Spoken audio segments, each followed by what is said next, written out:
Hey everybody, what is going on? We're all doing well today. See both Valor and Karibo Dude in chat. What deck will you play today? Let's try Crystron. So today's plan, we're gonna start by looking at the top 100 decks from the World Championship qualifiers. Gonna do a little video on that, and then I think I'm just gonna do some Fiendsmith Sprite today because I really just want to like ladder up and see if I can get up to Master 1 today. I'm not opposed to trying Crystron, but I might wait a little bit on that deck in particular for two main reasons. One, I want to see what the post, like what the new ban list is going to look like before I commit to build. Like, I don't think they'll hit Crystron because it just came out, and I don't really think the deck needs to be hit. But I do think they're going to hit the Millennium Engine, and so that's going to affect, if that's true, that'll definitely affect, I think, of course, Crystron, which is very frequently, if not always, using that engine in Master Duel right now. But two, I also want to see what all is going to be in the new selection pack. And if it's a lot, like if it's like, you know, Ryzeal with like a ton of URs or whatever, then I might hold off. But I say that to just say, I guess, that Crystron is not off the table for me completely, but it won't happen today, and it might be a little bit before it happens. All right, did get some good sleep. Hope you all did as well. What's up, Jarius? Fluandries, yeah, Flu's pretty solid right now. Okay, so let me bring up the. Hang on a sec.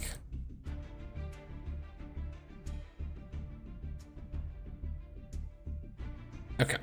Yeah, let me go ahead and grab this Road of the King article, and then we'll go ahead and get started.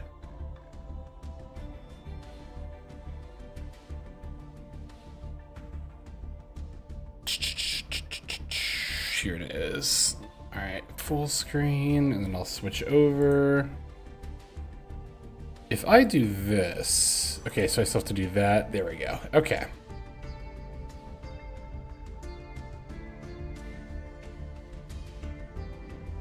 Yeah, how I end up building Ryzeal is gonna super depend on what else comes out in that same pack. For me, I think, and then also, of course, whatever the ban list looks like, and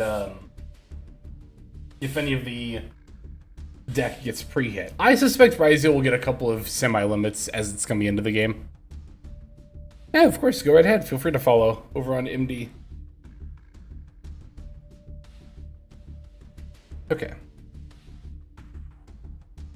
Alright, so let's go ahead and get started by taking a look at these. Like I said, I am going to be doing this for a video, so going into recording mode, we'll be directly responding to chat as often while I'm in recording mode, but this might actually be, because I did this for the, like, the last tier list that we did. I actually did leave the stream overlay up for the YouTube video. I might do it for this video too. I haven't decided yet. Usually for gameplay videos, I crop out the stream overlay, including chat, but for like more discussion type stuff, I'm definitely like a lot more on board to have chat overlay on the screen. I'll decide that in editing later. I'm not going to make a call on that now, but yeah, okay. Hey everybody, what is going on? Hexalex here. I got another Master Duel video for you. So today I wanted to take some time to talk about the World Championship qualifiers for 2025 this past weekend, and also take a look at some of the top 100 decks from the qualifiers. This is something that I very frequently like to do after these, Duelist Cup style events, is see what decks did well, not only for the actual decks themselves, but also to see the list and see, what some of the best are teching.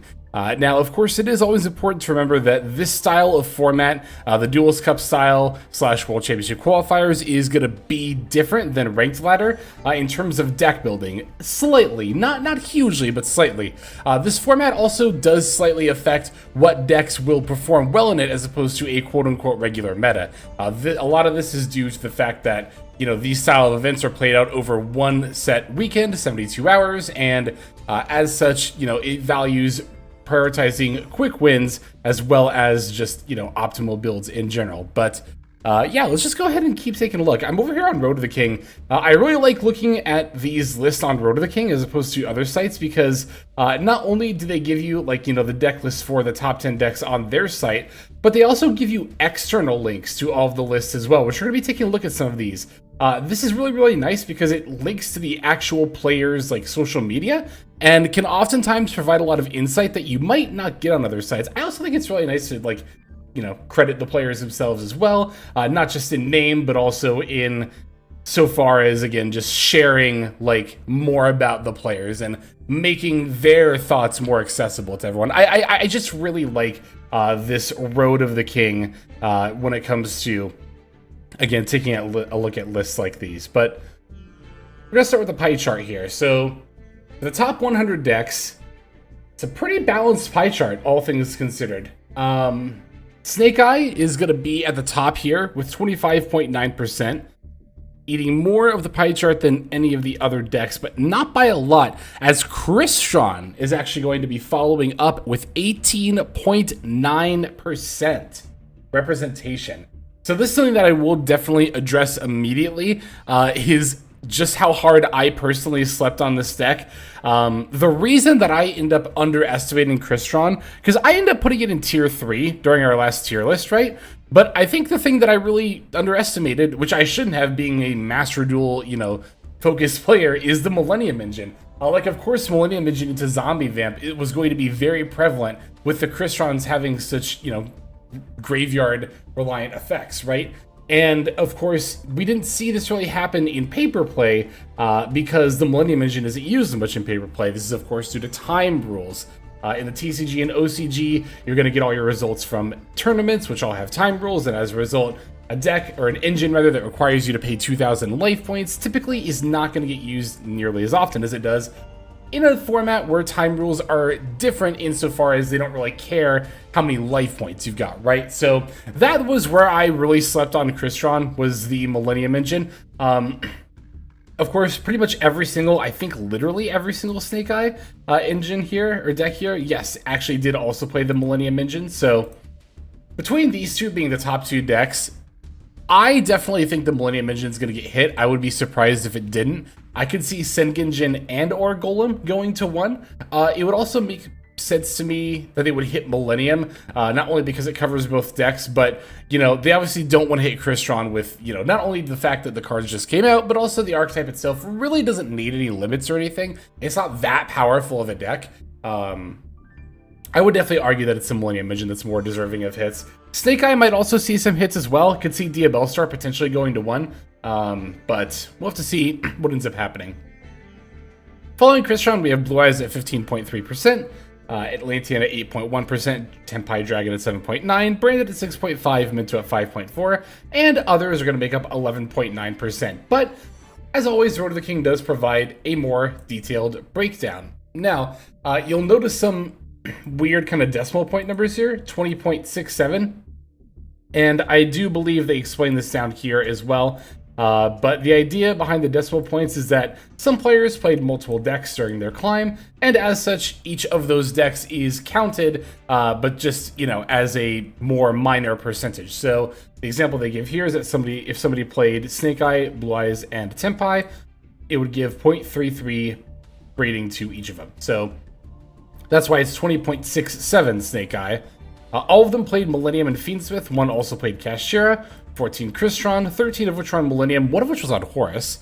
12.33 Primite Blue Eyes, then 6 Atlantean. 5.83 Tempai, most of which were actually pure, only 1 of which was Sky Striker. Branded was 5.33, most of them playing Grass, 1 of which didn't. After that's 4 Memento, 2 Gimmick Puppet, 2 Melodious, 1 Fiendsmith Kashtira Tier Limits, 1 Fiendsmith Yubel, 1 Kashtira Fiendsmith White Forest, 1 Millennium Punk Fiendsmith Goblin Biker. Don't worry, we're absolutely going to be taking a look at this list. 1 Super Heavy Samurai Melodious Draco Slayer, 1 Bestial, well, 0.5, but 1, represented Bestial Fiendsmith deck, and then again 1, but represented as 0.33 Super Heavy Samurai FTK. So, as the article also notes here, not everybody has made their decks known, but I think 78 out of 100 is good enough, I think, to start taking a look at these lists. So we're going to start with the top 10 because they are in the article themselves. And at the first place here, we've got Millennium Crystron, of course, piloted by Tasku, who has definitely been overperforming, to say the literal least, when it comes to this style of event. But Millennium Crystron end up taking first place, as mentioned, and That was definitely a surprise to me. You know, again, like I said, I definitely did end up sleeping on this archetype as a whole, like I mentioned, because I didn't factor in Millennium and how good going into Zombie Vamp would be for a deck like this. Which again, I should have kept the Millennium Engine more in mind, myself being a more MD-focused player. I fell into the trap that that a lot of people did, and one that I've actually said that people shouldn't in the past, which is, you know, when looking towards Master Duel to see if a deck is going to be good, looking solely at the TCG and OCG to see how that deck performed there. Now, obviously, that's a good jumping off point in order to be able to, you know, evaluate how good it's going to be. But there's always other factors you have to keep in mind when it comes to Master Duel. Usually, first and foremost, it's going to be a fact that it's its own format in terms of ban lists. But again, with the Millennium Engine, and this happened with Snake Eye as well, with the Millennium Engine in particular, it's again the fact that we don't have life point-based time rules. So we're far more okay paying 2 or 4k life points to get our play started than players in the TCG and OCG were, or are. You know what I mean? So yeah, first place Millennium Crystron. I was going to say the main deck DD Crow is pretty interesting, but we're also already playing Bestials, so this actually makes sense to me, right? Because I think I would always play Magnum Hood and Durastorm before I played a DD Crow in this format, but I also can understand wanting a little bit of flexibility in terms of how you banish from the graveyard, so like being able to DD Crow the inclusion seems like, you know, definitely not a bad idea here. But yeah, in terms of like hand traps, like we're seeing Ghost Ogre, Nib, of course, a lot of the usual suspects here. It's funny because all in all, when it comes to, you know, Millennium and Crystron, this seems like a fairly standard list, but again, I think a lot of other people, myself included, didn't really anticipate this style of deck doing as well as it did in this event. So yeah, that's kind of awesome, honestly. Really love to see it. And here in second place, we have Millennium Fiendsmith Snake Eye. So yep, Millennium still proving to be the best engine for the deck, which definitely makes a lot of sense to me. It's like I've always said, right? It's not that Azamina is bad. It's just that it's not as good as Millennium, because it is at the end of the day going to be a lot more susceptible to hand traps, right? The fact that if you're trying to start with Azamina plays, you have a huge choke point in the form of Mover Shilago. If that gets hit with Valor, Ash Blossom, or Imperm, a lot of the time it's going to be really difficult for you to get your plays going again, and it's going to be, you know, extremely difficult, if not impossible, to actually get your Ilya Sylvia negate. Whereas Millennium, like, you know, whether you start with Millennium or Fiendsmith, you know, your opponent's always going to be kind of rolling their eyes and being like, okay, well, do I even bother wasting any of my hand traps here? It's just not nearly as big of as a red flag as far as, like, you know, hand trap bait goes. The same that kind of, again, Mover Shilago puts up. But yeah, no, a fairly standard looking list here. I think the thing that's the most atypical about this list, honestly, in my opinion, is the multiple tracked, which does make sense. I guess I'm just a little surprised that this person slightly valued, you know, starters over hand traps. Well, maybe not surprised, that's the wrong word. I guess I just tend to value hand traps a little more heavily. Like, I think we're only on 1, 2, 3, 4, 5, 6, 7, 8, 9, 10, 11. 11 hand traps, which when I'm playing Snake Eye, I usually am somewhere in the neighborhood of 12 to 14. But yeah, stuff like the second Fiendsmith tract is a direction that I wouldn't necessarily go in myself, but of course I'm not the one out here getting second place in the World Championship qualifiers, so you know, I'm not trying to say that it's supposed to, like, well, I would have done it differently. I'm just more noting the differences and, you know, what makes the difference of a championship build. Also, 3 Droll and Lockbird makes so much sense here, right? Because Snake Eye is a deck that can play through it so easily, then I think that you should be maining 3 Droll and Lockbird if you're on a deck like this. I've been doing this with Sprite myself lately, because Sprite just does not care about Droll and Lockbird. You have 2 searches, Blue and Jet, and you really don't care about missing the second one. So, like, yeah, just jamming 3 Droll and Lockbird in any deck that can play through it as an out to max C. Of course, something that people have been doing, but it's worth not noting just not just the amount of hand traps, but the amount of each individual hand trap as well, I think is interesting. Because I think a lot of people would be like, oh, you know, Fuelos is maxi number 2. Why would I just max out on that first? But, you know, there are reasons to play other hand traps first and foremost. So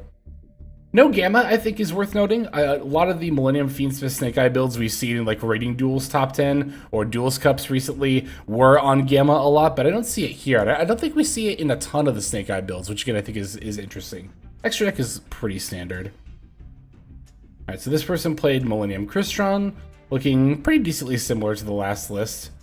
And on top of that, they are... Oh, so they played two different variants of Millennium Crystron.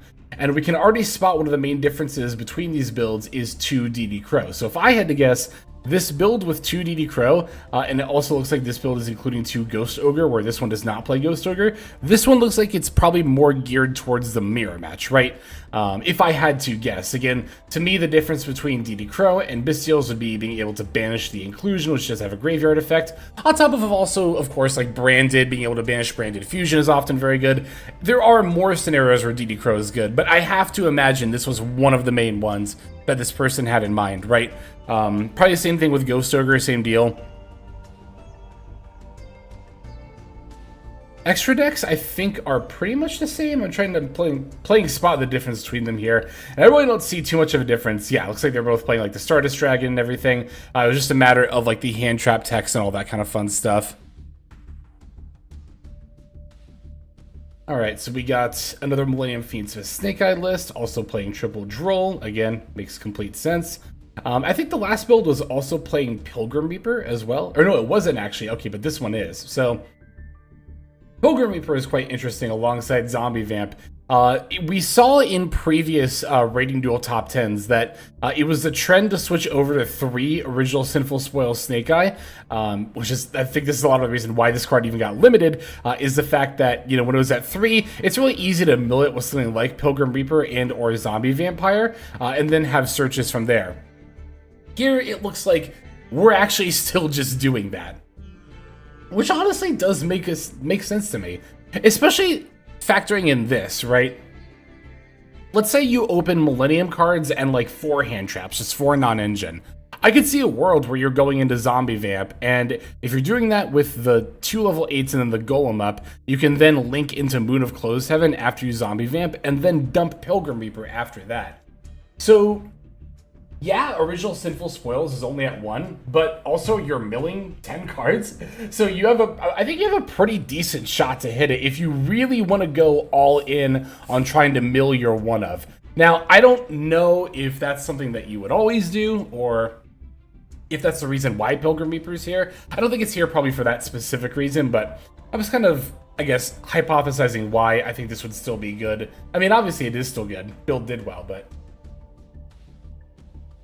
just trying to disseminate the build as always here.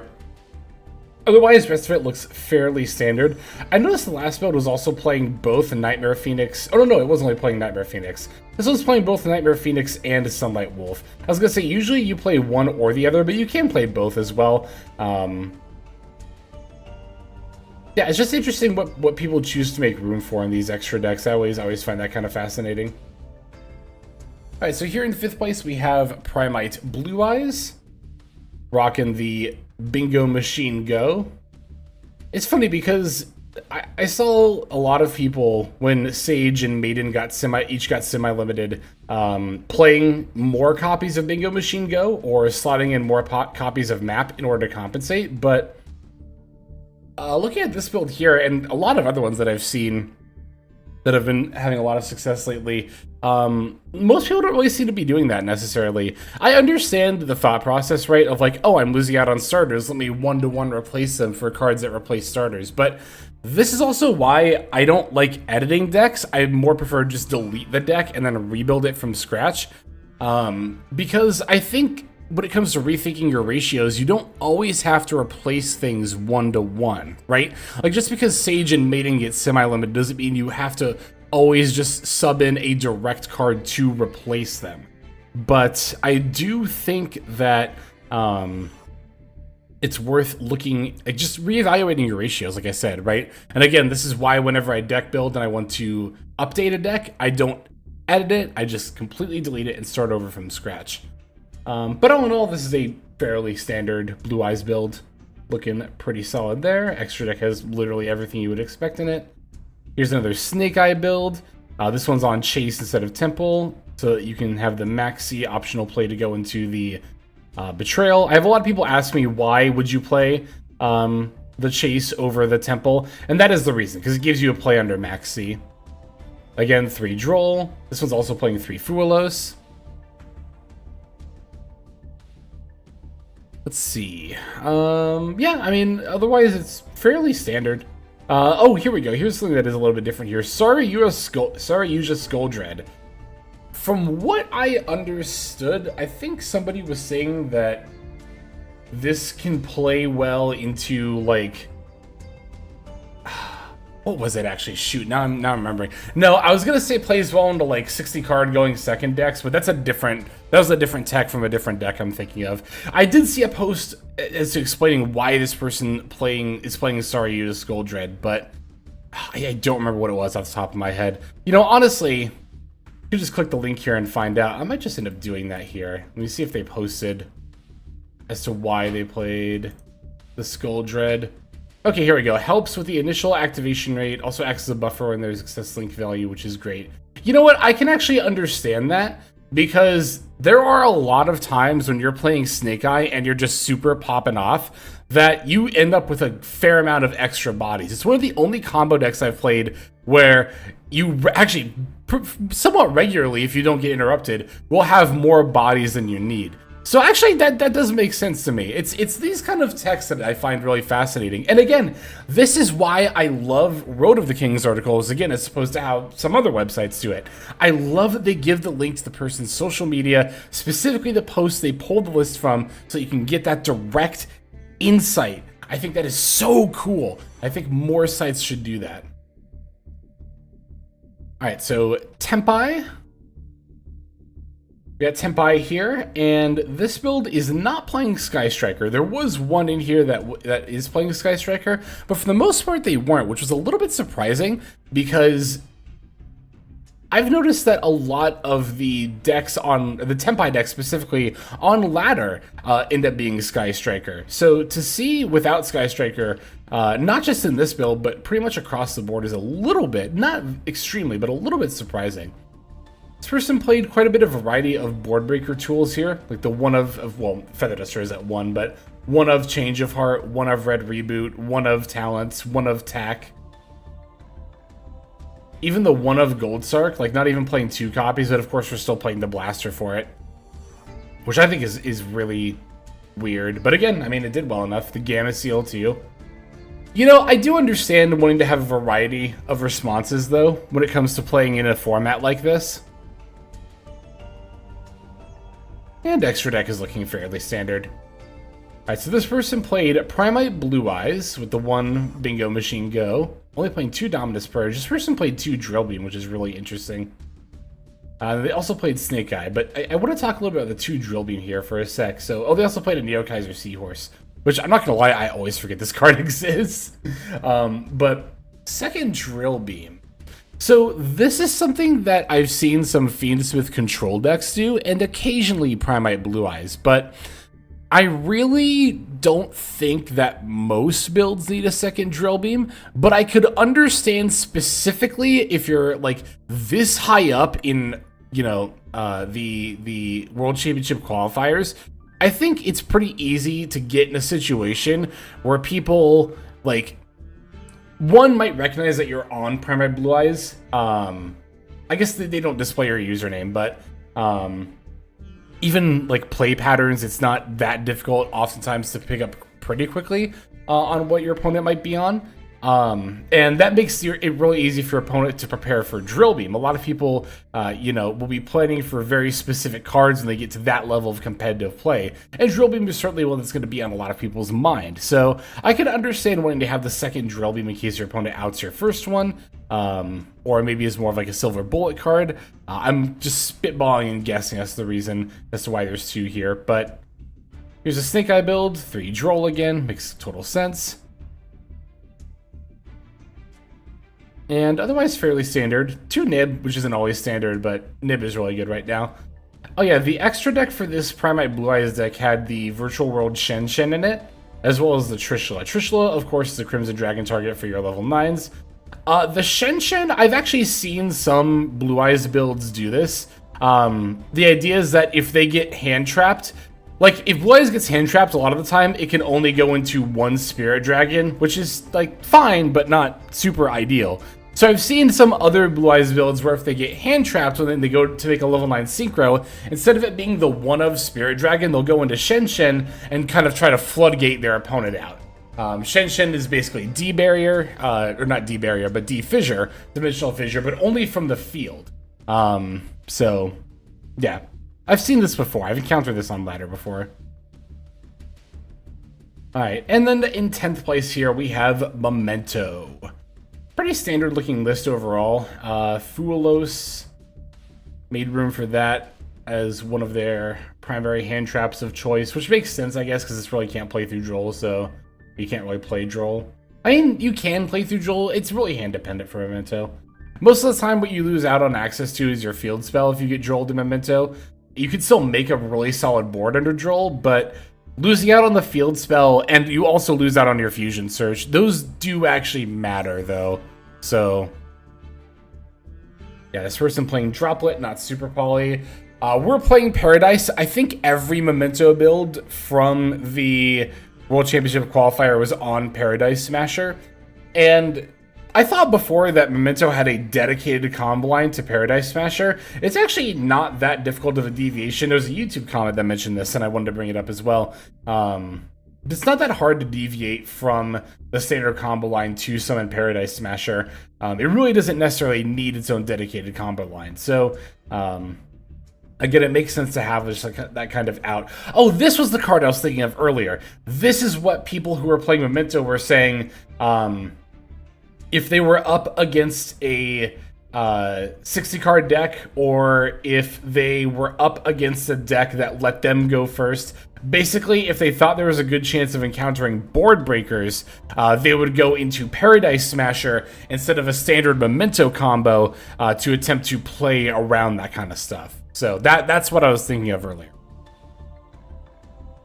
So again, Road to the King here only shows the top 10 list on the site, but provides links for pretty much every other deck they have listed here. So I'm not going to click through every single link, but I do want to check out some of the more interesting decks, and we'll check out like some of these ones that are, you know, pretty close down from 10th and so on. So let me go ahead and pop open these next few decks in a new tab or new tabs, and we'll take a look at them here. Okay, so I definitely wanted to talk about Jonas. Oh, if I can, there we go. Jonas's Snake Eye list here, because Jonas was on Rextremend and said Rex was the MVP. Rextremend and Ognum Day. Also playing Fiendsmith in Paradise, and also on a 46-card build. But I think this is really, really interesting. Again, it's so easy to kind of have this take of like, oh, Snake Eye got top cut. That's so, you know, uninteresting. And I completely understand that. And of course, I think it's valid too, right? You face against a lot of Snake Eye decks on ladder.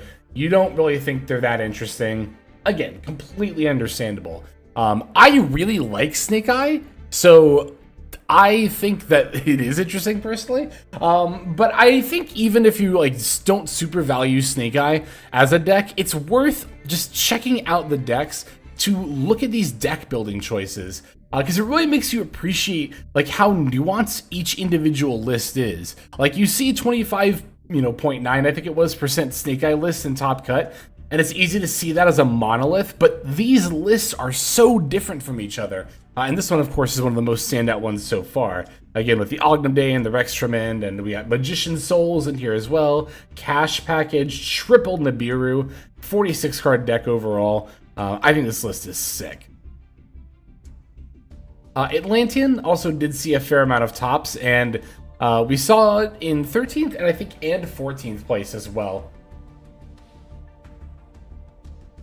So this is the Sekka's Light build, which has definitely been gaining a lot of popularity recently, I imagine because it did so well, you know, in the WCQ. Yeah, a lot of the time I run into Atlantean nowadays on ladder, it ends up being the Sekka's Light build. Still on the late Virtue Dragon, even without the Virtue stream, which I think is really interesting. I guess just to have a Bahamut Shark target. I know Levirtue Dragon can do things other than search the stream. I just don't remember what off the top of my head, but... And then this, yep, Quantal. Quantal was also on the Sekka's Light variant of Atlantean. Also playing Levirtue Dragon without the Levirtue stream. Ah, I see, okay. So it can add stuff back from the graveyard. Makes sense, makes sense. Alright, what else do we have here? This one is one of our branded lists. Or not one of our, but just one of the branded lists that got top. Triple Lava Golem. Triple Lava Golem. Again, that's the kind of thing that like is so atypical about deck building. And again, like I said at the top, it is worth keeping in mind that deck building and also what decks do well overall is going to be a little bit different in this style of meta as opposed to, you know, regular ranked ladder. But yeah, Triple Lava Golem. Otherwise, this list looks fairly standard. I think this one, yep, was also branded. Grass branded on 52 cards, not quite full 60. And then what else do we have here? Here's another Snake Eye list. This one does look fairly standard. Actually, it is playing the Banshee. And you might be wondering, well, why is it playing Banshee? It's not playing the Chorozo, you know, Lina, and it's only playing one Lacrima. Well, that's because of Fuelos. And, you know, again, this deck often just does not need its normal summon at all. So, with this, if you open an extra Fuelos, you can just use your Fiendsmith stuff if you open with, like, Engraver or Tract or something, and then just go into the Infernal Flame Banshee. And you might think, like, well, isn't that kind of like a specific kind of opening hand? And it's like, yeah, that is, but at the same time, you gotta figure, if you don't open a hand like that, you probably just opened to Snake Eye stuff, so you don't need to worry about that anyway. Scoldred in this one, too. Wow, look at that. That was not a one-off thing for that one Snake Eye list. It looks like Scoldred is really just kind of taken off here. I used the Millennium Snake Eyes deck. I think it placed around 19th. This one didn't get Gold Icon. Scoldred was very strong, contributing to the stability of the initial movement. I'm guessing that means like combo. The initial combo and drawing triggers that lead to an upswing. So cool, so cool. Because, like, again, it's really easy to think of a deck like Snake Eye and think it's, like, boring, solved, same, everybody's using the same list, but no, we're, like, people are still out here innovating. This list also on Scoldred. So yeah, that's just becoming a very popularized tech. It's fascinating, too, that you'll see it crop up in, like, one event. It makes me wonder if it's, like, did people, like, just all arrive at that conclusion at the same time? Did they see each other doing it, you know, as they were laddering? Is it some combination of the two? Always just cool to think about. Okay. So there were a couple of other lists that I wanted to take a look at in particular here. Let me close these so I don't mix up my tabs. Okay, we've seen Atlantean, we've seen Crystron. Okay, so this person had the Bestial Fiendsmith control. It's gonna be this list right here. Of course, they did also play Snake Eye with triple tack. It's kind of funny. Playing the cash cards as well. But this was the only Fiendsmith control deck in the top 100. Which, it's really easy to think, oh, so Fiendsmith control just isn't good anymore. Which is absolutely not the case. I think Fiendsmith control is absolutely still a lower tier 1, upper tier 2 deck. But again, you gotta remember the format that we're in. And the thing about Fiendsmith control, from my experience playing it, is that it doesn't always have the most well-defined game plan. As in, you don't have, like, you don't always have a, like, super streamlined turn 1 combo that'll just win you the duel if it goes through. Nor do you always have the most streamlined OTK line that'll just win you the duel on the spot if you go second. It's a deck that, well, it's a control deck, right? So it's going to require a lot of nuance. And that doesn't make it a bad deck. It just doesn't make it a good deck for this kind of event. So this is the exact thing when I mentioned that, hey, you know, you might not always see the same meta 1-to-1 between Ranked Ladder and Duelist Cup style events. One thing I do think is pretty interesting about this list is that there's no Primite stuff. It's only Fiendsmith and Bestial, which usually if people only do 2 of the 3, in my experience, they tend to only do Primite and Fiendsmith. So I think this definitely changes how I think about the deck. Like, I definitely would love to try a variant like this.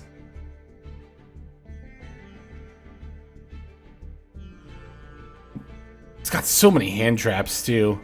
1, 2, 3, 4, 5, 6, 7, 8, 9, 10, 11, 12, 13, 14... 15, 16, 17, not even counting the Bestial monsters. If you count those, it's 18, 19, 20, 21, 22, 23, 24, 25! Somewhere in the neighborhood of 17 to 25 hand traps. That is insane. That's so good. Yeah, there were a decent amount of Blue Eyes lists. This is the one that got 18th. We saw a couple of them in the top 10 as well. Here's one that got 18th, was also playing Neo Kaiser Seahorse. This person did actually put in another Bingo Machine Go to sort of compensate for the semi-limiting of the, 2 of our starters here. But pretty standard looking list here. Alright, there was a deck in here. Yes, this one. I am so excited to see this list here. Millennium Punk Fiendsmith Goblin Biker? Yes, please. Alright, here we go. Oh, look at this list. Look at it, it's so cool. Oh, I want to try this so badly. We might play this later today, actually. 3 Sing Engine, 1 Rising Scale, 3 Foxy Tune, Magnum Hut, Baldrake. Baldrake instead of Druid Swarm, that's so interesting. Got 2 Gone Wild, 3 Golem, Fiendsmith package, Fuelos. Goblin Biker stuff is 2 Doug Charger, 1 Sploder, 1 Mean Merciless, 1...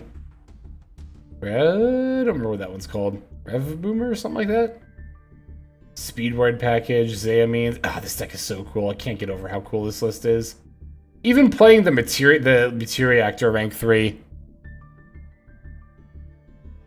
That is so cool. And again, I really appreciate Road of the King for having all of these links directly to the players' social media profiles themselves. Gimmick Puppet? Oh, I didn't mean to click on it. I meant to open a new... Oh, I did open a new tab. Good. I mean, Gimmick Puppet's not a list I'm super interested in, but there were a few of them in Top Cut. Again, this is something I bring up every time we see Gimmick Puppet in, like, any regard, but it's really easy to look at this and be like, well, how has this not been hit in Master Duel yet? But when it comes to Master Duel specifically, Gimmick Puppet ends up being very self-regulating in that even within a format like Duelist Cup or not Ranked Ladder, a format like Duelist Cup or World Championship Qualifiers, which takes place over a weekend, it's its own internalized meta because there's so many games being played, so many more than we played in a weekend over the course of a paper tournament, right? That the meta within and of itself is constantly evolving. So if a bunch of Gimmick Puppet lists start creeping up towards the top cut, not even in a dominant sense, but like, more than would be expected, players are going to start en masse teching stuff like DD Crow to counteract them. We've even seen DD Crow in some of these lists here. I don't think it was for Gimmick Puppet specifically. I think it was more for just, I guess maybe that among other decks. But long story short, I think that Gimmick Puppet ends up being, like, again, very self-regulating when it comes specifically to this kind of format, which I think is really cool. I would definitely love to see another Memento list here for sure. So this one was 40 cards. Usually Memento lists are like, I have trouble getting them below 42, but this person's right at 40. Rocking the Super Polys. Oh, what is this? I wonder what this fusion monster is. Got Rex Tremend as a Super Poly target. On Paradise Smasher. Triple Grand Entrance. Alright, what else? There's Melodious. I'll show this off for folks who are interested in this. I don't play Melodious myself, but still cool, of course, as always, that this got top cut. Wow, this person's got a lot of royals. Holy. This person wailed for Melodious. Also, done a lot of 3-ofs of archetype stuff. I mean, I think Melodious does archetype lock, I think, on some of his cards, so that would make sense, but...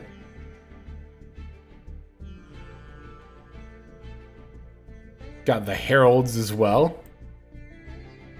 Alright, we're just going to take a look at maybe a couple more lists here. See if there's anything interesting. Ubel, we'll take a look at the Ubel list here. I think this was the only one in Top Cut.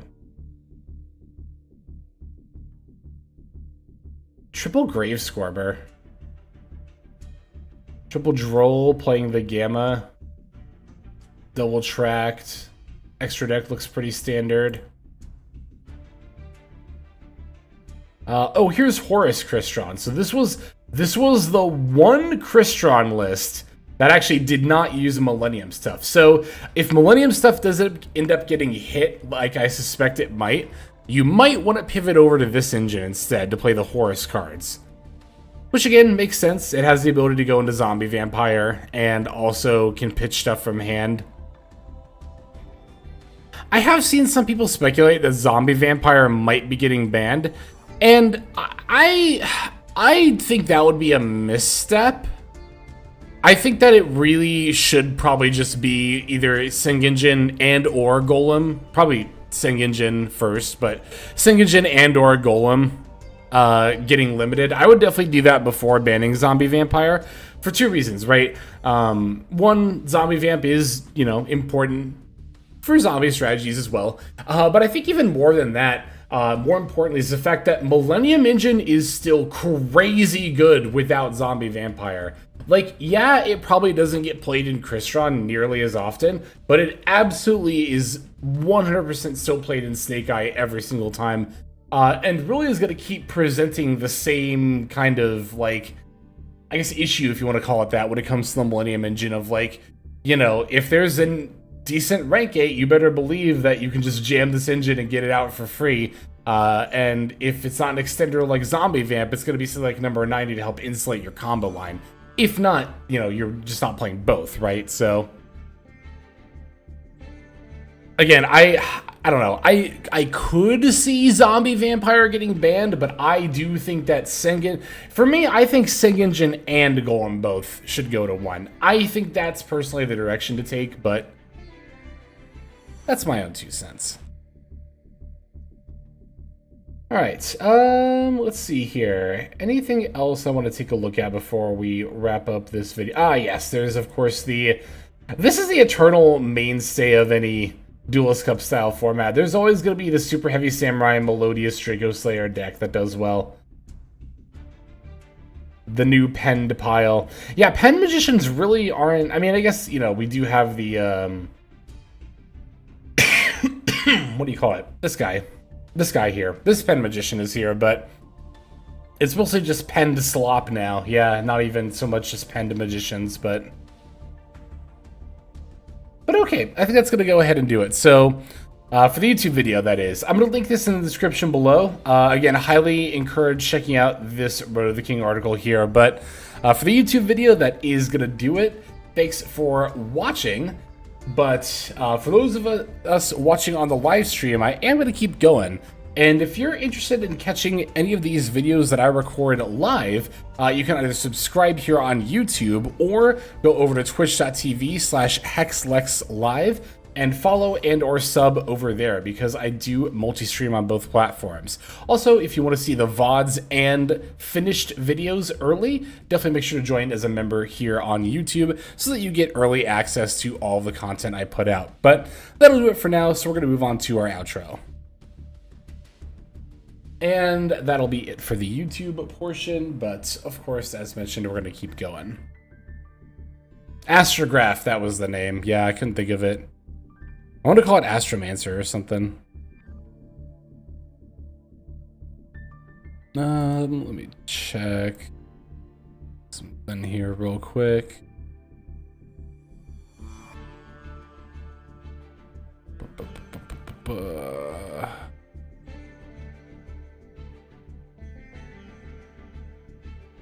Okay.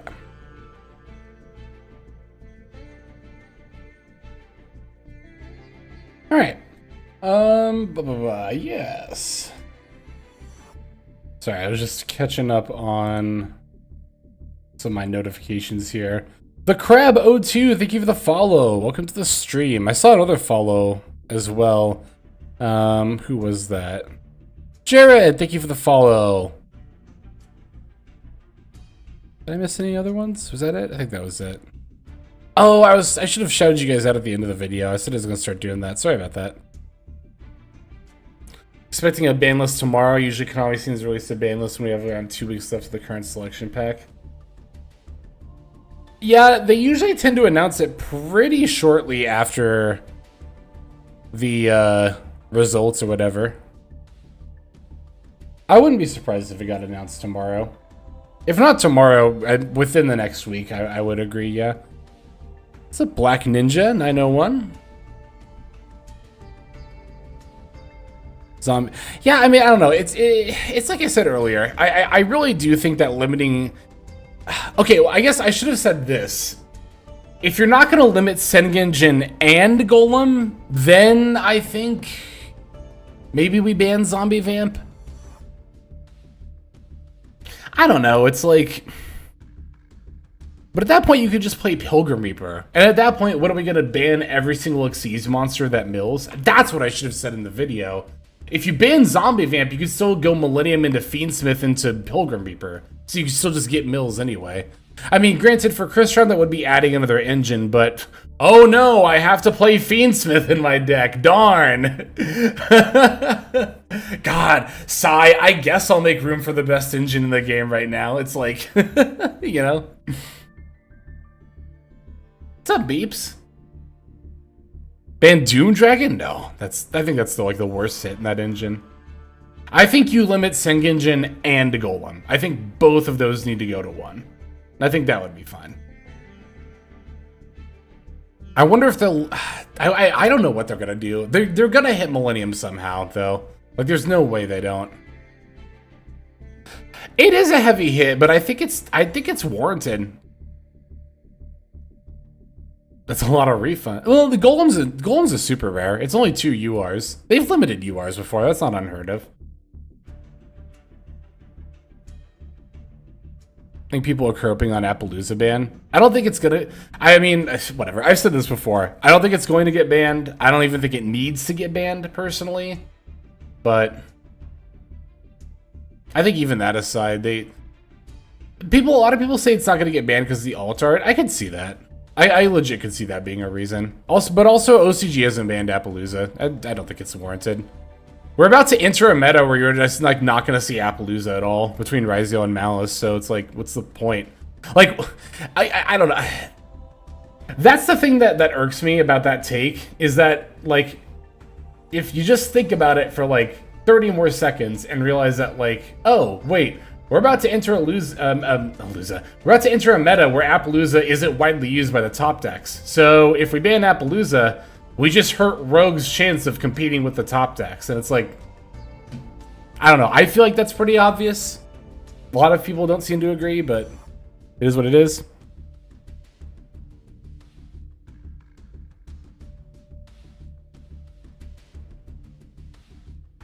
Hitting a Millennium cards hits the Exodia deck, which doesn't really deserve it.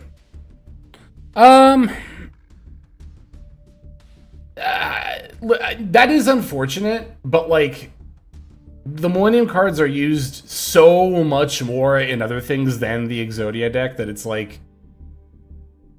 And it's also becoming... I mean, it's immediately apparent that, like, these cards are not future-proofed. These cards were clearly designed with, like, paper in mind. Like, the idea that paying the life points was going to be enough of a balance, which for TCG and OCG, they are. But for Master Duel, that's not the case. And... I don't know. Exodia, like, you can still play... The Shield is still a 3-0. You can still play 3 Ankh. Like, yeah, it's not ideal. You still get to play 3 of the field spell. Again, it's not ideal, but... I don't think the Millennium Exodia deck really actually gets that much worse. Like, I don't think that much is different about it at all. It is worse. I mean, it is worse for the deck. I won't lie. And I don't think it deserves hits, but, like, you gotta hit the Millennium engine. And really, you can make the same argument for Zombie Vamp, which I guess I did earlier make, was like, oh, if you ban Zombie Vamp, like, that's not fair for zombie decks, but, like, you know, it's not really being used in zombie decks. It's being used in other things.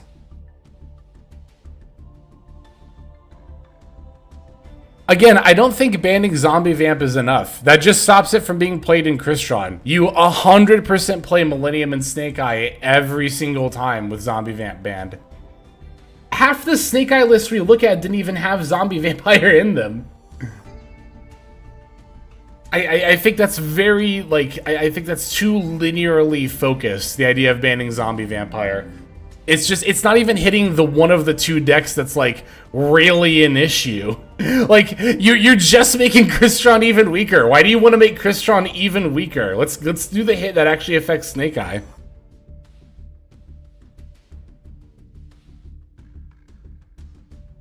Wouldn't banning Millennium stuff just make them fall back on the Horus engine if they still in Zombie Vampire? Yeah, and I think the Horus engine is completely fine. The Horus engine has a lot more choke points than the Millennium engine. Like, think about getting hand trapped when you get hit with the Ash on the Imseti, right? You're losing out on 2 cards in that. That really sucks. Also, you're vulnerable to Ghost Ogre via the King Sark. King Sark in general is just a very vulnerable card. So I think if Crystron wants to play Horus, which one of them did and did well here, that's a completely fine thing to fall back on to go into Zombie Vamp. And, like, that's another reason why I say, like, Zombie Vamp isn't the issue, because Horus could make Zombie Vamp before Millennium came out, and that wasn't a problem. It was not a problem that we even considered banning.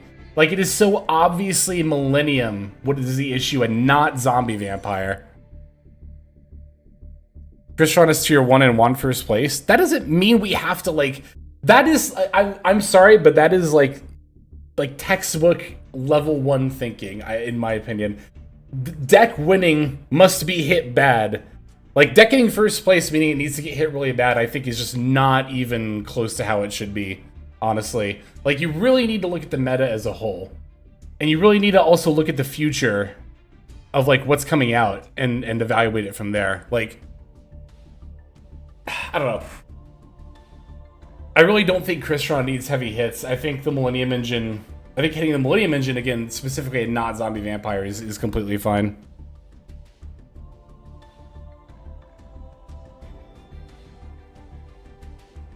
Oh, we're talking about freeing Totally as well. No, we can't free Totally Awesome, said the Sprite player. And that's how you know I'm remaining objective about it. Is that I, as a Sprite player who would love ban Bahamut, unban Toad. I would love that. Can't happen. That can't happen. Totally Awesome just has, like, zero future proofing, honestly. Like, in multiple avenues, it just needs to stay banned.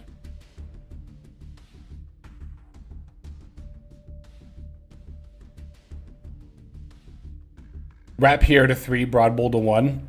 I'd be fine with that. I think I'd be fine with that. I don't think that's an issue. Wrap here to 3 might be a bit much. I think Broad Bull could come to 1. Broad Bull Surge Sengenjin. Wait, that would actually be a bit of a problem, wouldn't it?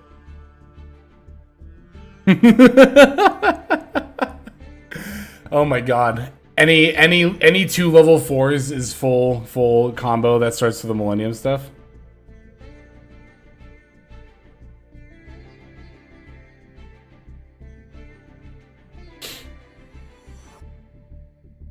Yeah, I think Broad Bull could come back to 1.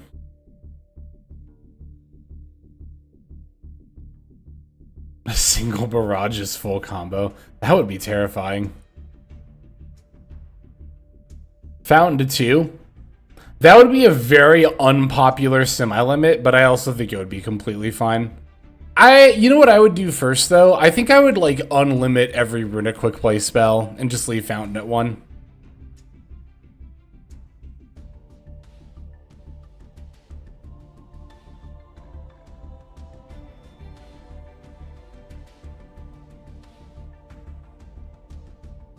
Let me see.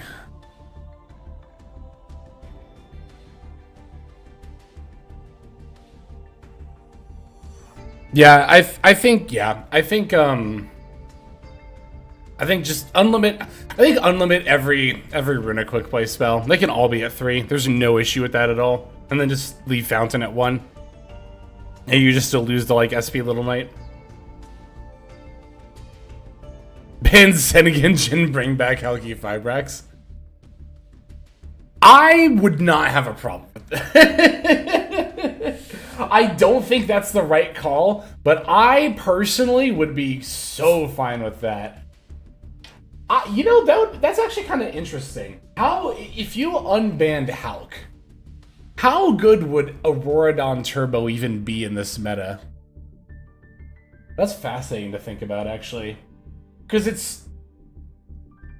is it so much less consistent? Because it's all 2-card combos. Like, think about how bad Auroradon Turbo decks are just, like, right now. Hulk is a Sprite card? True! True! Oh my god, Sprite synchro with Halki Fibrax, please.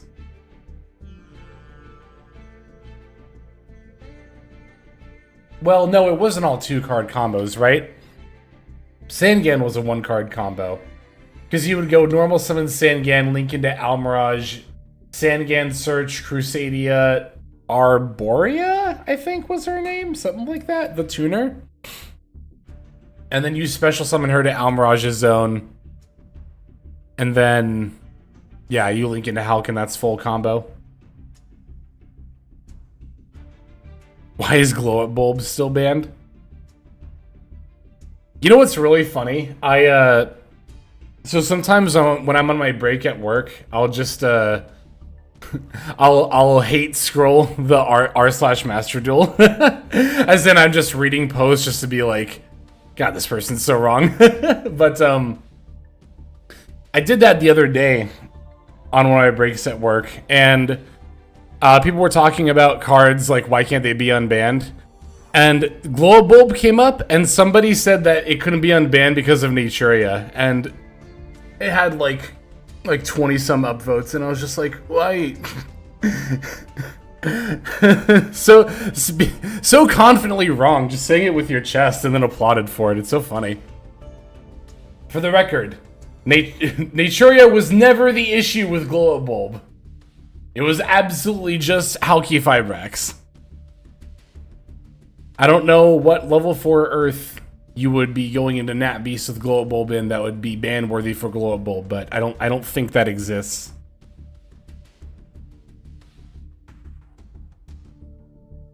Yeah, Sengen Gem, I agree with that. Being able to search itself is pretty OP. Because it means, like, even if you do have to, like, even if for deck building space you only have to play 1 golem, you're not even punished for it. Yeah, Hulk did get a bunch of tuners banned. I think most of them are free now. The TCG limiting Red Rose Dragon is still the funniest thing in the world to me. Like, I don't know. Because I played that deck. I mean, I did play that deck when it was in Master Duel. And I just can't ever see a world where that's the right hit. And also the fact that they only undid it like 3 years after Hulk got banned. Like, every time I would look at the TCG ban list and I would see Red Rose Dragon under limited, I would just think to myself, that's so embarrassing for the TCG ban list team that this is still on here. That's so embarrassing. That's such a bad hit. Limiting Shooting Riser? I know! Limiting Shooting Riser.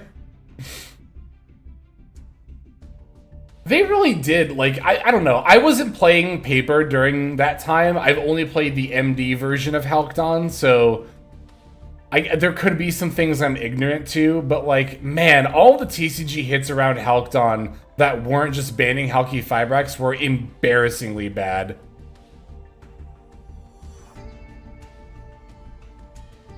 At least the TCG banned Kiklos. I think that's a horrible hit. I think banning Merly was the smartest thing Master Duel's done with its ban list.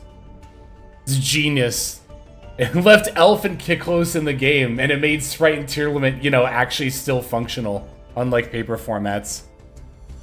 Well, okay, functional is not the right word. It actually made them still interesting. Because Tier Limit and Sprite are still functional in paper. They're just not interesting to play. They don't do anything, like, remotely good enough to warrant, like, looking at. But I find that really weird. I don't know. Maybe it's because and it seems like the vast majority of people who play Yu-Gi-Oh! Value deck diversity. But some people will kind of take potshots at MD for being like, huh, well, in MD, tier limits are still a thing. And it's like, yeah, that's a good thing. Like, that is a good thing. Like, it's not even like they're broken. Tier limits are, like, arguably a rogue deck. Not even tier 3, but a rogue deck right now. Like, having more options available is, in my opinion, always a good thing. I guess I get that not everybody values that, but Sprite being tiered in MD again is so cool. Punk being tiered in MD right now is also really cool.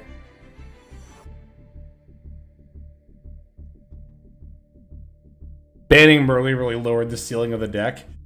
It lowered a lot of things about it, not even just the ceiling, because banning Merly means that Sprint and Elf are no longer, like, super good in tier limit, right? Like, you can't go Sprint dump for a guaranteed fuse, nor do you have a convenient way to go into Elf.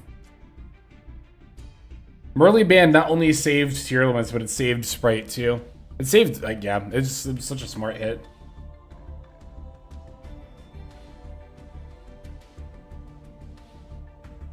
I don't think they'll unban. I don't think unbanning Merly would sell a pack. I mean, obviously it would, but like, they would just give. I think they would just, if they wanted to like reinvigorate interest in tier limits, I think they would just make more support for it.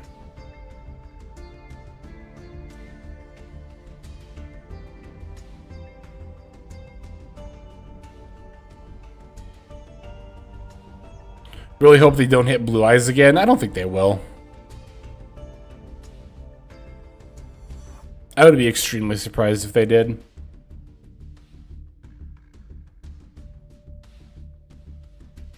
Is Punk tiered? I think so, yeah. I mean, absolutely. Punk is, like... I think you could make an argument for Punk being tier 2. In fact, I'll even make that argument. I think Punk is tier 2. I think it's lower tier 2, and if you say it's tier 3, I would not disagree with you.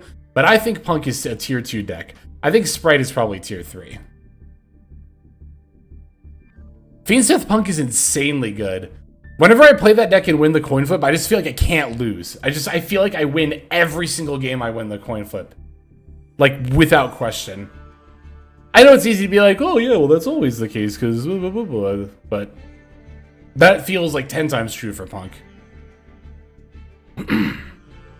No card has made me lose more hair than Sengenjin. I think the most frustrating part about seeing Sengenjin, you know, is the fact that, like, it's multiple things, right? It's the fact that, one, you don't even know what deck it's gonna be. It could be Snake Eye, it could be Crystron, it could actually be Exodia, it could be any number of things playing Fiendsmith. I mean, well, yeah, playing Fiendsmith, because Millennium can go into Fiendsmith, so it really could be anything. Two, it's not ever usually gonna be their main combo, right? So it's like, okay, well, if I use my hand traps, they still have plays, but if I don't use my hand traps, then they're going to have even more plays, or they're going to go into a number 90 and then stop my hand traps. So I agree, yeah, and it's completely, not only understandable, but I would even agree that seeing a duel start with your opponent go Sengenjin and the Spell Trap, when all you have as a hand trap is like one Ash Blossom, is very like, It sucks. It sucks. It sucks. I hate it.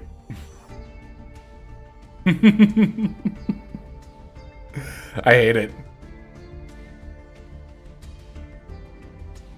The problem with Punk is Snake Eye and other meta decks just do what Punk does way better. I completely disagree with that. I think Punk is unique in what it does. The unique value that Punk brings to the table is the multi-targeting bounce. And I disagree. This is something that I see from time to time, and I think that this is something that maybe some people infer that I think because I'm competitively focused. But I see a lot of people say this idea that, like, well, if you're playing competitively, there's no reason to play anything besides Snake Eye because it's the best deck. And I understand the logic. It's just not true though, because there are plenty of reasons to play other things even if they're not as powerful as Snake Eye. And Surprise Factor is actually one of them. I feel like nobody really really talks about that. But like we saw a Punk deck in the top 100 here, and it wasn't just a Punk deck. It was a 60-card Millennium Punk Fiendsmith with Goblin Biker too. But beyond that, you know, I spent a decent amount of the weekend when I wasn't streaming watching Josh, watching Jesse, watching other players doing like really grindy streams, and you would see a bunch of Punk among decks like, you know, Goblin Biker and other stuff. And the thing is, when you're at this high level of a gameplay, if you're playing the best deck, yeah, you're playing the best deck, but you're also playing the deck that everybody's gonna be ready for. Everybody's gonna be ready for Snake Eye. Everybody knows how to play against it. People are gonna be teched out against it. We even saw this with Crystron with a lot of these Top Cut builds. They were playing techs specifically against, like, the Crystron deck. The person that had 2 different Crystron decks in second place here had like an anti-Crystron, or not second place, was it third? Yeah, third place. Had like an anti-Crystron deck. So like, obviously, yeah, you do have that advantage when you're playing one of the better decks that, like, yeah, you're playing something that's notably more powerful, but there are plenty of reasons to play other decks too. Like, I don't think that any deck being the best deck in a given format negates everything else. This was true even in tier limit format, like tier 0, right? Like, and I think the reason can even be something as simple as like, well, I didn't want to play that deck. I think that's valid. I think a lot of people, when they get into hyper competitive analysis mode, kind of forget that, like, you can just choose to play something else, and that's like completely fine.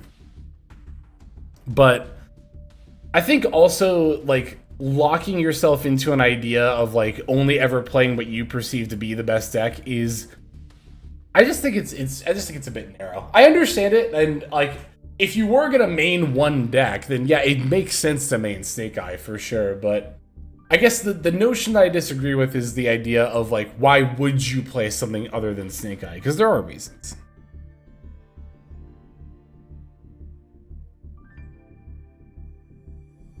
Other decks that performed have unique strengths compared to Snake Eye. Punk doesn't have that. Again, it does. It absolutely does. It has a like, even if you look at the end board alone, it has a multi-targeted bounce. But a lot of the other things that Punk has going for it is the way that it plays in a certain hand trap, especially nowadays with the Rising Scale, right? And I actually meant to say Jam Fever, the Xyz monster. Because that gives you a lot more counterplay to like hand traps and stuff. And like, yeah, you can make an early Appaloosa in Snake Eye, but you have the option to do that within your other engine of Punk as well. There are reasons. Like, it's one thing to not be able to see them, but if you can't see them and then just assume that there are no other reasons, like, now we're kind of shifting away. Like, I just think it's more important, especially if you want to grow competitively, to be open-minded. Like, not having a thought process of like, why would I bother with Punk? But even just asking the same question in a different light, like, okay, why would I bother with Punk? Like, what are the things about this that would, like, you know, make it solid?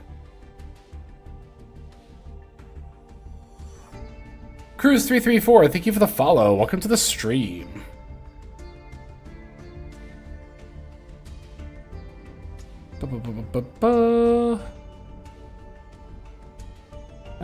It's kind of been sitting on the screen for a minute. I didn't expect to be talking about the meta this much, but I like it.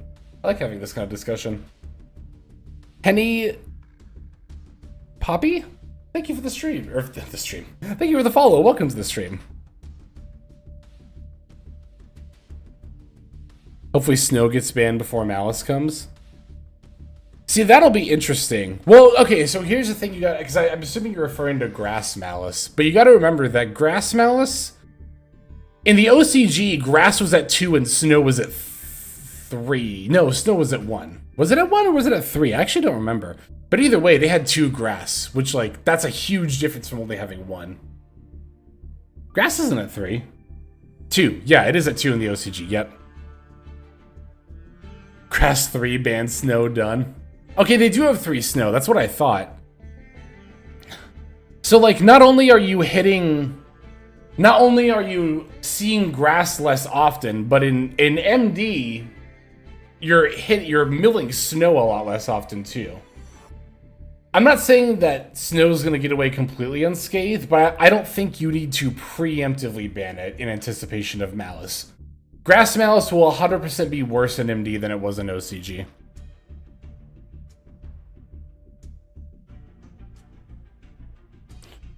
Do you think Master Duel should unlimit Tier Cache Slick and unban Pearl Rhino? No, I think that's fine. I think Tier is fine where, well, let me think about this for a second. Let me actually stop and think about it. Solic definitely needs to stay at 1 IMO. I think that one is pretty clear to me. Pearl Rhino could come back to 1, honestly. Pearl Rhino got banned because of the Arrow Shark FTK, but you could also just ban Arrow Shark and that's fine. Also, like, it wasn't just Arrow Shark FTK. A lot of it was also, like, Horus Engine milling the trap card to search the Pearl Rhino to get you into tier limit plays, but I feel like that line has been power crept at this point. Like, I feel like if tier limit is able to do that in this current meta, they wouldn't be that much better. Obviously, they would be better, but I don't think it'd be by that much. And then what was the other one? Tier Cache. I could see Tier Cache maybe getting unlimited. I don't think that would be too bad. I think that would be fine. Banning snow also stops that FCK as well.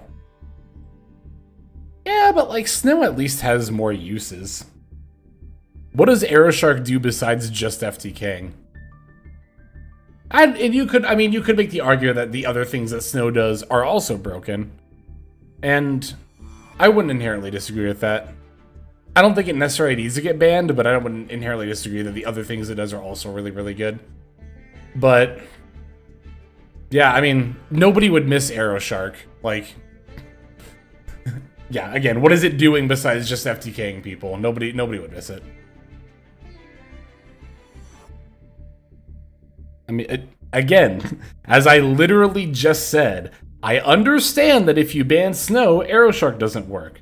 Snow, however, does things that aren't FTKing. Arrow Shark only FTKs. That's all it sees competitive play for. Ergo, as I just mentioned, that's why you would ban Shark over Snow. Why you would do it. I'm not even 100% saying that that's what they should do. I'm just making that argument. Master Duel needs to give some love to Tier. A Tier, I don't know. Like, again, I could maybe see unlimiting Tier Cache. I could see if you dealt with Arrow Shark banning or unbanning Pearl or Rhino. But there's a difference between Tier and Sprite as far as, like, giving Tier a little could easily go a lot further than it goes for Sprite. And I think for Sprite even went a lot further than people thought it would, myself included. What's up, Asher? They should ban all the cards I hate and limit all the cards I like. True! You're absolutely right. And I agree. I think they should unlimit Halki Fibrax. I think they should unlimit Chaos Ruler. Because I love those cards. Someone said earlier, ban Sing Engine, unban Halk, and I was like, yes. I would have loved that. I'd be so down for that. Not that I think it would be healthy for the game, but I personally would not have an issue with that.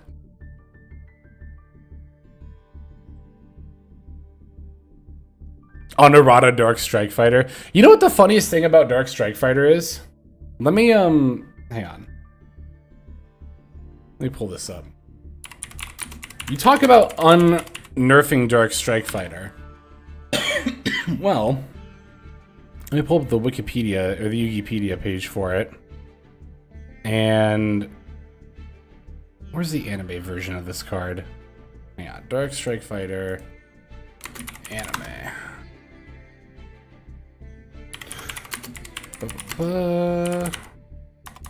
I thought they had pages for the anime versions of cards. Oh, they do. They do. Here it is. Here it is. Okay.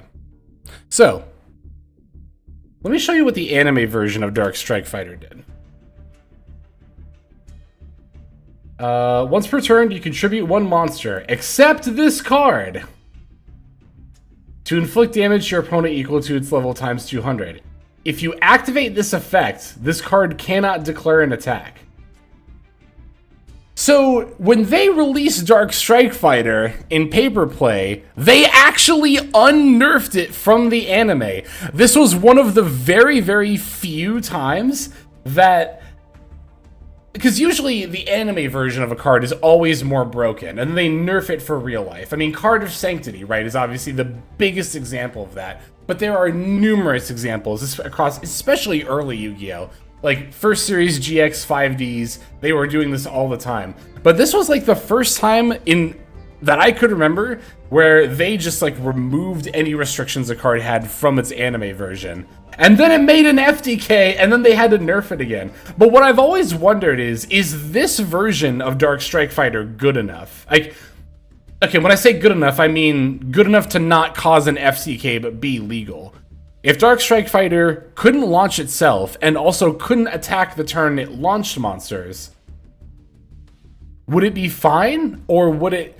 Like, because this version would not have FCK'd back in the day. It might still FTK nowadays, but old school Dark Strike Fighter FCK, you had to battle with the Strike Fighter and have it launch itself in order to be able to do an FTK.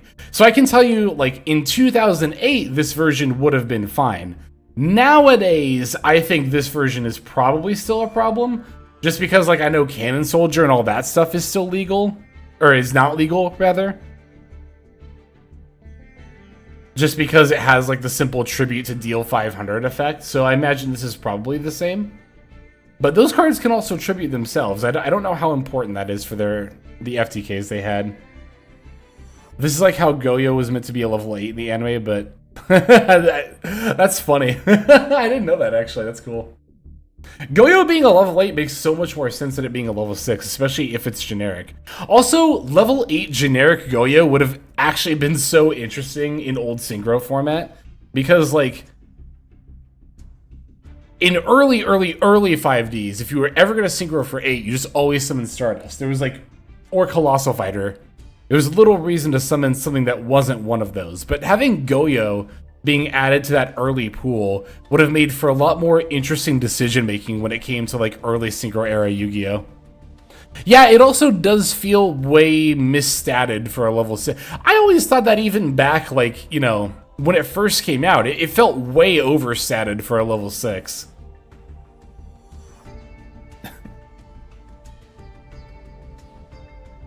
So I guess Goyo might actually be an even earlier example of this, of cards being...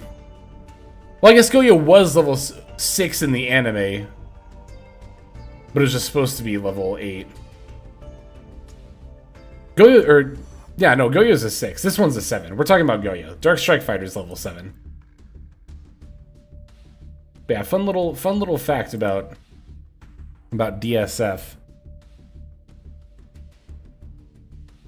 Okay, why don't we let's actually play some Yu-Gi-Oh. how about we do that, huh? Let me switch over to MD. Let me switch on my thing here. Boop boop. There we go. Boo. We can keep yapping. Lex is a just chatting streamer.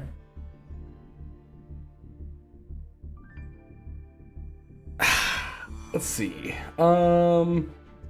Okay, that is open. Good. Okay, we're all set. Sorry, I thought I messed something up for a moment, but I didn't. We're good. Oh, did we get a sub? Hang on, I think I missed that. Let me pop over to Twitch. We did! 13 minutes ago! WJGO, I'm so sorry I missed that 13 minutes ago. Thank you for the Prime subscription! Woo! Super appreciate that. Thank you so very much. Yeah, I'm sorry I missed that when it happened. I was just yapping up a storm. What can I say? Yeah, sorry, because I called out some of these followers too, but I missed you. I'm sorry about that. I also missed Sai M Bayat. Thank you for the follow, as well as Zach5151. And I think I mentioned, yeah, Black Ninja, okay, Awareness, Crab2, Jared. Oh yeah. Thank you so very much. All right. So we're gonna go ahead and do some ranked. I've been laddering a bit in the meantime. Actually, I did pretty much all of this laddering last Sunday. I was I canceled the stream because I was kind of like, I wasn't in like the most, I guess, social / talkative mood. But I did decide to play some Yu-Gi-Oh! Anyway, and actually ranked up from Diamond 3 to Master 3 with Fiendsmith Sprite. In fact, you know what? I can show you the build that I used on Untapped because it ended up ranking pretty highly. Let me find it here. Sprite, view archetype, find Sprite decks. Okay, here it is. So let me switch back over to my browser. Okay, so it was this one. This was the list that I used. I took this Sprite list from, like I said, Diamond 3 to Master 3 on Sunday. And in fact, I can pull up my stats here. I can show you that.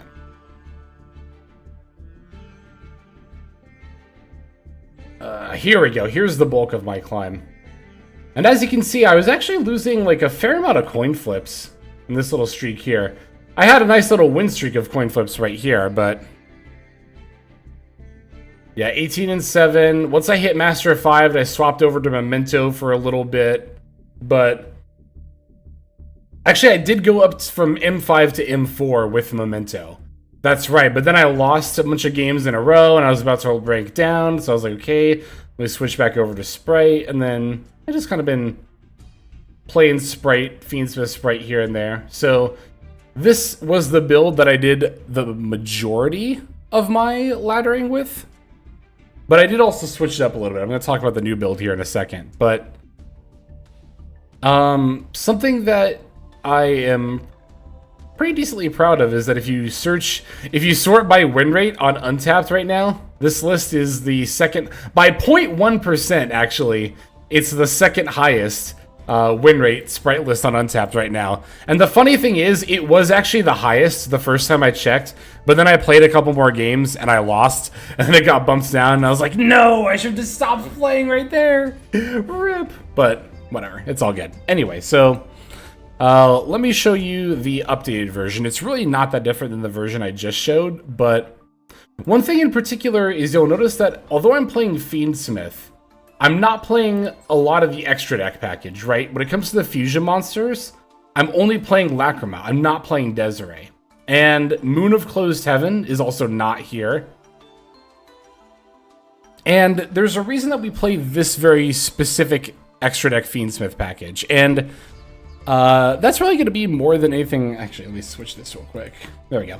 That's really going to be more than anything else because we don't need Desiree. That's why we're not playing it. I never made Desiree. And those like 50 or so, 50 plus games, if you count older versions of the deck too. Actually, if you count older versions, I've definitely played over 100 games of Fiendsmith Sprite in the last season. And I've never summoned Desiree in this deck. Not recently, because we're just going into Caesar. Those are basically the two functions of Fiendsmith in this deck, are you either go into Caesar, or you just go into full Sprite combo. That's also why we don't play Moon of the Closed Heaven, because if you're playing this deck and you have two monsters on the field, one of them is going to be a level 2, and if that's the case, you can just go into Sprint, and then you can just go into full combo. So, like, there's no need for Moon, and again, no need for Desiree, since we're just going to be making Caesar to play around Nibiru. Fun fact, by the way, Caesar also plays around Ghost Ogre in this deck. So Ghost Ogre is a huge choke point for Gigantic Sprite. That's also why we're playing a Ghost Ogre, is to have it as a crossout target. But Ghost Ogre is a massive choke point for Gigantic Sprite. Not only does it stop the Gigantic Sprite summon, but it destroys the Gigantic itself. That overall loss in bodies is devastating. However, if you start with Fiendsmith and you make Caesar before you make Gigantic, not only again are you nib proof, but if they Ghost Ogre your Gigantic. Fun fact about Gigantic Sprite. During your main phase, you can activate this effect. Detach one material from a monster you control. Not this monster, a monster you control. Also, Gigantic detaches as part of the effect. That's why Ghost Ogre is effective against it. However, if you control Caesar, you can detach one of Caesar's materials, and then you literally just keep comboing from there. So, not only does it insulate you against the Nibiru, but also Ghost Ogre, one of the best hand traps against Sprite. The Fiendsmith line protects against that as well. But, yeah, again, we're literally only using Fiendsmith to either make Caesar or Sprite plays. That's it. So we don't need any of the other Fiendsmith stuff. And in my experience, having something like Djinn Buster comes up a lot more often than something like Desiree. Djinn Buster comes up all the time, actually, especially if you're starting your combo with like Sprite Starter, for example. You can go, like, let's say you open with Sprite Starter and any level 2 monster. It could be Max C. You can go Starter for Blue, for Jet, for something like Carrot, right? Then you can use your Blue and Jet to make Djinn Buster, which can negate monster effects. Now you can normal summon Maxi, special summon your other Sprite monster, Sprend, boom. Not only are you going full combo, you're going full combo under hand trap protection. So again, that to me comes up a lot more often than something like Desiree does. The most recent cut I made for the deck was actually taking Desiree out of the extra deck. And what I actually put in was Salamander and Almirage, because I have had once or twice, there's been a hand where I opened Swap Frog and then just like 4 non-engine. And in that hand exactly, you actually do need to be playing Almirage to be able to still go full combo. Again, that has come for me 2 out of maybe 100 games, so not that often at all, but again, it's more than Desiree came up. So that's why we are playing the extra deck that we are. It looks really, really weird. Don't worry, I'm 100% aware of that, but I think this is correct. Also did end up slightly adjusting the hand trap ratios. We're on 3 Droll and Lockbird because this deck just does not care about Droll and Lockbird at all. Like, not even a little.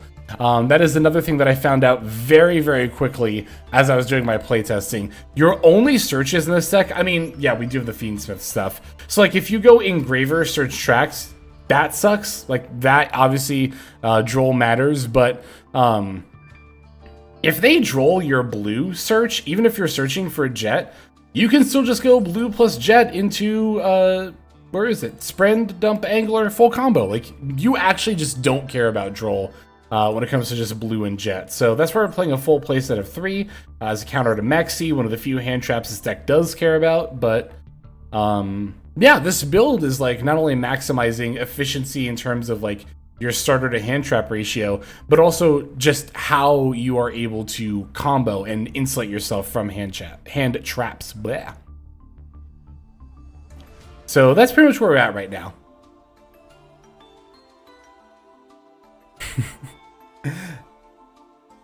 Oh, spellbinding, I've seen the I was watching the MBT video as well. It's so funny. I mean his reaction. The meme itself is like, I just can't believe how funny he thought it was. That was so good. What's up, Blaze? Is it possible to add in Paradise? I mean, you can if you want to, but it's a brick, and I gotta be honest, it really just doesn't come up.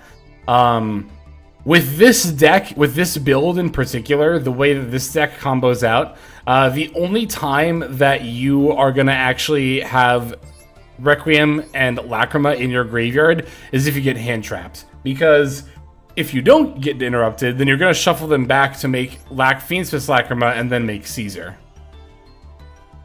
So I don't really think it's worth playing a brick for a situation that only comes up when you get hand trapped, but Again, this build plays Fiendsmith very differently from the way a lot of other decks play it.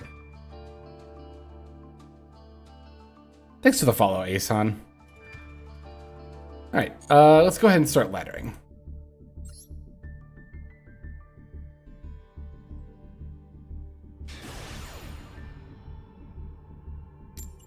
Would still like to play Tri-Sprite at some point. I still need to do that. I told people I would. I'm starting to wonder... Oh, we lost the coin flip and we're going first, by the way. I'm just really starting to wonder if Tri-Sprite is actually, like, on par with Pure Sprite. I don't think it's going to be that much worse, if it even is worse, but I don't really... I think Pure / Fiendsmith Sprite is still probably just the best way to play the deck.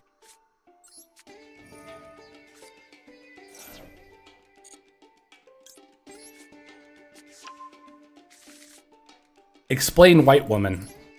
Underworld Goddess is our second IP target. You always need 2 IP targets in this deck, because sometimes you make IP and SP both on turn 1. I think Underworld Goddess is also definitely the best second IP target. You could play Appaloosa. I think that's probably the next best one. You could play Avermax, but if you're looking for a Towers monster, just play Underworld Goddess. IMO.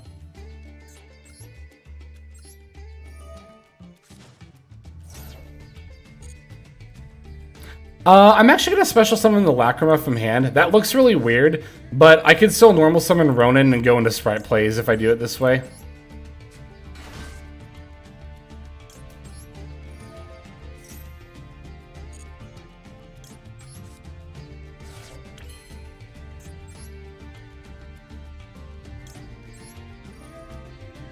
Black Thanos TV, thank you for the follow. Welcome to the stream. They did let us go first, yes.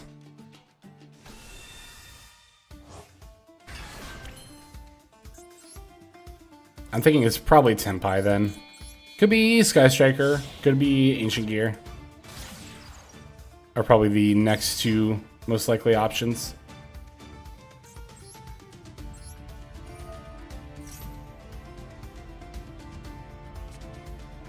Okay, so this is the exact kind of scenario where I would want to be able to normal summon Ronin Totem, which is why I specialed Lacrima from hand instead of summoning Engraver from deck and normal summoning Lacrima.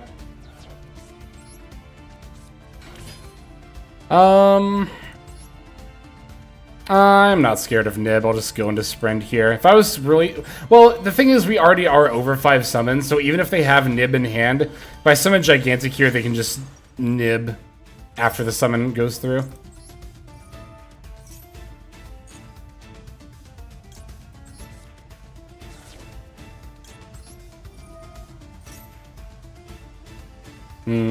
Ash Blossom would be terrifying. Impulse, equally terrifying.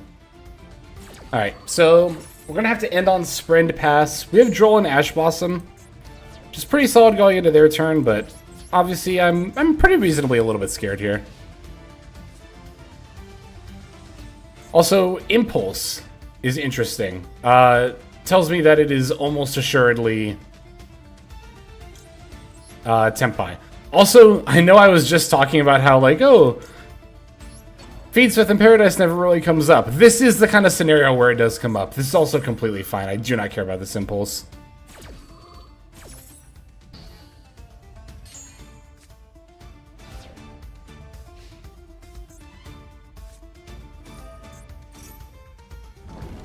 Okay, so we're gonna Droll after they add off of Blaster, and then we can Ash Blossom. Well, we won't even need to Ash Blossom Sonic and Kaiman, right?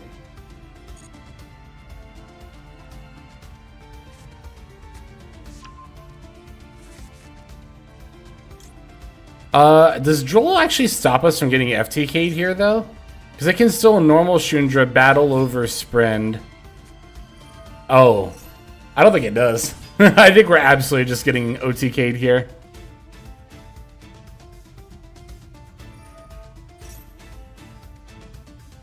Yeah, because we can't Ash the Shundra effect during the damage step. They can still set the field spell.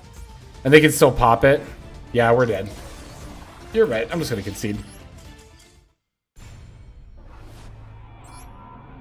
Dang, couldn't play through Imperm Double Impulse. What can you do? No, we actually can't Ash Shundra because Shundra activates during the damage step. And the only effects that can activate during the damage step are effects that say they activate during the damage step, effects that modify stats, counter traps, and effects that negate activations, I think? Not cards that negate effects, but ones that negate activations, I think it is. Because you can, like, Stardust a Fossil Knight that gets flipped up in the damage step, but...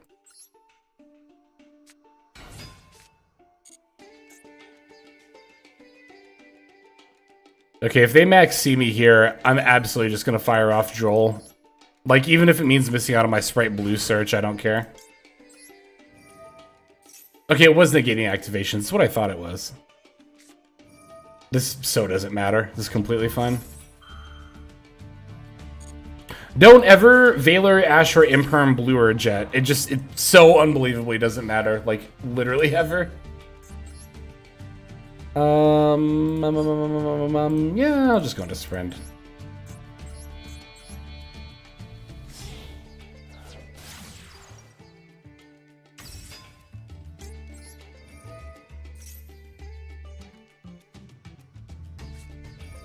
Okay, that matters. That one actually does matter. Alright, so it looks like we're pretty much in the same spot as last time here. Where we've got Droll and another hand trap going into our opponent's turn.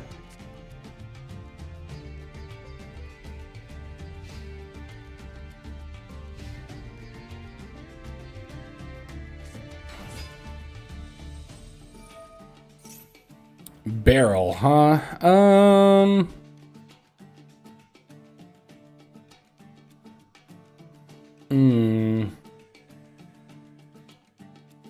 I'm gonna Valor this. Because, like, yeah, I could let them set Lordly Load, flip it up, search, and then Droll, but that still gives them access to Drill Beam, and I'd rather not deal with that. Speaking of damage step.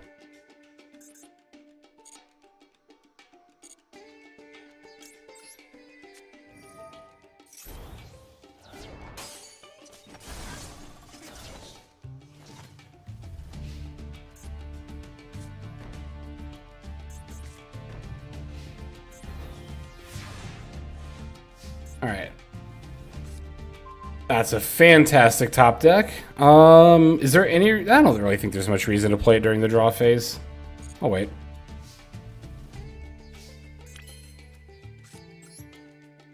Most valuable Gamma Burst I've ever seen. Hey now, Gamma Burst is how I win like half my games. Wow!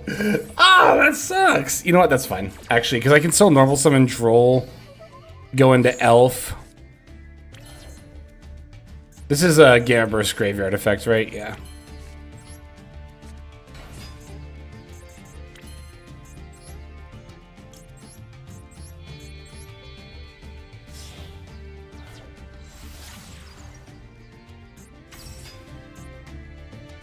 Please don't imperm me. They're gonna imperm me. They didn't imperm me. All right.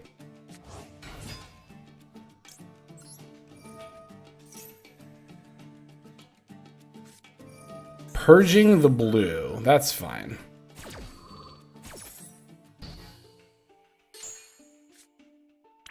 This card is still chainable, though. That wasn't Purge, because you can't Purge in response to stuff like Elf Summon. So, they do still have another relevant face-down card. Also, Purge, it is Blue Eyes. It could have been Fiendsmith Control, you know. Probably True Light. I hope it's True Light. Like they're trying to fake me out. Okay, so I already used Starter. I already attempted to use Blue's first effect. So I should be getting Swap Frog here, right? Let me think about this for a second. So they're at 6,800. I have 32. 32 plus 14 is 46. Swap Frog is 56. I would need 1,200 more damage, which I think I could find. Well, I did already use Elf's effect. Shoot, can I just not OTK here? Like, at all? No matter what I do? Let me think about this for a moment. Because if I can't, that's absolutely going to change what I summon here. So if I special summon Swap Frog dump Ronin, link into Almirage, and then I can summon back Ronin, and then I can go into a link to... But I've already used Elf, so there's not really much of a point in summoning that. Yeah, Garen Burst Graveyard effect, but I don't think that's enough, because, like, the strongest link to I could summon is SP at 1600, so 1600 plus 1400 from the graveyard plus 32 is 6200. I'm still 600 short. So I don't think I can OTK pretty much no matter what. That being the case, would it be more valuable to summon Red or Carrot? I actually don't think so, because it would just result in so few bodies. I actually think I still summon Swap Frog anyway. If we played Moon, we would have game. No, because then we're two locked. Oh, you know what? I could Jet for starter. I think that might be my best option. And then I could go starter for Red or Carrot. Probably Red. Well, I guess it kind of depends on what my opponent does. I think this is my best option.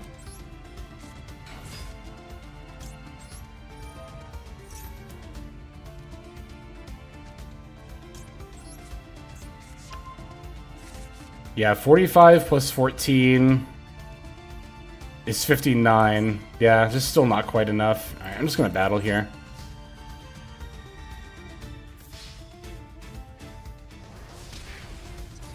We could even link these into Elf if we really wanted to.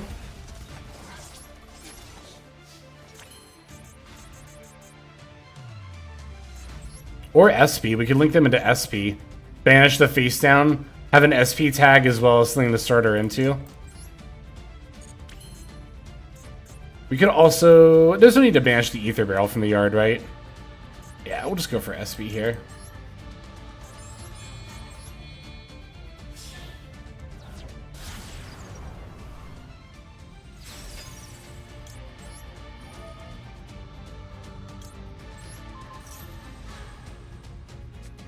It was True Light.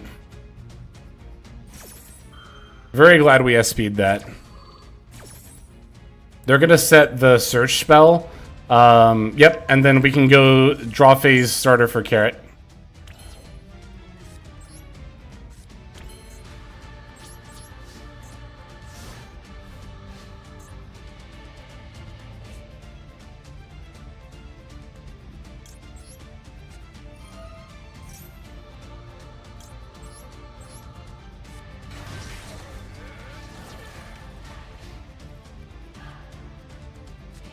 Alright, now we negate this and win. Well, okay, I guess we do still have to top deck something here. Like, literally any monster. Oh, wait, no we don't, because of the Graveyard effective Gamma Burst. We actually just have lethal on board.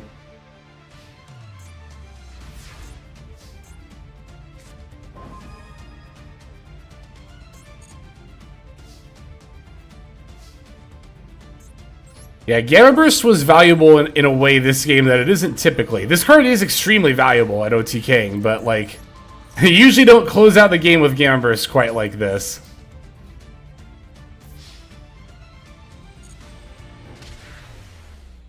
That was a solid game. That was a really solid game.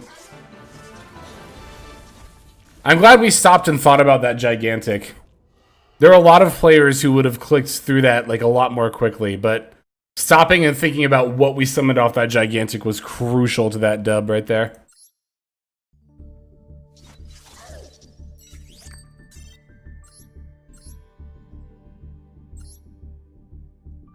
Also, Umbra Warlock, thank you for the follow. Welcome to the stream. I hope you are doing well.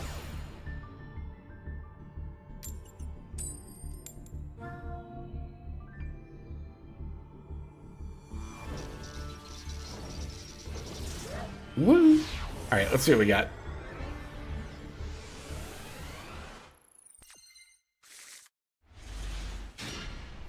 Ash plus Nib. I like this. Engraver for the follow-up turn. I don't mind opening double ash. One for there when you go second, that is. Am I gonna ash this? Yeah, I'll ash this, that's fine.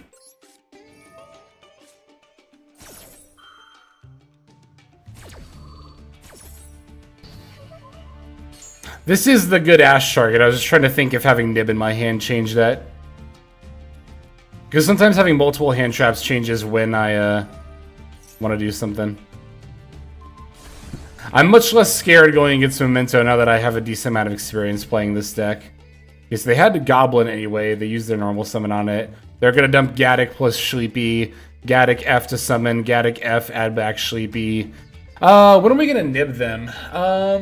I mean, we can do it at the end. They don't make Appaloosa on their turn 1.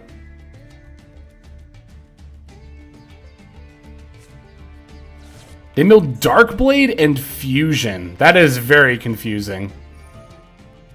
That is extremely confusing. Why would you not mill Gaddock plus Sleepy? Unless you already have Gaddock in hand?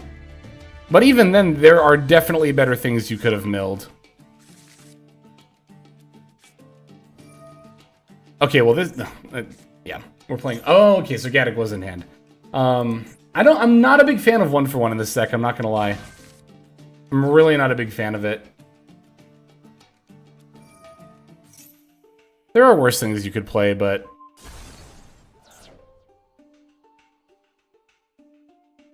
sending the Darkblade is really confusing to me. Like, if you have an extra send, why wouldn't you dump like Combined Creation or Akiran?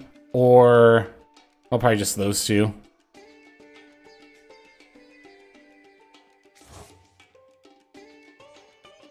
Get it back from Thunder Dragon. Well, that makes sense, except they didn't go into Thunder Dragon. But that does make sense, actually. That is actually a good call. Because they could have gone Thunder Dragon into Anguish, into Search, whatever they need. So that is actually a good point that you make. But, yeah, they went to Combined, or not Combined Creation, but the Creation King. So this should be dumping Akiran, Combined Creation, and another copy of itself. I don't think there's any reason to deviate from that here. Well, I mean, actually there kind of is, because now you no longer have the graveyard effect of Fusion because you used that already, so... Oh, they still do, you're right, yeah, they could still send Gaddock plus Eepee, you're correct, yes. But they would need, but this is, I think, why they should have set up Akiran or Combined Creation earlier, because they still need those two in the graveyard, and they've now already activated all 3 of their big effects that dump from the deck, right? What? Huh? I'm still, like, connected to the stream, right? Shit, am I? Actually, that's a good question. Yeah? What the fuck? Huh? What do you mean connection fail? This is like the 3rd time in my life this has happened to me. Actually, 2nd time it's happened to me on stream. This is the 2nd time this has happened to me on stream. This happened to me like over a year ago, where I connect failed while streaming and had no issues with the actual stream itself. We were so robbed. This game was a slam dunk W for us, I think. We had that nib, and we would have been able to use it effectively. God damn. I've heard people saying that the servers have been bad. And I actually did experience that a little bit myself the past couple of days. I've just noticed that every now and then it'll hang for a couple of seconds between turns, but it's been a minute since I've experienced something like that. And that counts as a loss for me, right? That's fun. If that happens again, I'll probably switch to like a viewer dual room.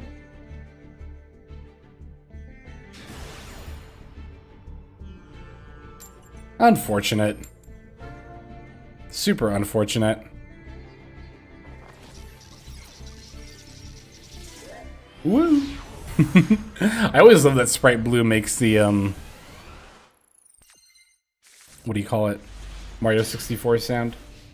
Alright, multiple hand traps, Engraver. I like it. Hopefully we don't lose connection again. Now every time there's like a pause, I'm going to be really paranoid. Yeah, I'll Valor this. But I was kind of deciding if I wanted to Valor it or use the Ash on the Lordly load. I think it's better to Valor this and then Ash whatever comes up later. Yeah, it's really Hand Trap and Graver always feels good when you go second. Almost doesn't matter what the other two cards are. Hey, speak of the devil.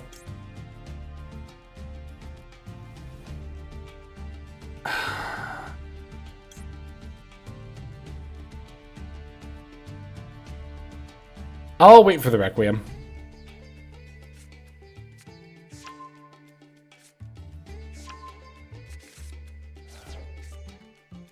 I guess they did already use their normal summon. I guess there's no reason not to wait for the... I guess no, well this does set up Light Fiends in their yard. It's like, I don't know actually if it's better to Ash on Tract or Requiem here. I don't know if it actually makes a difference. But yeah, this is definitely, yeah, this is Fiendsmith control, not Blue Eyes. Okay, I mean, they had Call By. I mean, yeah, they had Call By, but that doesn't change my question, I guess. I'm trying to figure out if there's, like, is there a reason to Ash one or the other card there between Tract or Requiem? I kind of feel like I should have Ashed the Tract. I mean, again, they had Call By, it wouldn't have made a difference, but because otherwise, I guess, so it's a matter of, like, Ashing on Requiem does give them 2 Light Fiends in the graveyard. Ashing on Tract makes it so they could still potentially go into Requiem later in the turn. And I guess the former is probably going to be more likely than the latter as far as like what would potentially screw you up. So I guess in that regard, Ashing the Requiem there is correct.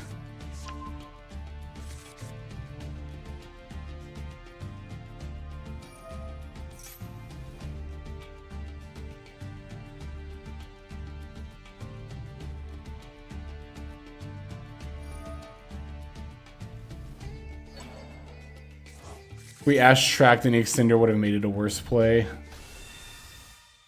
You know what? Okay, so I guess something that I didn't really consider is that getting Light Fiends in the yard would let them summon Bystials a lot more easily. So yeah, I should have Ashed the Tract for that reason, I think, specifically.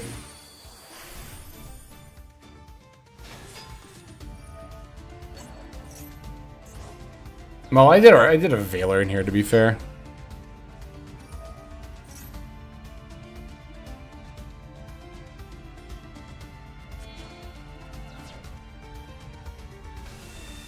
No, I think... So, like... Let's say they just had Magnum Hut, right? And not all this other stuff they're playing. After I Ashed the Requiem.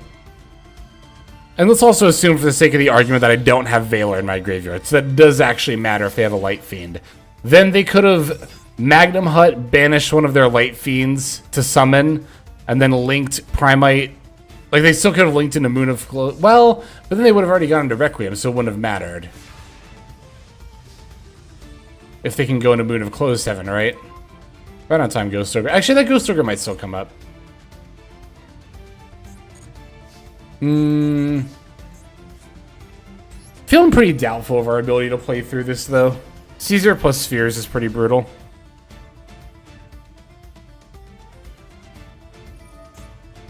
Oh, and we're gonna have to deal with Paradise, too.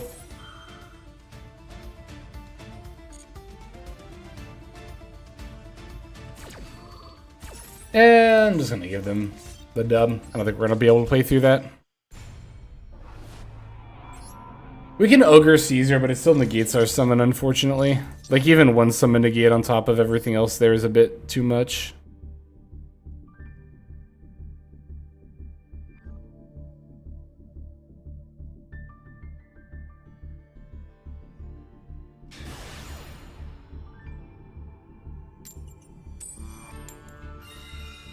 Alright.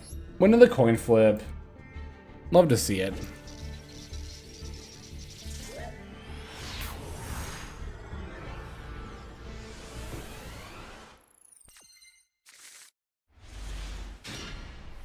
Hand's really solid. Hand's very good, actually.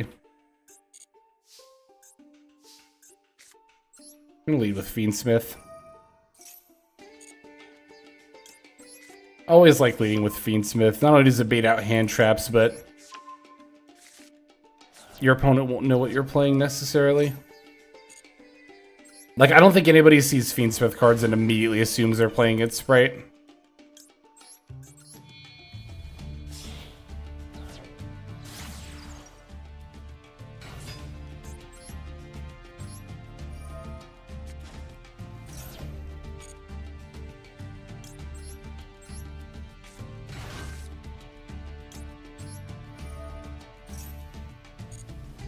Dump Engraver. Engraver. Summon.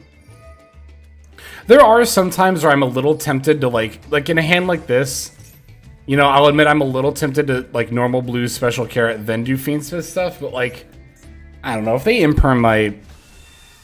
Like if they imperm sequence, I actually just don't really care that much about that.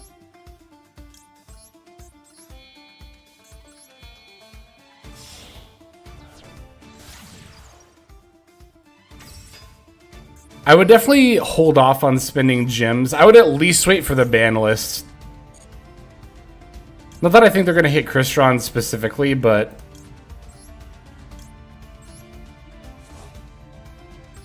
You know, if they hit Millennium, Crystron might not be quite as good as you might think it'll be. Like, it'll still be a solid deck, don't get me wrong, but... yes, we are special summoning.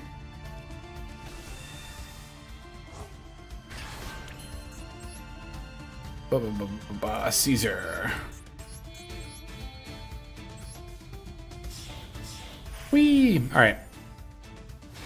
Sick. Now we can go special carrot, special blue, blue F. Okay. I was gonna blue for jet, special jet, go for gamma burst. No, sorry, I wouldn't have special jet. Because I needed to go into Sprint first. I could have started for red to play around monster effects as well, though. Because I was kind of thinking about making a Gin Buster, but I didn't have... I mean, I had enough bodies to do it. I just would need to have linked off Carrot, but... Nah, wouldn't have done that.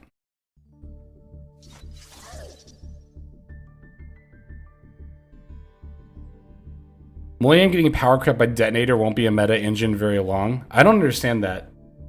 Because you would not at all play Ryzeal in the same decks you play Millennium in. Because Ryzeal locks you into rank 4s, and Millennium doesn't. And I don't think one deck, as we discussed earlier in the stream, I don't think one deck being slightly better than the other means, alright, don't think about any other deck for any other reason. It's like, no? What?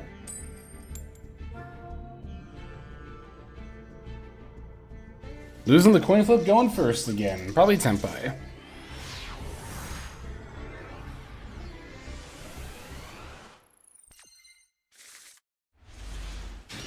This hand's fine.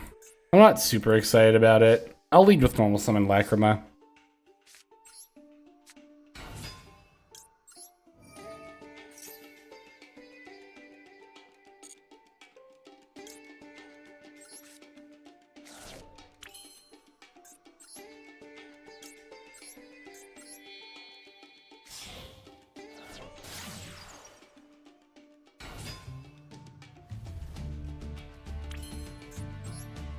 Detonator's very good into Millennium is what they mean, I think. Oh, okay. I mean, I don't think the existence of counterplay, you know, particularly excludes a deck from being good. But that makes a little more sense. I guess when they said power crept, you know, I see that as like a 1-to-1 replacement.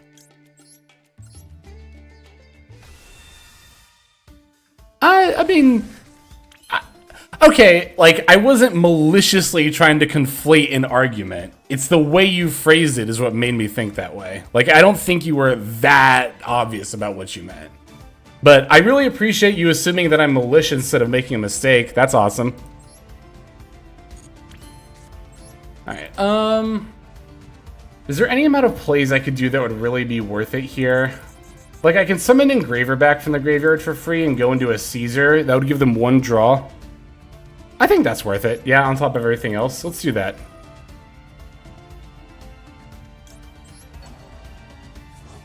No, actually, yeah, Requiem was fine to put back there.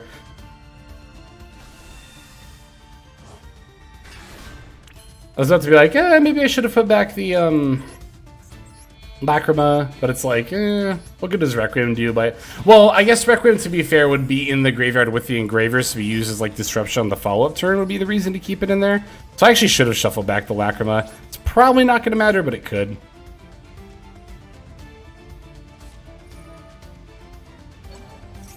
How about no?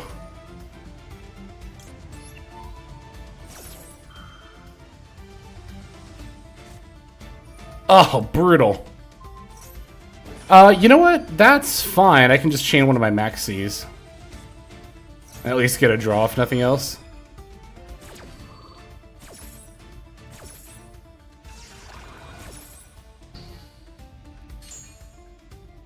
Rank 6s outside of Caesar. Lars. Probably M7 and Lars.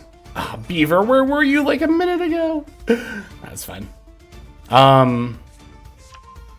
Yeah, M7 is good for not only bouncing your opponent's stuff, but it can also return cards in the graveyard to the hand as well, including your own graveyard, which can come up for recycling stuff. And then Lars is good for going first. It's just like an Omni Negate.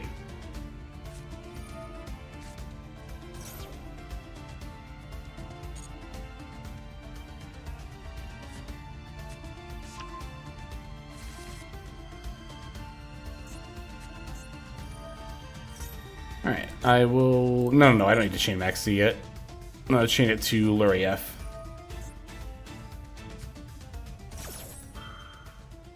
Huh, I could actually stop that. Is it worth giving up my Imperm to save the Caesar effect?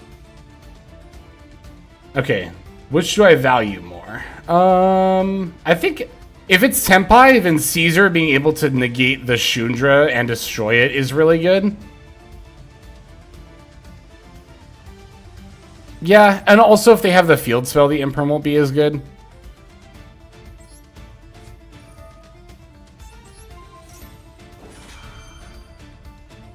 Yeah, let's do that. I found out the other day you can add Frog back when it's negated and summon it again. Yeah, if they ash it, yeah, then you can bounce swap Frog back and then just summon it again. It is funny.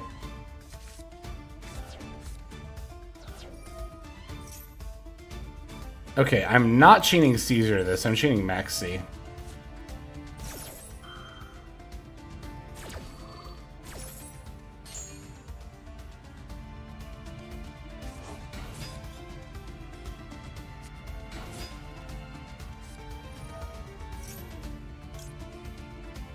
Okay, let me think about this for a second. So, if I pop this, they're going to Genroku for Fadra and just bring it back.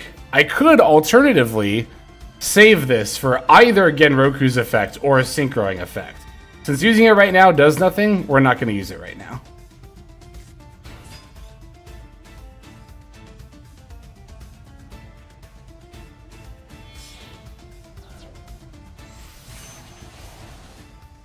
Ooh. They do make Baron there. But I didn't even think about that. 6+4, yeah. And then they can just Genroku for Fadra now. Oh, rip me. That was a misplay. Oh, no. Yeah, that's it. I'm just going to give it to him.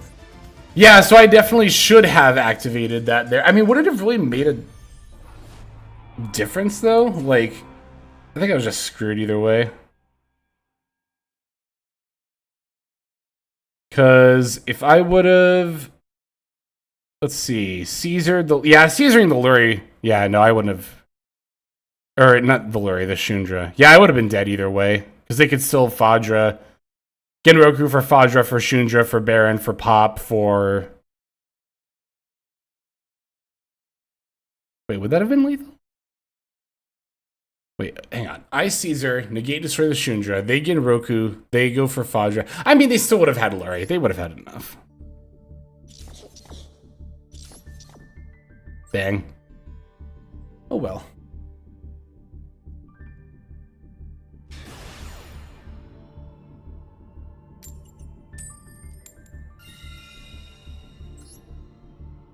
Big Daddy, thank you for the follow. Welcome to the stream. We made Sprite Blue mad? Nah. We didn't do anything. It was our opponent's fault. Did I win that coin flip? I was not paying attention. I did win that coin flip, okay. Alright, so we'll begin with starter. Starter, I think I still starter for blue here, actually. Do I? No, I don't need to. At all, actually. What am I saying? I want to start her for carrot, because I have call by in hand. So, yeah, we'll do it this way.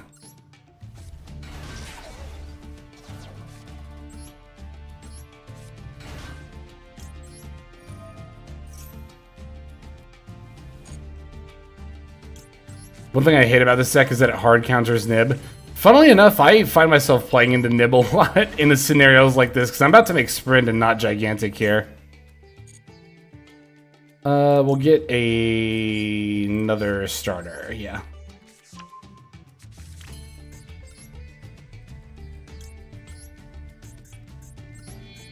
I just think on ranked ladder, if you try to play it safe every time, you're gonna end up losing out on, like, because you're gonna lose out on the number of total bodies you have access to. That is going to affect your games in the long run. And, like, yeah, I'm playing into Nib here, but I think if I were to try to play around Nibiru literally every single time, it would end up costing me as many games as playing into Nibiru does. If not more. I think more. That's why I choose to play into Nib.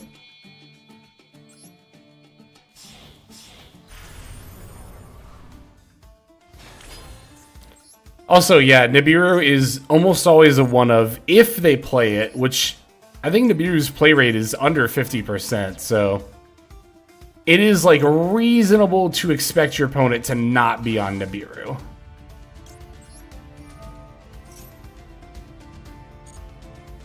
Now, if I was playing in a tournament, I would be a lot more careful, and I would consider going into Gigantic more of the time. Because losses in tournaments hugely matter. On ranked ladder, if I get nibbed and punished, darn, that sucks. Alright, we'll just move on to the next one. In a tournament, that's a completely different story. I feel like, without even really trying to, some people act like ranked ladder has the same stakes as a tournament. Like, one question, one of my most frequent types of questions I get asked in my YouTube comments is, what do you do in this scenario? Like, what happens if somebody does this? Like, it's usually because I never play Feather Duster, right? And every now and then I'll get the comment of, like, you're not playing Feather Duster. What do you do if you go against Sun and they go first? And I'm like, just concede and go to the next game, right? Like, obviously, if I were playing in a tournament, yeah, I would probably need to address that to some degree and have an answer ready. But on ranked ladder, I don't really think that's the case. I think it's fine to just say, yeah, we just lose those games. Whatever. Move on to the next one. And I think that in a similar fashion, what I was alluding to earlier, having that random Feather Duster, I think, is about as detrimental as not in the grand scheme of things. It's really easy to feel like that's not the case because it's so easy to see how, you know, oh, Feather Duster does its job of helping, right? But it's not always as apparent, but still quite important that, like, there are going to be a lot of hands where you top deck a Feather Duster you don't want to, or you open a Feather Duster that could have been another card that would have been more useful, right? Something like a triple tack or a crossout or something. So, I don't know. Again, when it comes to ranked ladder, I'm fine not being prepared for everything. For a tournament, I want to be ready for everything. But again, for ranked, not quite as worried.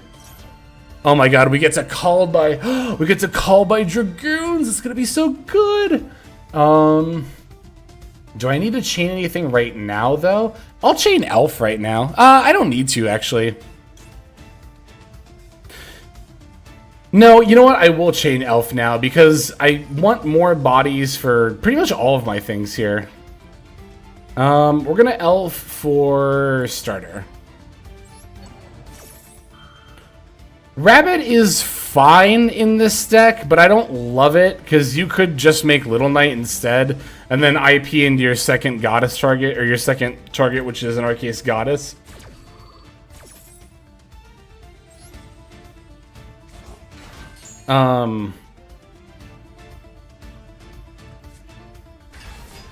And I don't like that it takes a main deck slot.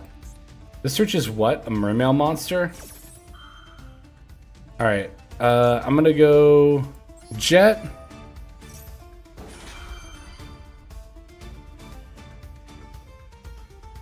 And I think I will imperm the Abystius.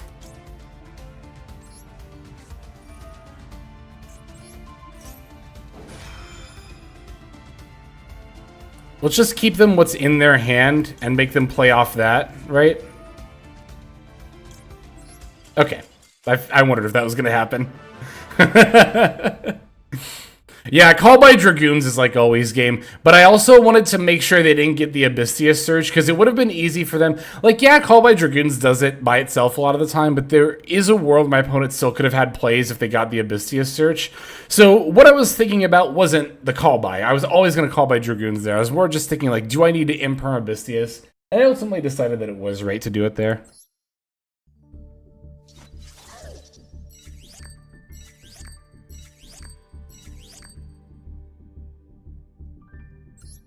Alright, keep going. Rabbit Azaroon for the Millenniums. I mean, there are other ways we can counter Millenniums, like Carrot. I don't think Rabbit's bad. I think Rabbit is fine. But I actually dislike it for the same reason I dislike Melfi's. They eat main deck slots.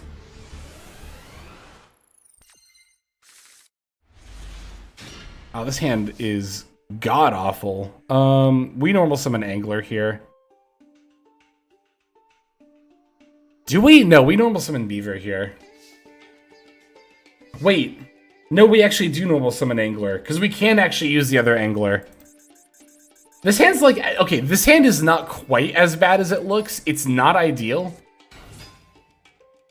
But they're just going to fire off a Maxi here, and that's going to be really unfortunate. Okay, Fuelos is a different story.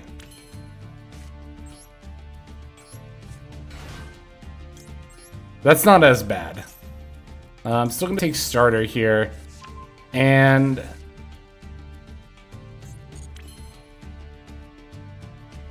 I could Starter for Blue, and then Blue for Carrot. And then go into Jin Buster, give them 2 draws, put up 2 negates. I could set Starter for red during the draw phase, give them 1 draw, or give them 0 draws and get 1 negate. That sounds better to me.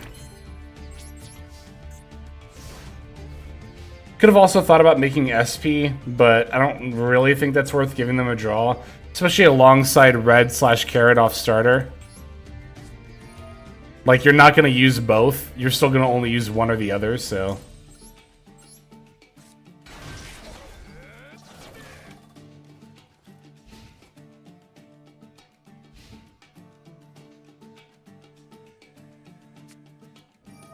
One negate into 5 cards. Into the Void? Okay. Plus Fuelos, it's probably Sky Striker Tenpai then.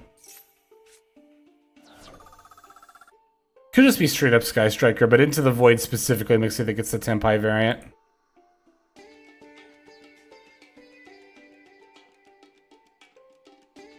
Which actually makes me slightly glad we got red here and not carrot, because I think red's going to have a lot more impact. Okay, they're thinking, which is good for me. If they were able to easily out my red, they would have just done so by now. But they're thinking. That is actually really good for me. Normal summon Pydra. I'm gonna red this.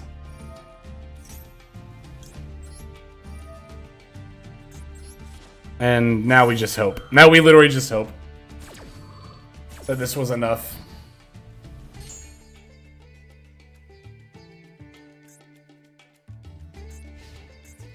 Maybe? Unless they Sangan Kaiman?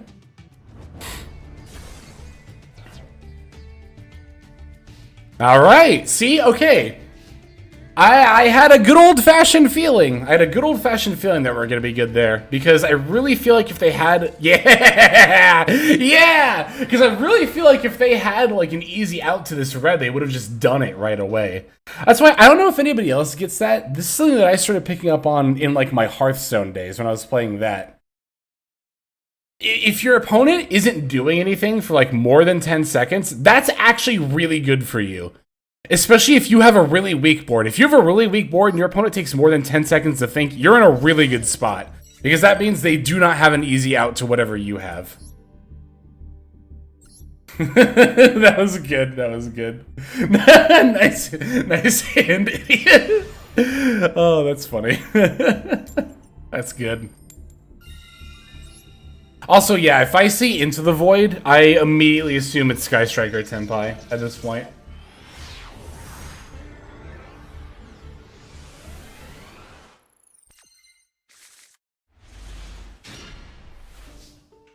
Hand's really good. It's pretty good. I don't know if I would go so far as to say really good. We do kind of lose to one Valor Imperm here. Alright, never mind. We're good.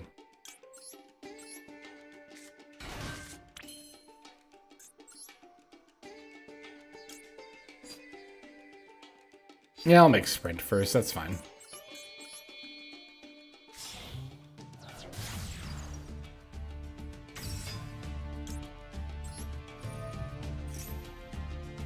Don't like that. That's unfortunate. At least we have 3 hand traps. Play around Nib. Yazzie, we just talked about this like during the last game. No, for ranked ladder, I do not ever play around Nib on turn 1. If I was in a tournament, I would consider it, but ranked ladder, it's not worth it. Just play regularly.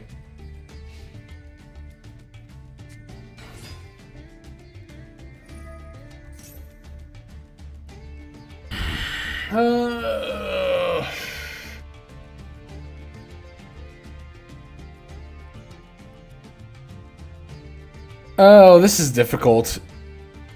I could Ogre Barrel here and not have to worry about Drill Beam.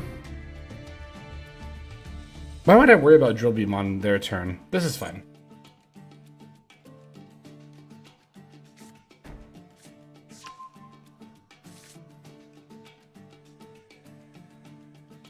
I wish I could Ogre Load. Well, I mean, you can Ogre Load on the second F, but not on the first effect, unfortunately.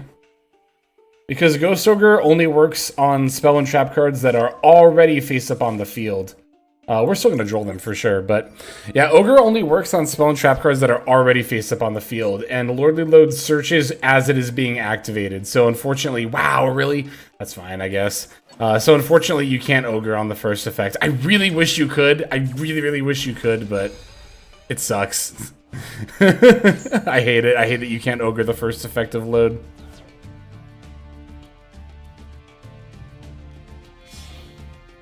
Okay, so it is Blue Eyes. That's really good. That's really, really good. I was really worried for a second there that it was going to be Fiendsmith control.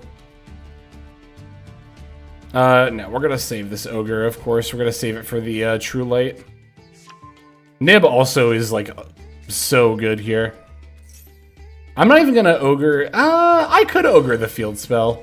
Well, not anymore. No, I'm not going to. Yeah, I agree. Yeah, if Ogre worked on activation 2, it would probably just be too insane.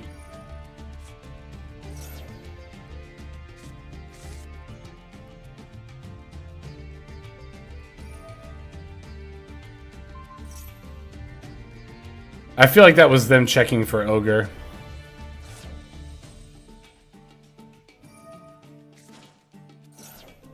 That might... No, I guess that wouldn't really have been an Ogre check. Well, yeah, it would have, actually. What am I saying? Well, I don't know. Does it tribute his cost? It does tribute his cost, okay. No, I don't think Cosmic Cyclone is a tech card ever to consider. I'm not gonna lie. I think Cosmic Cyclone's really, really, really, really bad. Especially nowadays. Cosmic Cyclone, you could have actually considered it at some point, like, sooner. But... hang on, let me think about this for a second.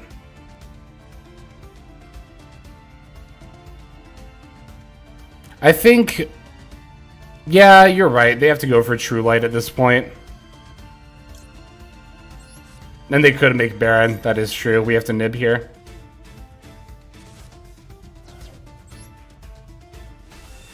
So Cosmic Cyclone, I think you could have made an argument for that card, and people did make an argument for it, like, maybe a year ago and sooner, but I still think even back then, it's not a great card, and I said as much. I think nowadays it's even worse. I think because Ogre does pretty much everything you want Cyclone to do and more, in the grand scheme of things.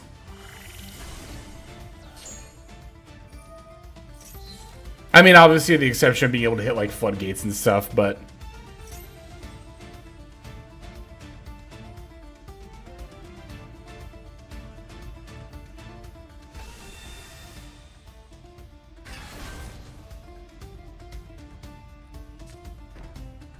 Yeah, people played it in the Runic metas when Fountain was at more than 1. I still didn't think it was good there. That was, like, the main argument for people to play it. That's a really good top deck. Side deck card in certain formats. I would agree with that. I would 100% agree with that.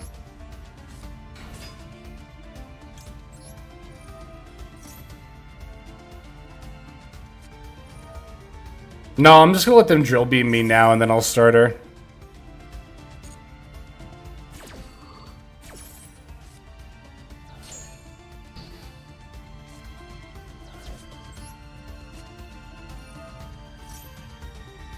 Really hoping they don't. I have an Ash Blossom! God, come on! Ah! Right as I was saying it. Oh, that's brutal. Alright.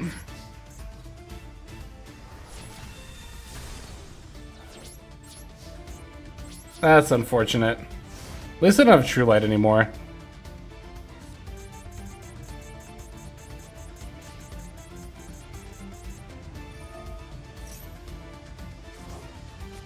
Oh, but they can start Drill Beam recycling. I don't think we can beat Drill Beam recycle here.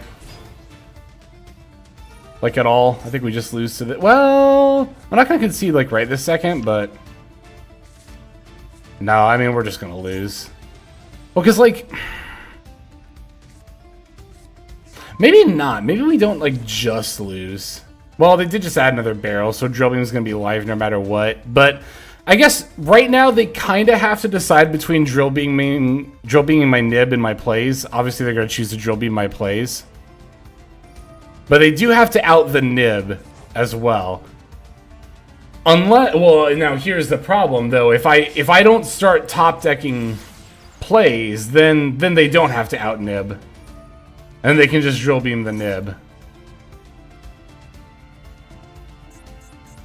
But the other problem is that a significant number of my top decks... Well, oh no, here's another problem. They can just battle over a nib right now. Yeah, I can't... Like, they... Well, okay. Let me see what they do here. Yeah, they're just going to battle over here and then pass, right? And then... Drill Beam is live. They have an Ether Barrel in hand. Yeah, I'm just... Wait. I mean, yeah, they can still crash and then do 3k direct. Drill Beam is still live. They can beam my top deck. I'm gonna wait for them to move to battle phase. And then I'll concede. God. Okay, yeah, there we go. You can have it. You can have it. GG's, GG's, etc., etc.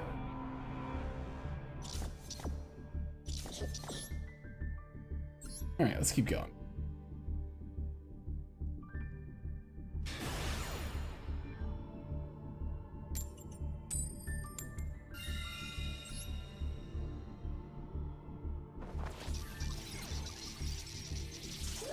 Let me see something real quick. Okay.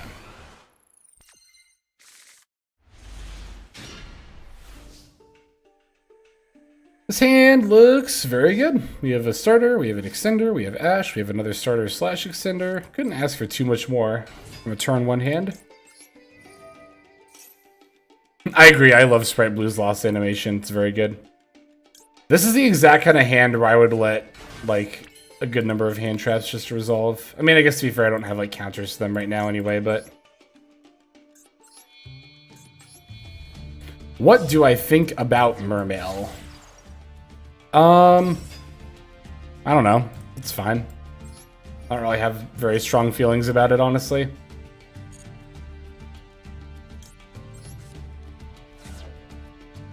Minstrel is annoying when it snipes hand traps, but I don't really get that upset about Molten Glacia, because I feel like if by the time they've resolved enough effects to start Molten Glacia hand ripping you, they could have just put out any number of stuff that probably would have just won them the game too. So that I don't tend to get like really salty over at all. Yeah, like I said, I think Minstrel's the most annoying part, but even then I'm just like, whatever. Am I gonna get carrot or red here? I think I should get red.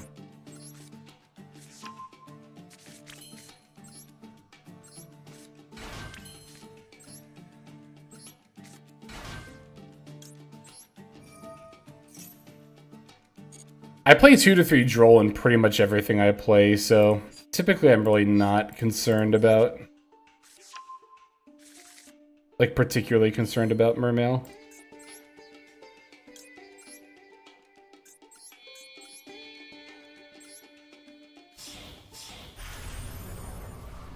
Raizu variant, do you think it's going to be the strongest? It just super depends on when they come out, what comes out with them. That's not something I think I could say until we have like a release date and I could actually start like theory crafting.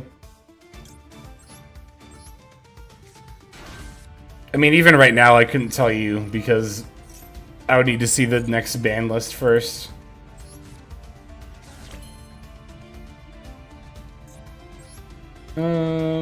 Okay, I could get another... Well, I could get another Dark Monster, but I'm going to revive Frog.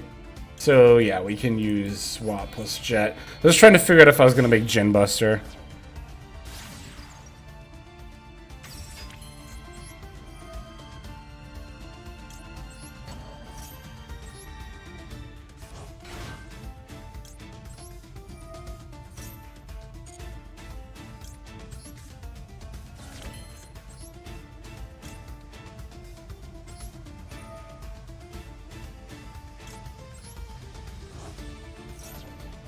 I think you can play Fiendsmith and Ryzeal, right? That was a thing in the TCG.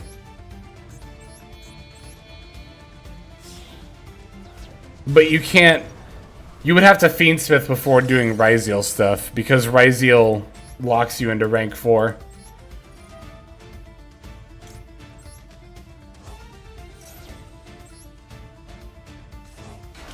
I'll make Little Knight. That's fine.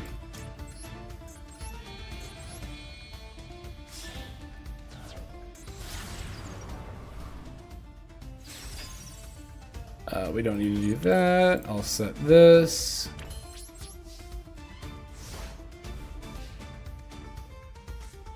Ryzeal can summon without starting chains.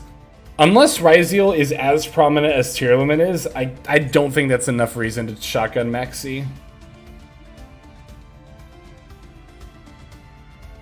I don't think it was right to shotgun Maxi when Cashier was big either.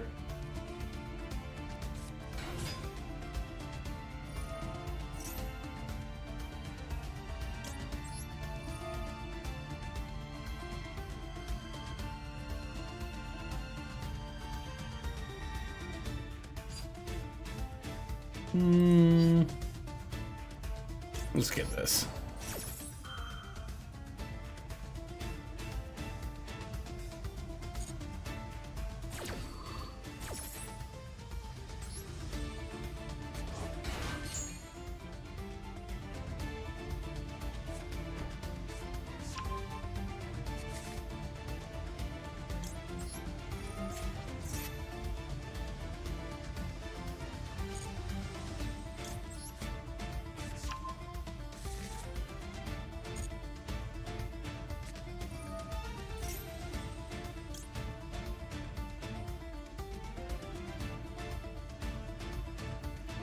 What if I chained SP? Nah, I'm gonna Ash this.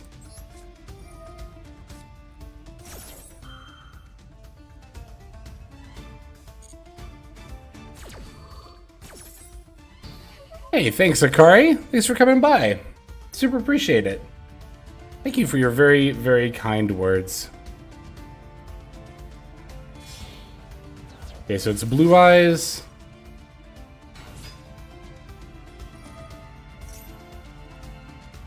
I could activate Red, sack Elf, negate and destroy. That actually sounds pretty good.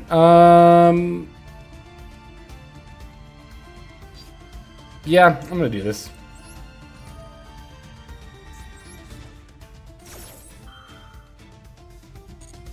I think this is super worth.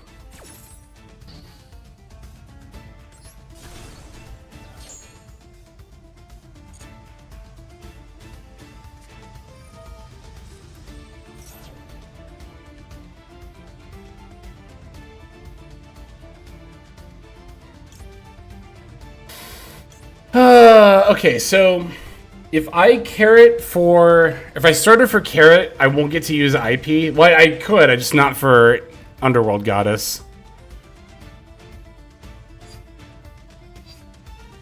They've used their normal summon.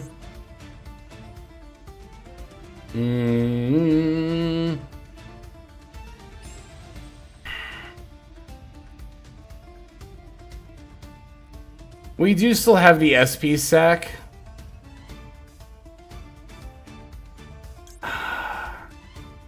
I think this is worth it.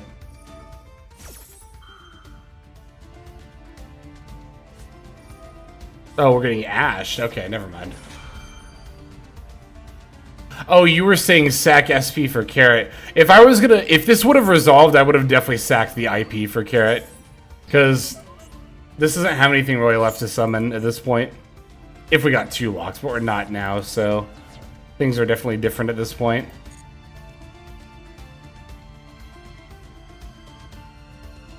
But even without IP, I still would have had the SP Banish F as more disruption if I needed it. Okay, so that was interesting. They actually had the wishes anyway, so that was just bait. That was a good bait from them. That was really good bait.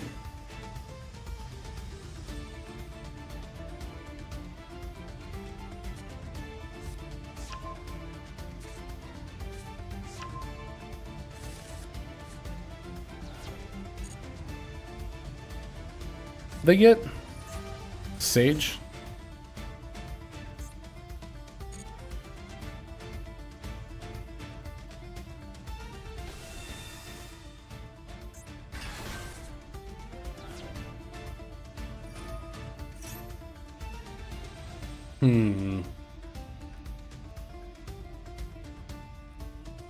Let me think for a second. So I could either Maiden, or I could, sorry, not Maiden. I could either SP now, and then when they special off Lordly Load, or I could IP away their tuner. I think I'm gonna SP, We can't banish the Blue Eyes? Why not? It's untargetable? No, it's not. There's no thing in the yard, right? Unless the thing that summons it.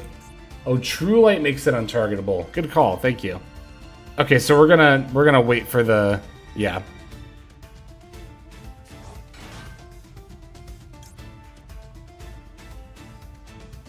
Blue Eyes White Dragon in your monster zone. What if I just let them synchro summon here? And then I can just I can Underworld Goddess eat that. Isn't that just better?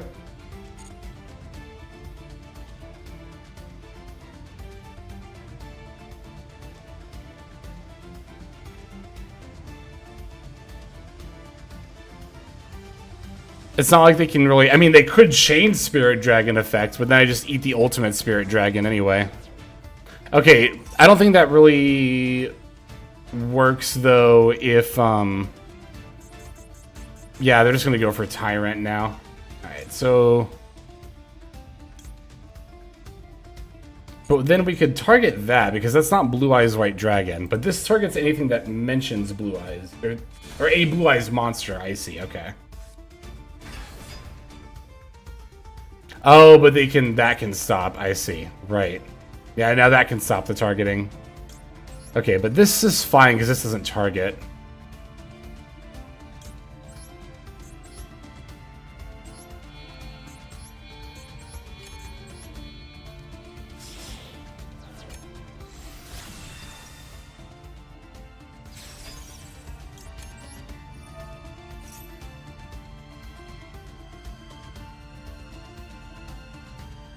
Also, if this gets targeted, they can summon something, right? Yeah. So I actually don't want to SP bounce that if possible.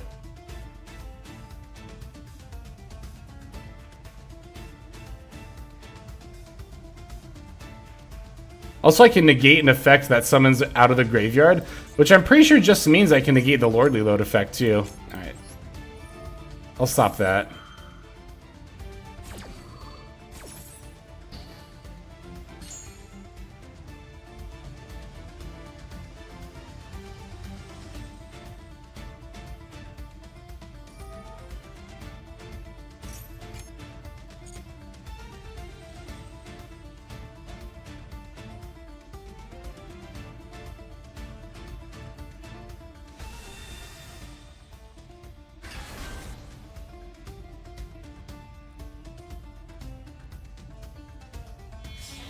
Okay. Is this an and if you do? No, okay.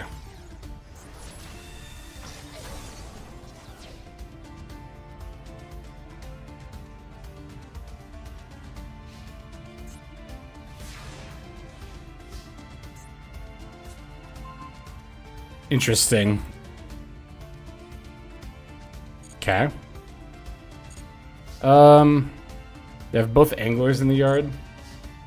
I think one beaver is still left in deck, right? Alright, let's just normal summon.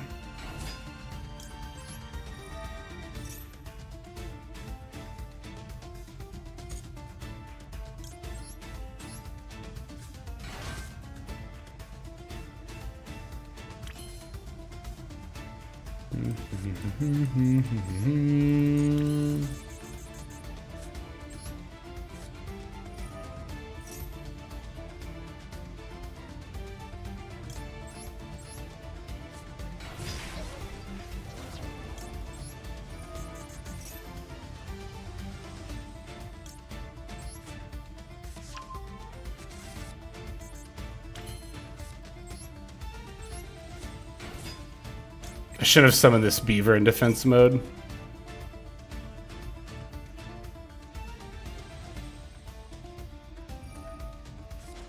That's an interesting time to use that. That's completely fine.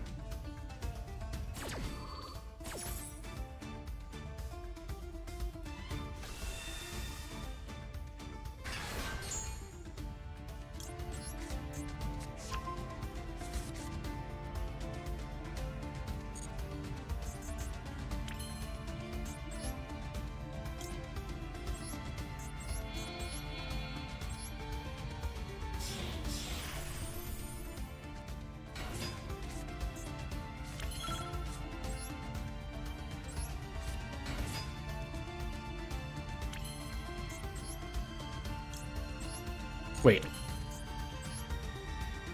But I can't target... I can't target Blue Eyes, but I can still do this.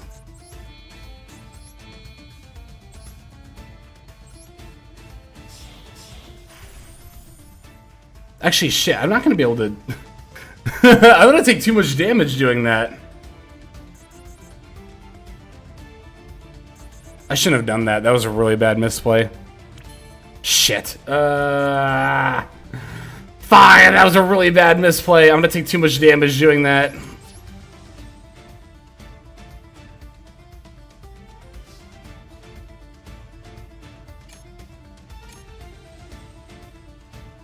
I guess I could Gamma to mitigate, yeah, that's true.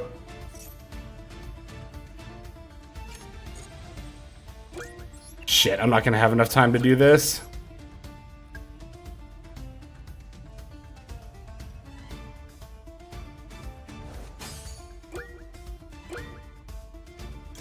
Please concede, please concede, please concede! Just concede! You lose, just concede, please!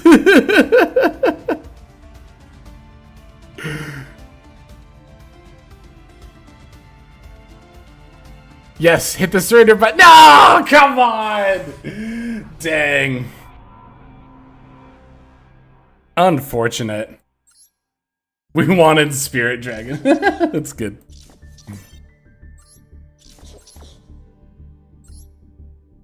Nah, let's keep going.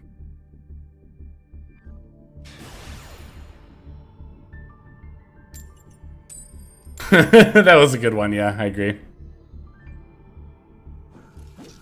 I was at 4,900. Ultimate Spirit is 4,000 defense.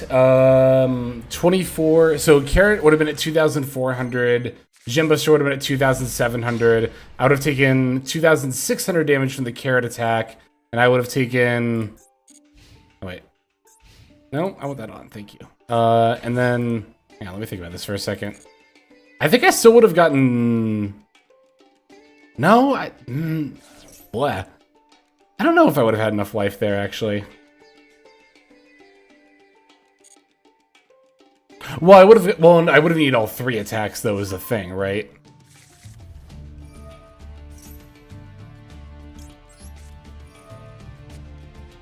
How much longer are you streaming?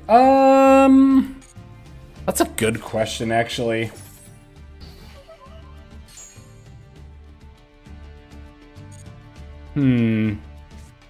Maybe another 30-ish minutes.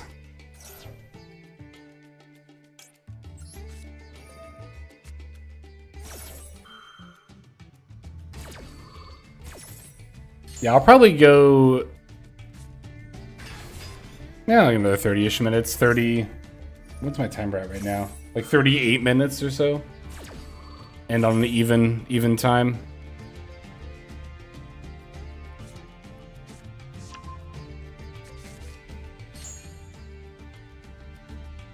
It would have been less than 3k we take from both attacks. I don't think so, right?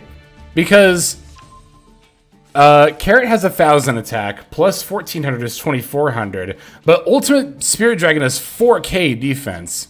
So I would have taken 2,600 from the Carrot attack alone. I had 4,900 life points. I think that was actually exact lethal. For me, if I would have... Well, plus also the Underworld Goddess I would have taken 1,000 from that attack as well. It's wild.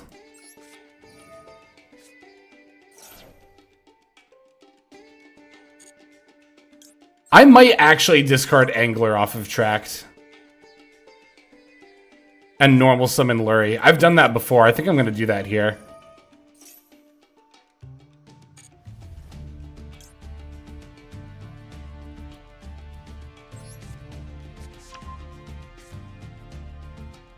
I also think if we get hit with a Maxi, I might just droll them and save my call by for like an Ash Blossom or something. Yeah, I think this is correct.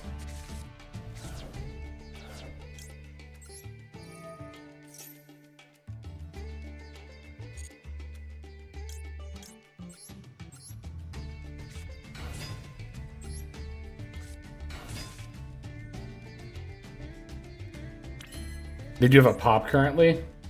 Send a card from your hand. Oh, did they add? What did they add? I wasn't paying attention to their searches. They add that one heavy infantry? Okay.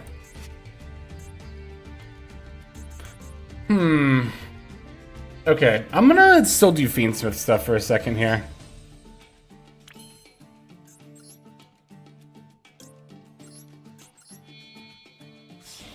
We do have call by for the pop, but I would like to use that against the hand trap if I need to as well. But maybe I won't need to.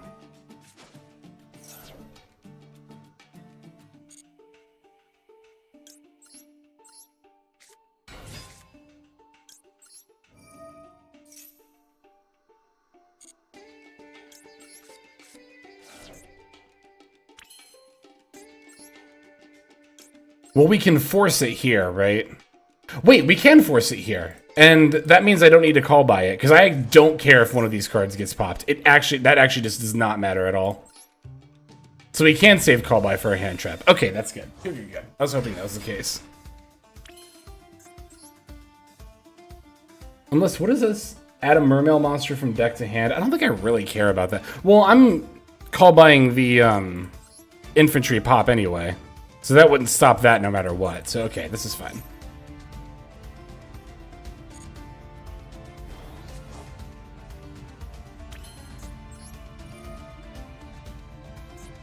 Mermail doesn't play too many hand traps, so it's probably mostly engine. That is true, but again, I just don't even need to use the call by here. Oh wait, they did something else. Banish this card from your... Wait. Contribute this card from your hand, blah, blah, blah, blah, blah, blah, blah. This doesn't do anything when it's tributed. During your opponent's turn, you can banish this card from your graveyard and discard one card to the graveyard, draw one card. Okay. So they're just going to use that to discard the infantry. Or whatever they add here if they want to do something else.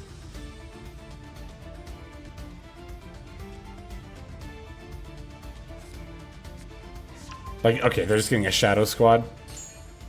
Okay, so they're just making it so they don't need the Link 2 to be able to use the pop. That's actually not good for me. Perilia? I don't care about Perilia. Am I going to droll in response to that? Let me think for a moment. I'm not going to special summon from hand, and I'm not going to normal summon, so there really does not seem to be a reason to droll and Lockbird here. Now we can droll and Lockbird.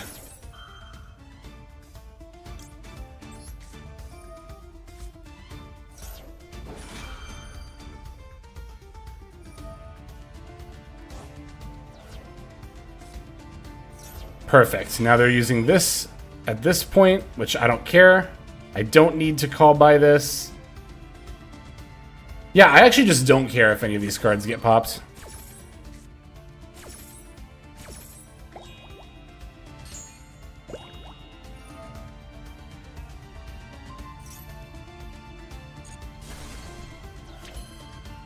Okay, let's keep going into Fiendsmith Place to play around Nib.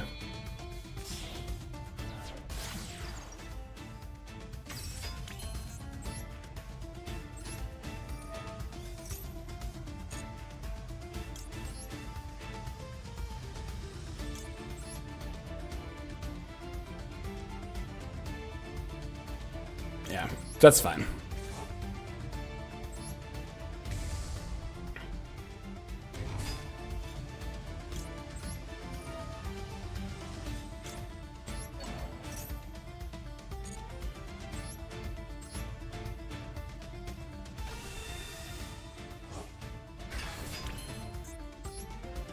All right, Caesar.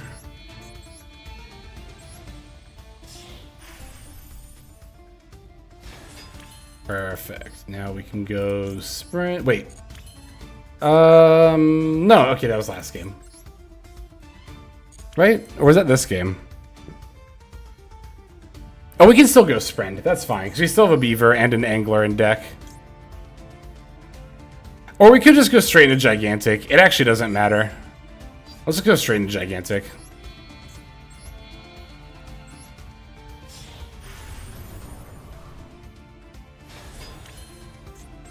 We don't need a Gamma Burst to OTK here. We have so much damage on board.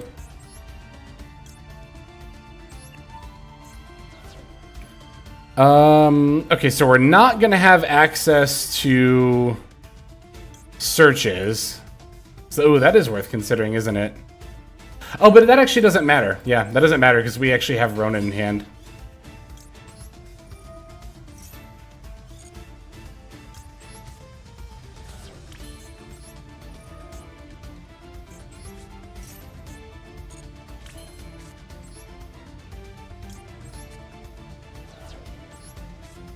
And then now we can dump again.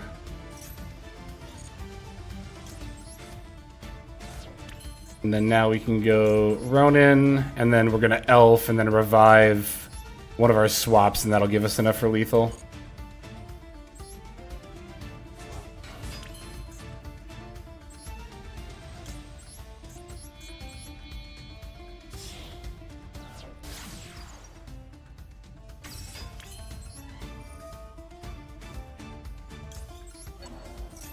We're just not going to activate Elf here because we don't have anything left in deck, and it will send the one from the field. But they surrendered anyway, so we didn't have to even do the prompts. Okay. Whee! Let's go! That's why we play 3-Droll. That's like, that game is like the quintessential, this is why we play 3-Droll and Lockbird.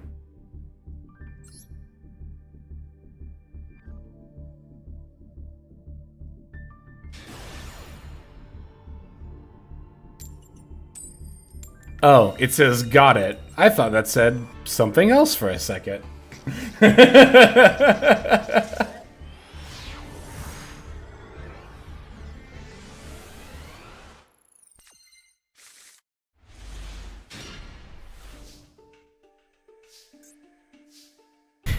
I think this is another pitch angler hand. This is actually definitely another pitch angler hand. Yeah, I'm gonna add Lacrima pitch angler here. That's gonna be really funny.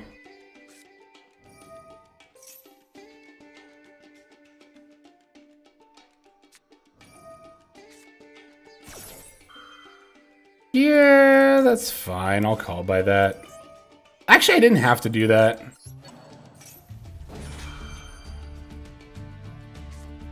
Okay, alright. So, I guess we just baited the ghost spell. That's fine, too. Yeah, I don't actually need this track to resolve to still full combo here, funnily enough. And I can actually still make use of the angler effect, too. Check this out. Oh, they have something else, dang it.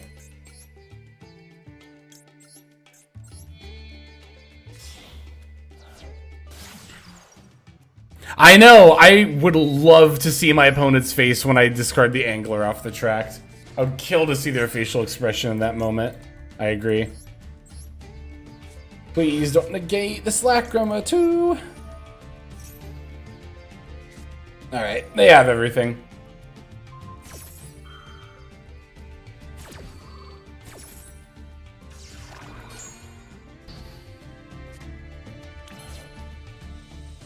That's just Requiem effect, yeah.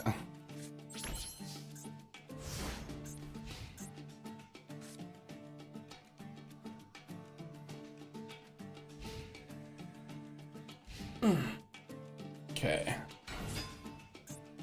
Normal summons Smyger.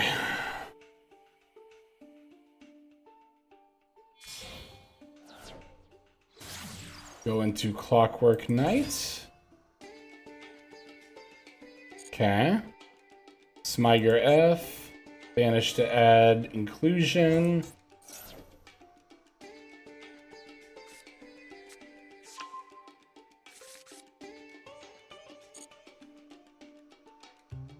When they have everything, I always fear Tenpai. Same, honestly.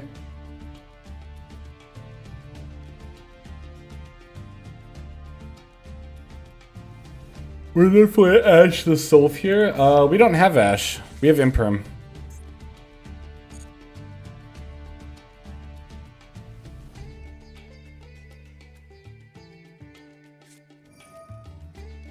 Unless you mean just like Imperm the Sylphador, which we'll do that too. Well, I wasn't sure if you meant like a graveyard. Does this have a graveyard effect? Okay, this one does not have a graveyard effect.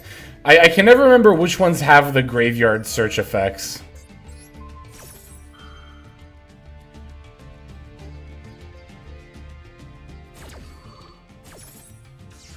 Yeah, you're good, you're good. No worries. I figured that's what you meant.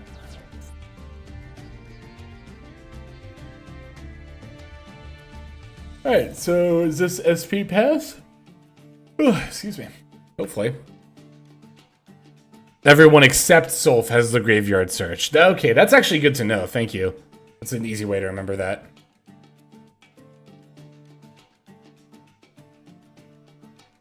Oh, they are machine locked. You're right. So no SP pass for them.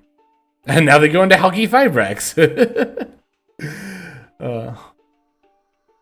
That would be interesting. What if that'd be interesting if, or rather, I don't know if it would actually be interesting, but I would be interested to know just how much better this deck would be if Hulk was legal. Like, I guess what I'm getting at is, what if Hulk was legal, but only for Cristrons?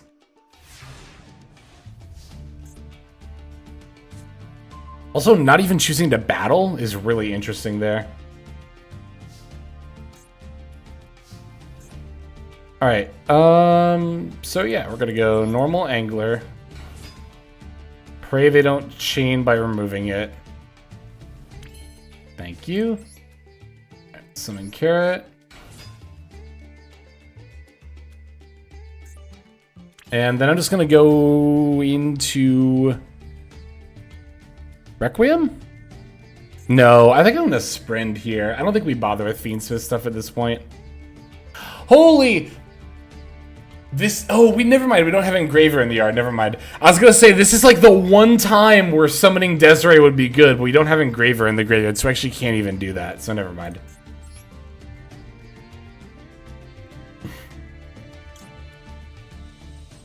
Yeah, I'm just gonna make sprint here.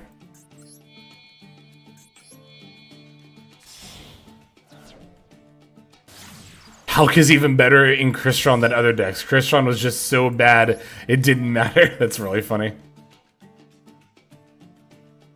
But yeah, this is actually a prime example of why you don't really need to play Moon of Closed Heaven in this deck, is because anytime you could go for a Moon of Closed Heaven, you could just make a sprint and go full combo instead.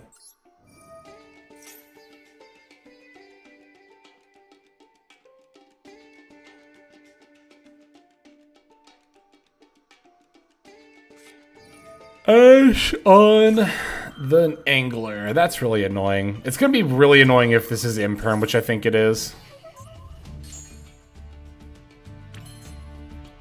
At least this is only an on-summon effect.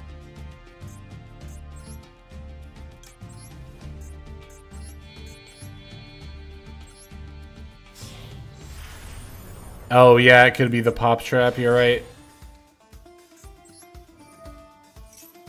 Yeah, they're gonna... Oh, okay, alright. They didn't chain anything there. That was very surprising, but we'll definitely take it. I guess we're just gonna do Blue Jet Gamma Burst. Is that actually lethal here? I think it is, right? 32 minus 2400 is 800. 800 plus 24 is 32. 14 times 3 is also 42. Or wait, no, that's 42 plus 32, which is 76. I actually think Gamma Burst lethal isn't enough here, but I mean, I don't know. This is enough to at least, like, wipe their board of stuff. Let's just see if they have any responses here, right? Like, let's just do this for a sec and then...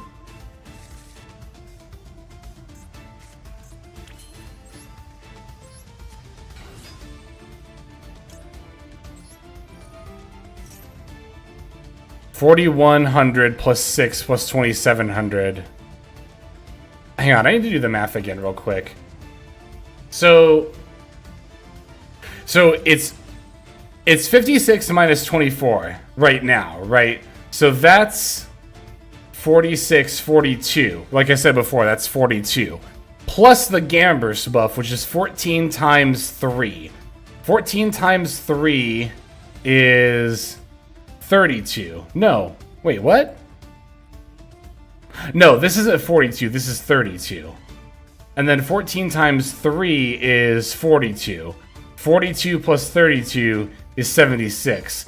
So I think we actually get starter here.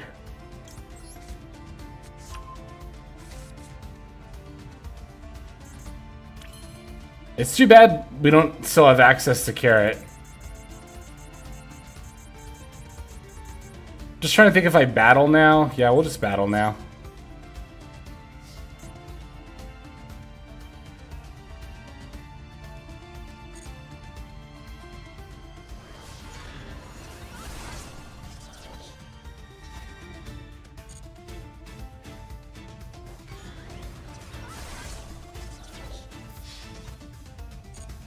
And we'll do starter summon as well.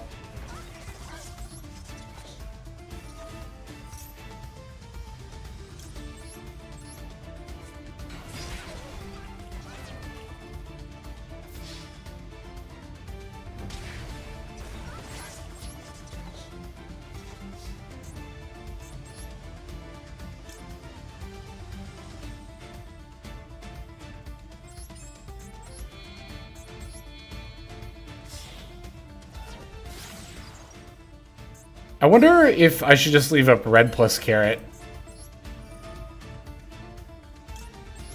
Or if I should link Carrot and Gigantic into IP.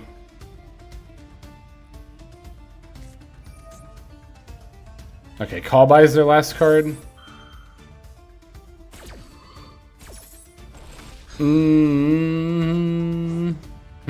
Wow, that's actually kind of interesting. Do I make IP or do I simply pass? If I make IP, I could go into SP on their turn to provide multiple disruptions. I could Elf bring back red.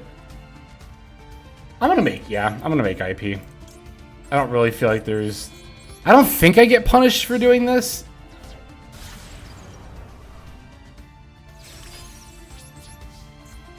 Because, like, the best thing they could top deck is Inclusion, which is, yeah, not going to get stopped by red anyway. I could do this. That's funny. Yeah, let's do this.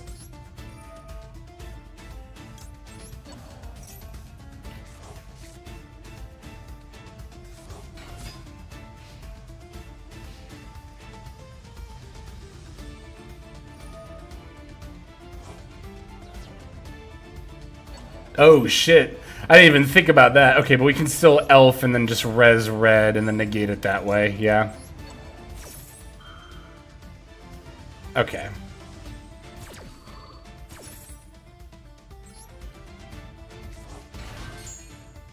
I could even send Elf to negate and destroy.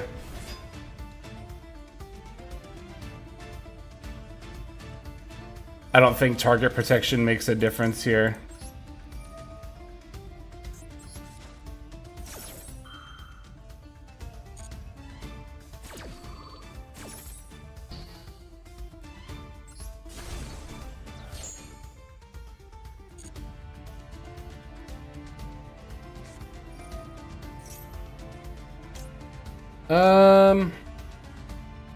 That's just placing it? Yeah, so I could still do, like, this first.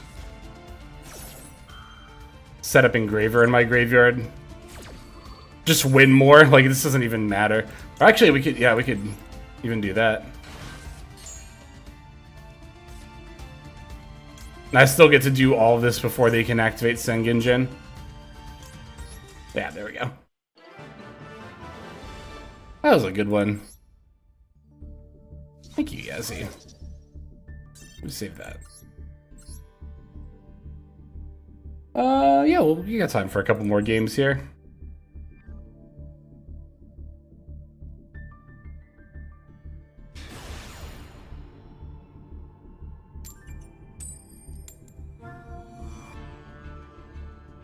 I don't know, I might, we'll see how I feel in a little bit. I might go on a little bit longer. David C., thank you for the follow. Welcome to the stream. Hope you're doing well. Okay, well, we got Droll. If you're only going to get one hand trap, Droll's not a bad one to have. Alright, and it's Crystron.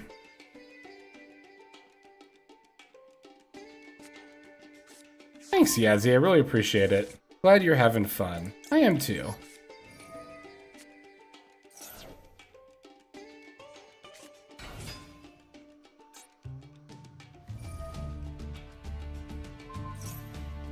Now, I actually don't know how much this deck can do under Droll. Not familiar off the top of my head. It seems like you can still do a fair bit. Like, they won't get the graveyard stuff, but they get these summons. They can make a half board. Makes sense, makes sense.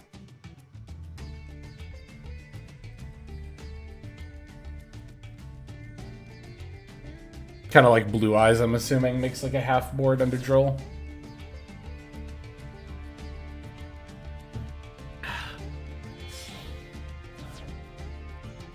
Yeah, this seems like a very good opener into Droll in particular they have here.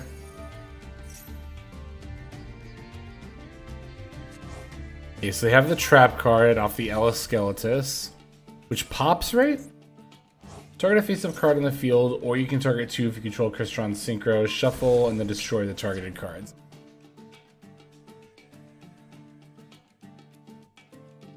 And then their stuff cannot be banished by our card effects.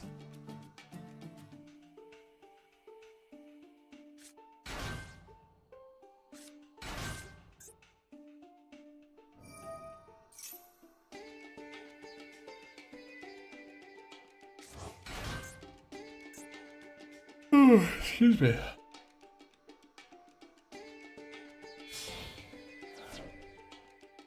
Sync for 4?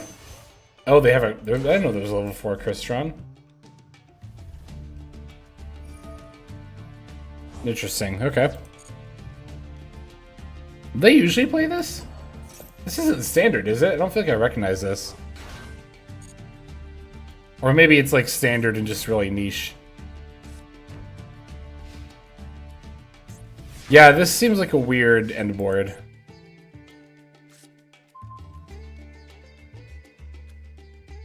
I don't know what they're cooking, be afraid. That's funny.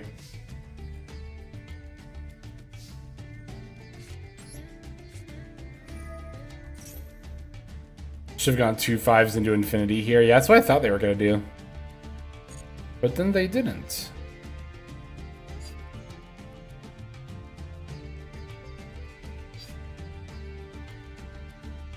No, I could still normal summon Ronin. I guess I'll just get Engraver.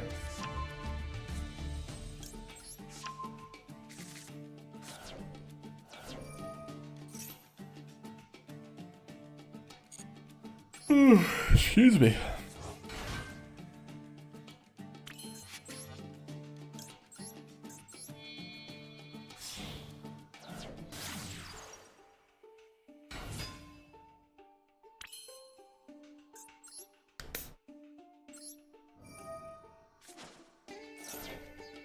Synchro that hand rips for 3. I'm trying to think of what that would be. You're not talking about Trishula, are you?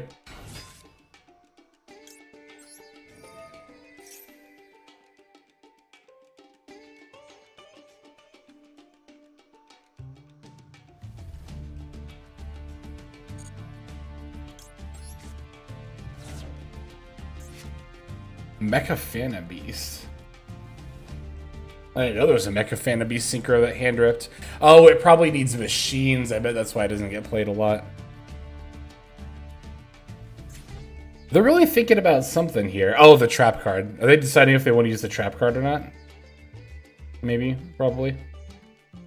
They have a Crystron synchro. Shouldn't they wait until I have 2 things up? Like, you could wait for me to use the Engraver effect first. Or maybe they're deciding if they want to synchro. I don't know.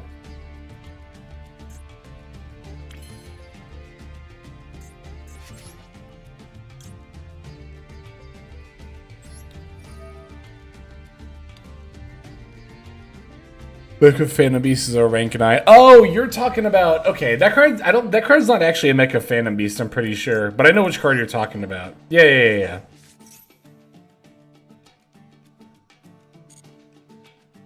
Citri can already turn into Dawn Dragster at any time. Is this summon too? Oh, it does summon something and then synchro. Okay, I see. Alright, well, let's force something to happen here.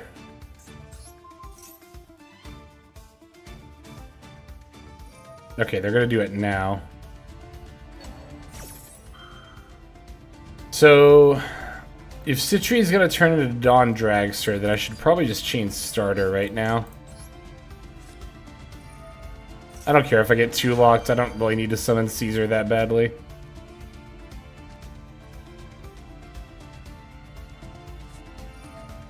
Ashing the starter, that's fine.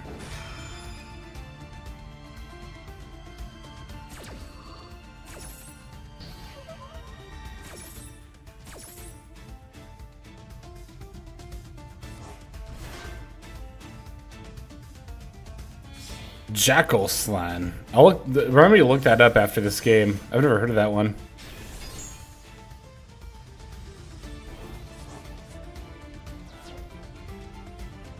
Yeah, we'll look at their list afterward for sure. It'll probably be in there. It may be in there, we'll see.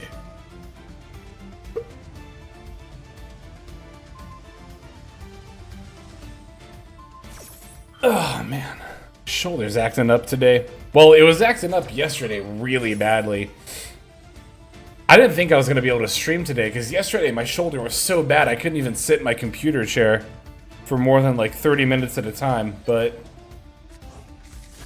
it felt really bad this morning, but then at some point today, I just like flex my shoulders out, and I felt it pop, and I was like, shit, did that solve it? And I think it actually did, which I never managed to undo knots in my back that easily, but I think I actually somehow did that today.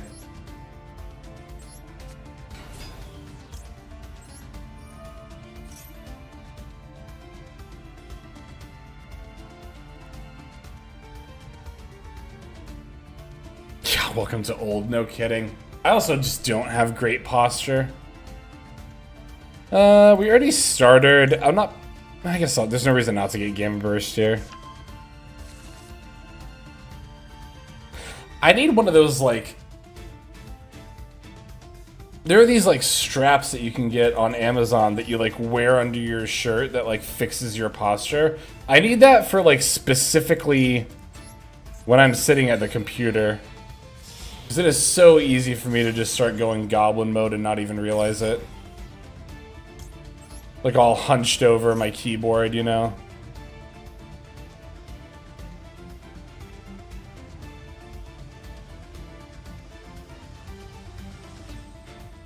Yeah, I could do the posture. Well, a lot of the reason that I used to have a posture check channel point redeem, but I don't know. I need to figure out what I'm doing with channel points.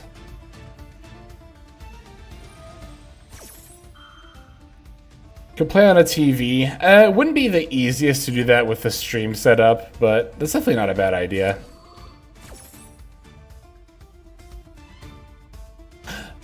That's actually not a bad idea at all. Like, wait a second. I think you might actually be a genius. Let me think about this for a moment. Because I could, like... Well, I would need another mic. That wouldn't be the biggest thing to do. I guess I'm just thinking to myself, okay, because, like, I'm looking behind me, right? Like in real life, and I'm like... I have enough room behind me to put... I have a futon that I was going to relocate soon anyway. Hopefully. It just depends on when I get new... Anyway, whatever. That's TLDR. TLDR, I might actually be relocating a futon soon. So if I set it, like, a few feet behind me, and then mounted a screen above my current PC setup, then I could chill back there and game while looking up at the TV screen. I would just need another mic for back there, but that wouldn't be that difficult. The hardest part about that setup would be mounting a screen above my current setup. You just got the gears turning in my head.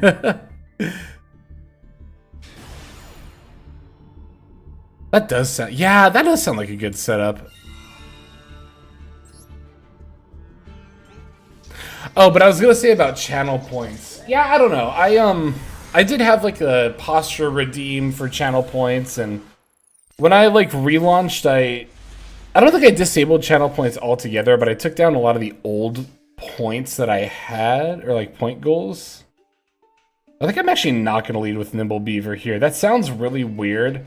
Okay, safe play is to normal summon Nimble Beaver. Greedy play is to normal summon Fabled Lurie. I'm gonna do the greedy play. But, shoot, what was I saying? Actually, wait. This might have not been a good play no matter what. Because these both need a rank 2. Ooh, that was actually really bad on my part. I should not have done that.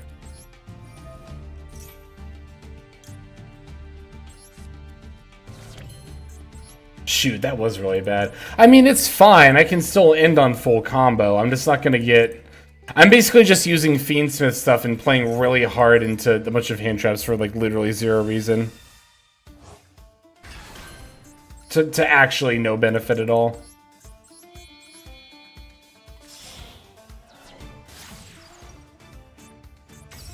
Well, no, actually...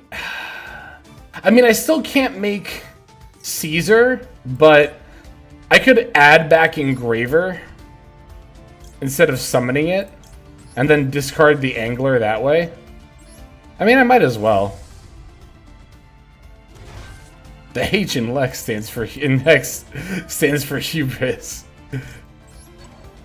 You are not far off. Yeah, you know what? I'm gonna try this. Actually, if this doesn't work, I can still go full combo anyway, so there's kind of no reason not to do it this way.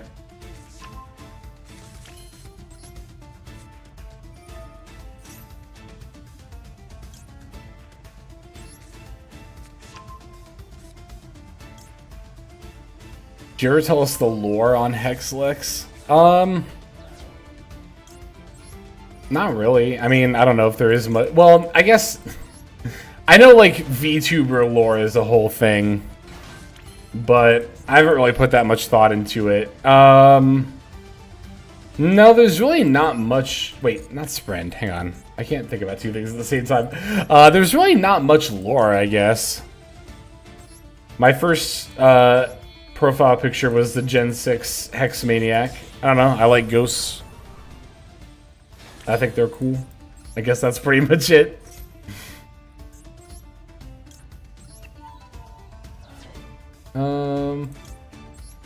Just do this. The L is for Living Legend. You are far too kind. Thank you very much.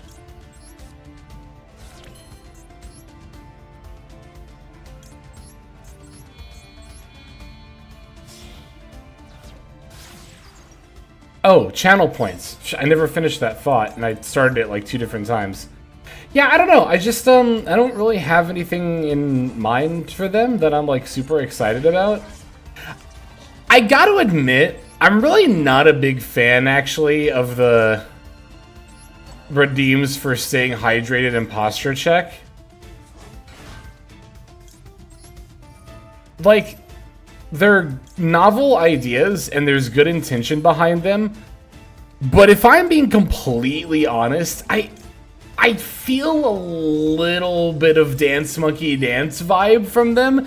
I remember there was one time in particular where like someone redeemed the drink water emote, and I was like super locked in the middle of a game, and like 10 seconds passed and they didn't spam chat, but they were like in chat again like, you didn't drink your water, and I was just like, okay, give me a second, you know, like I'm just not a big fan of that kind of vibe. Oh shit, I messed up again! I didn't special summon Blue or Jet! God, this is why I don't talk while I play. Oh, I can still summon Ronin. We're good, never mind, okay. I didn't completely throw there.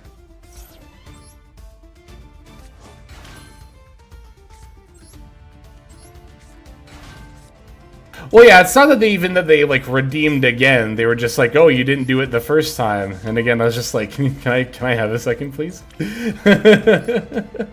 But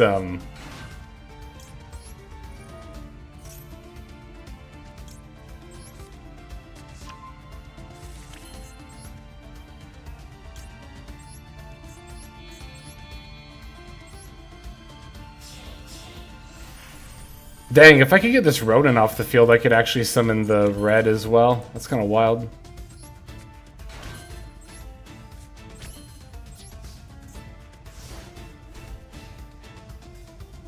I wish Sprite had a broken rank 2 that required 3 bodies. I think about that with Ashura King. Ashura King is a rank 3 that needs 3 bodies and can negate monster effects and do other stuff. I'm like, God, if that card existed for rank 2s, I would play it in Sprite in a heartbeat. Ultimate Slayer! On the Mirror Logic! Ugh!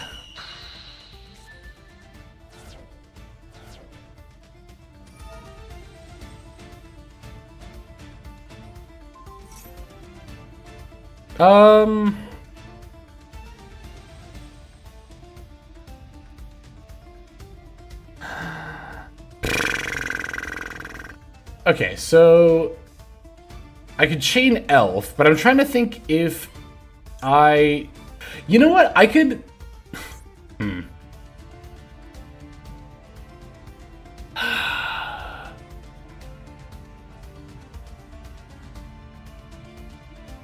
Wow, this is actually really difficult. I could chain Elf, IP into Elf. Wait, I think that's actually right. That sounds really weird, but I think this is correct.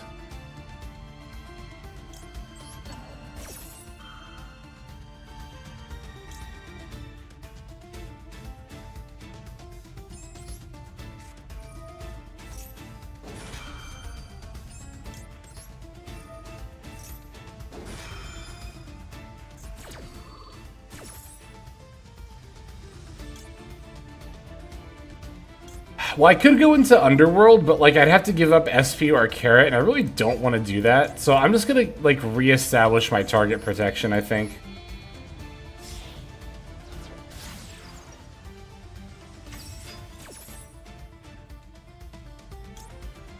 This is one of the few situations where Avermax would be really good here, yeah.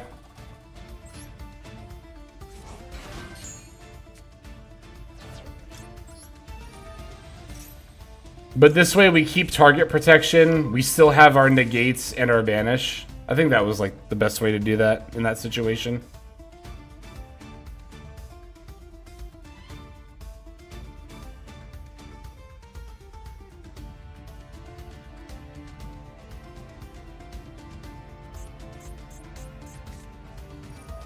Oh my god, are you serious? Fuck off!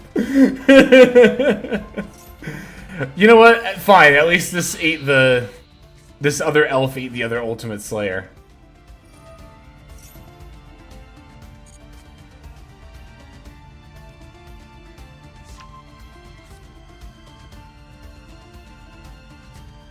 Apparently it's not once per turn. Okay, am I gonna negate talents or the card that talent searches? Well, when I say it like that, I should just negate the card that talent searches, right? I guess the thing is, if it's like an unrespondable board breaker, that would be pretty annoying. But they already used 2 Ultimate Slayers on me, like, what else are they gonna get here? The 3rd Ultimate Slayer? I guess, maybe. Nobody said that, my brain did. But oh, it's Melody of Awakening Dragon. Okay. What is this? Is this just like Blue Eyes OTK? Oh, it's Ryuge?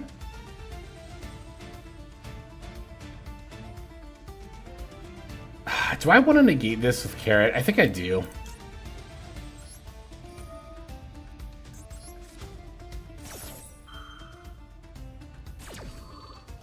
We'll leave them with 2 cards. We could still have the red and the SP up.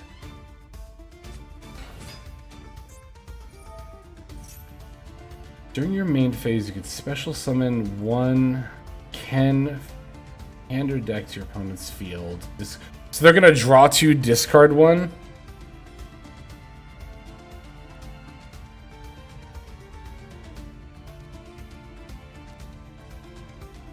That's fine.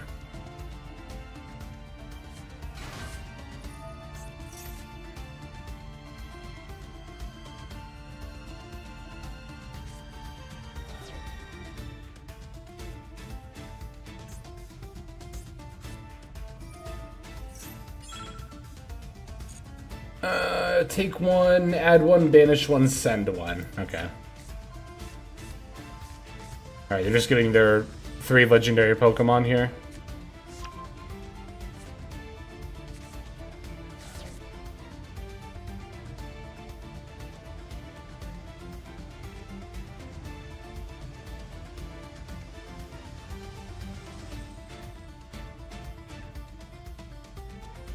I still don't really know a ton about how this deck plays. I mean, obviously I know that it needs the continuous spells, and I know vaguely what these cards do, but...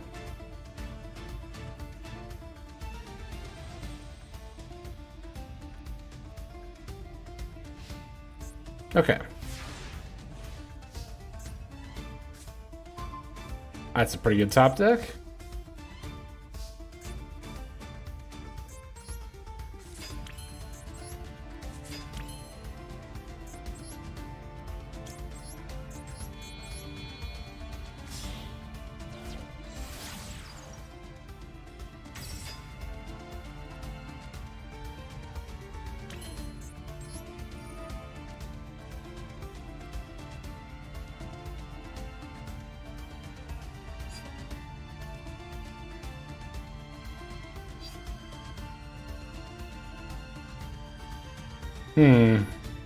I don't think it really matters. I was like, I could summon Jet off starter, but whatever, it's fine. I guess I should have gone blue for Jet. Would have made more sense.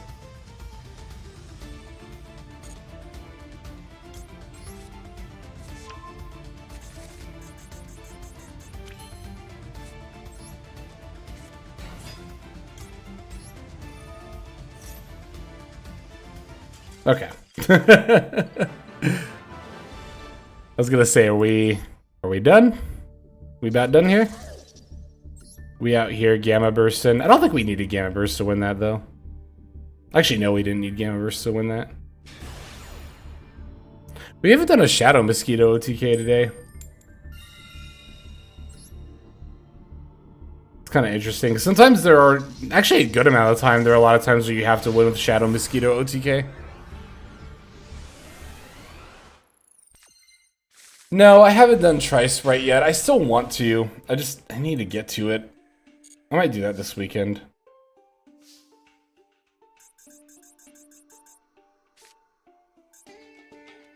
There's an argument to leaving Angler in hand, because you could bounce swap and then swap pitch Angler, but I don't think it's like a particularly strong argument.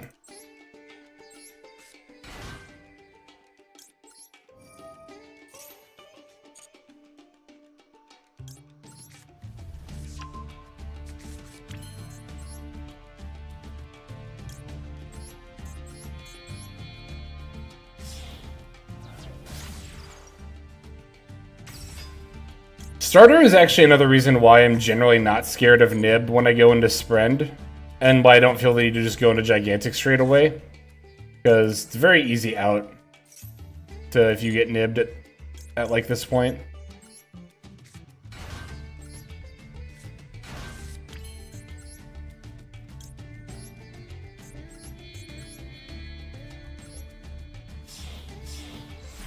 Oh yeah, we gotta check out that Crystron list. Thanks for reminding me. You might have to remind me again at the end of this game, because I know once I get locked in, I'm gonna get lost in the sauce. We already have starter, so we'll go for a swap.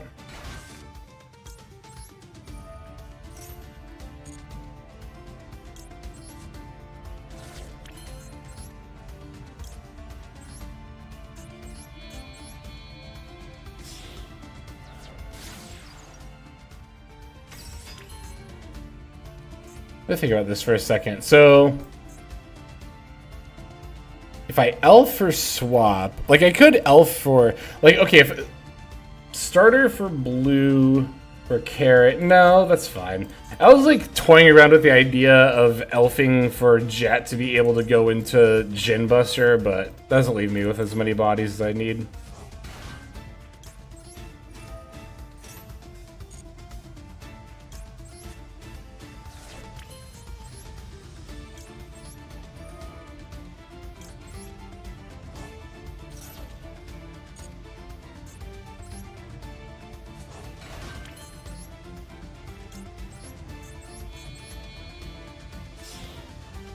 I think I might be able to leave up Gigantic on this board, actually. Actually, I know I can, because I can go...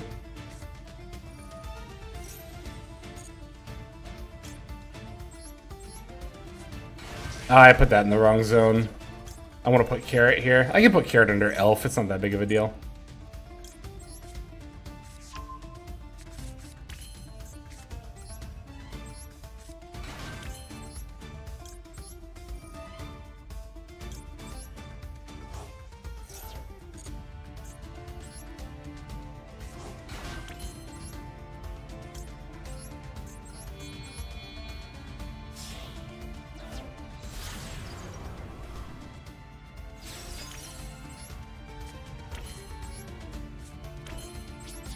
I should have gotten Starter instead of Gamma Burst there, because I could still summon red from deck.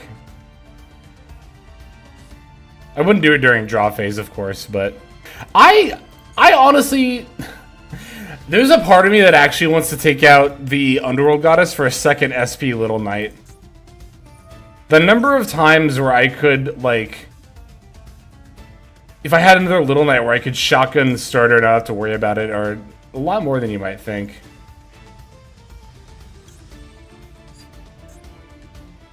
I'm not chaining Ash or Carrot here. I'm actually just thinking about if I want to Elf Revive. Yeah, I do.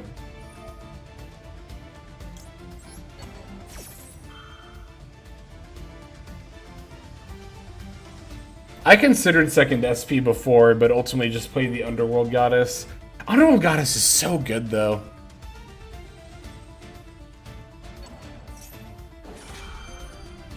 This call by is so unbelievably unimportant. I truly do not give a shit if they call by my jet here. Yeah. I guess it is worth keeping in mind that we don't get jet on the next turn. But we already set Gamma Burst anyway, so...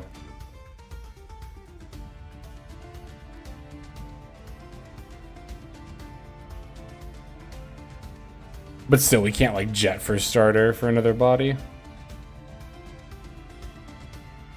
Yeah, it's probably just gonna be Ash on the branded fusion.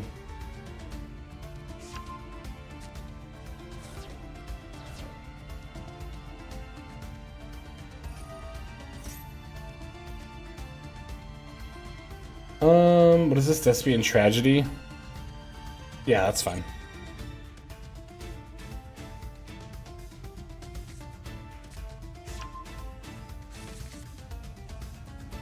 And they added Alibur, I'm assuming? Yeah. Regained is good. Another Allure, that's fine. Still not negating that with Carrot. Dude didn't hold call by for Ash. They might be more concerned about my Sprite Carrot, not thinking about Ash Blossom. I mean, also, to be fair, I would, like... probably be playing more around Carrot than Ash Blossom in this situation. I still don't know why they bothered using call by on my jet, though. Because I can still, like, Carrot sack Gigantic. Unless they're scared of my Gigantic. Because I'm thinking, like, oh, they... well, I could Carrot sack Elf. And not have to get rid of, like, a significant target. I could easily see them having the second call by. I was actually thinking about that. Alright, well, I don't know what they're thinking about now. I don't know why also they banish Alibur. Unless they already have Branded Fusion in hand.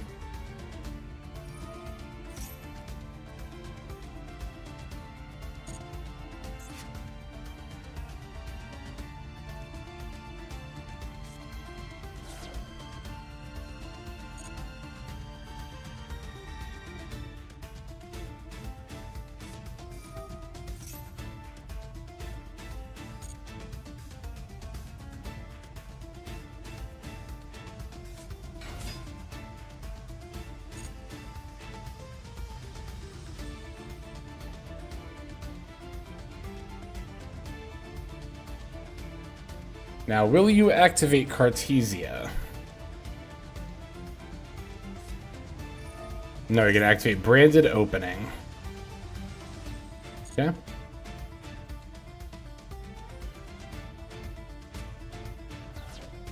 Branded Beast, was that?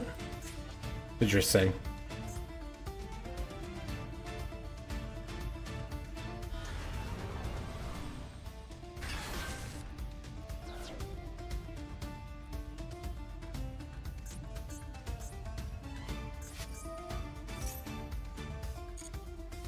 I almost want to...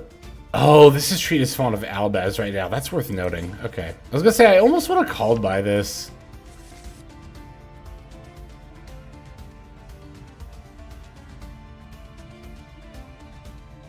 But I could just call by it whenever it activates, because it's in the graveyard. Okay. Am I going to chain Little Knight or Underworld Goddess here? Because I could go boom, boom, boom, boom, Underworld Goddess. That would also negate whatever they fusion summon, so we're definitely just going to do that.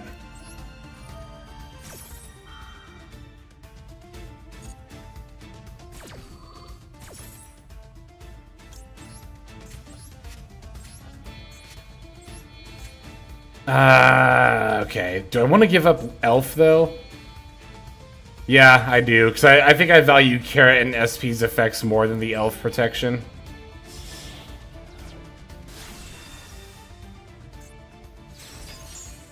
We negate Quim too. Oh, this Underworld Goddess is actually really good.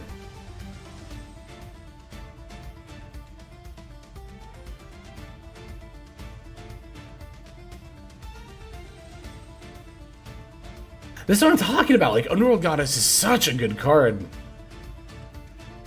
I don't think I could replace this with a second Little Knight in all good conscience. You could make an argument for dropping Almirage for a second Little Knight, but I wonder, I want to say there would be better things you could put in the extra deck, but I actually don't know if that's true.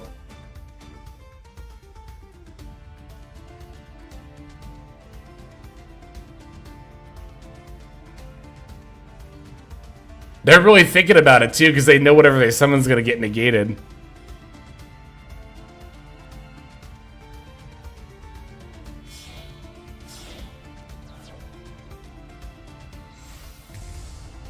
It's Masquerade. Okay, well that's fine.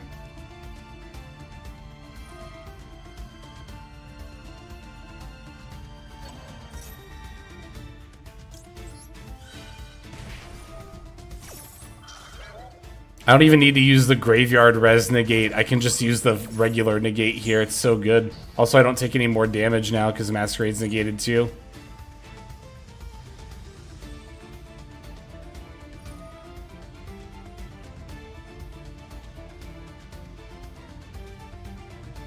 They're gonna send their last card that isn't Branded Fusion.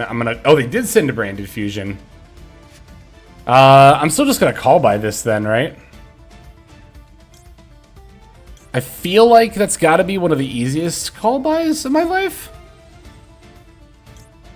Not about easiest, but it seems pretty solid to me.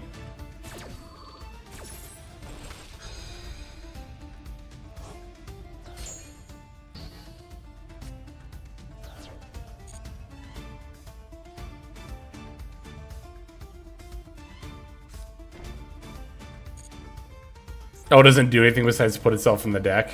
That's fine. Well, does it not,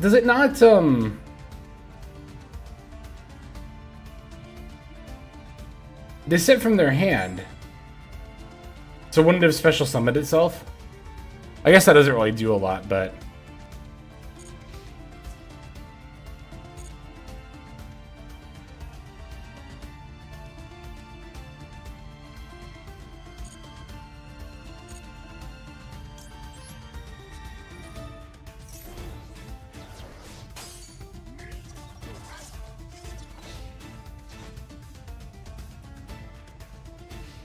Alright.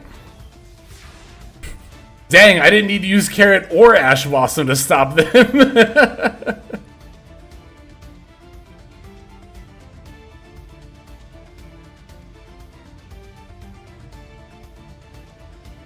Their Masquerade is still negated, by the way, so I still don't have to worry about that. Okay.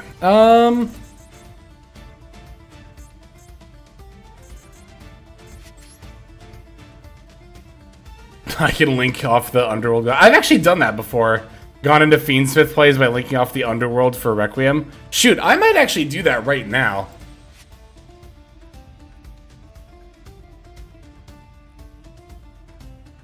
Gammaburst is in the yard, so we can't OTK with that. Also, Jet got called by, so that's going to get negated. But we could still Mosquito OTK.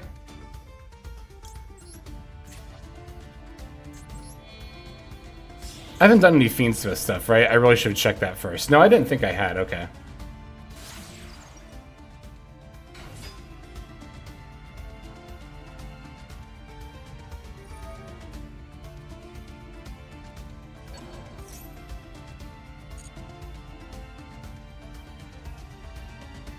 That is still negated. Ooh.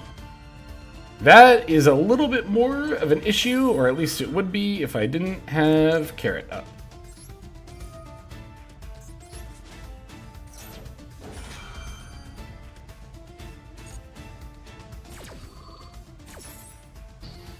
That also explains why they discarded the Branded Fusion.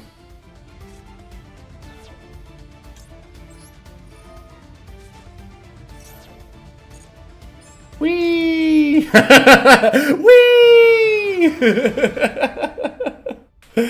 That was a good one. That was a good one. Underworld Goddess. I've said it before, I'll say it again. God damn, that is a good card.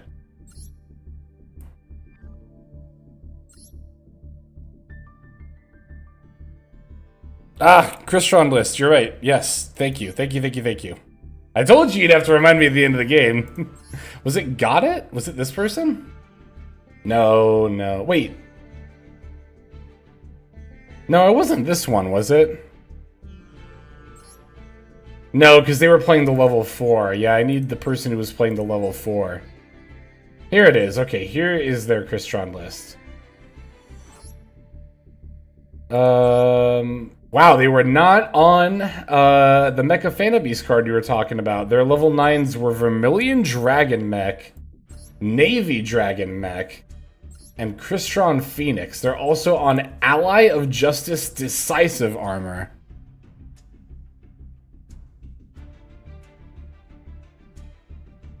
This is a really weird list, I agree.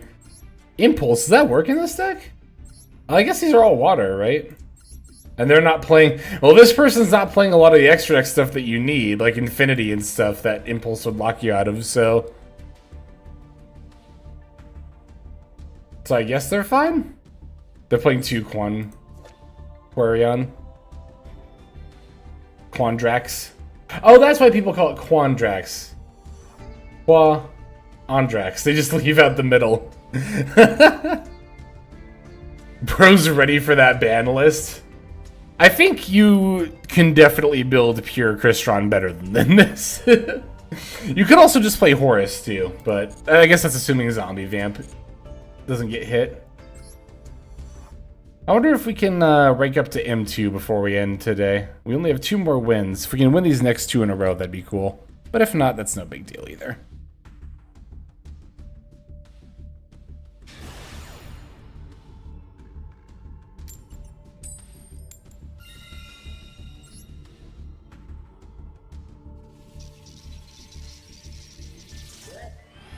Woo!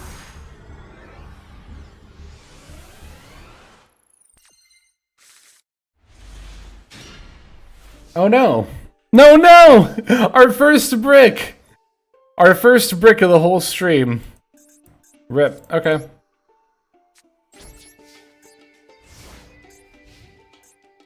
It's unavoidable. Any deck you play is gonna end up bricking sometimes.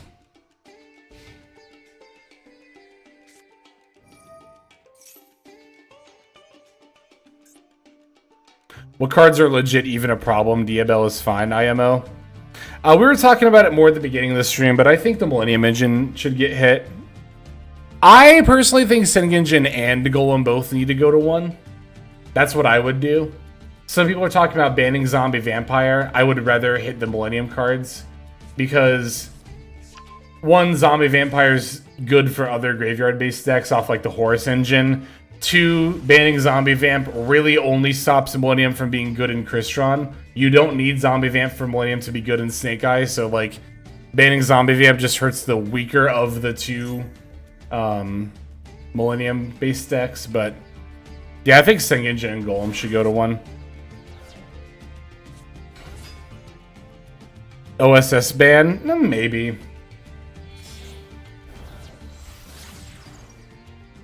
I could see it happening.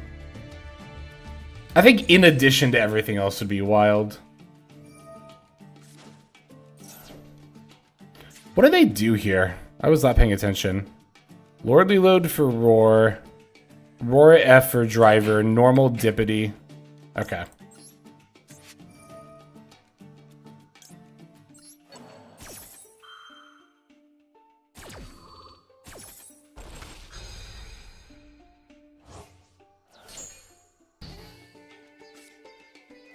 I think Sengenjin and Golem are also the hits, because if you leave Temple at 3, that's, like, fine. That's not full Millennium combo for, like, how the engines use it. And also on top of that, that's still perfectly fine for the Exodia deck. Does an OSS ban kill Snake Eye full stop? No, it doesn't kill it. It makes it a lot harder to play, but it doesn't outright kill the deck.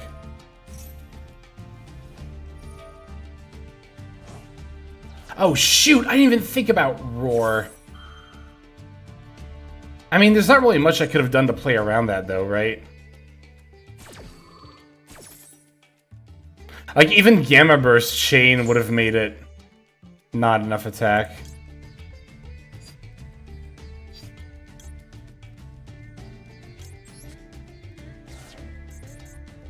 Okay.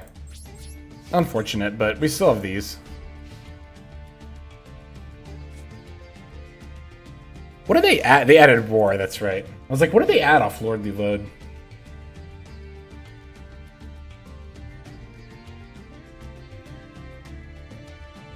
Selfish, I want OSS for my Snake Eye Fire King deck. I do think OSS is a really cool card.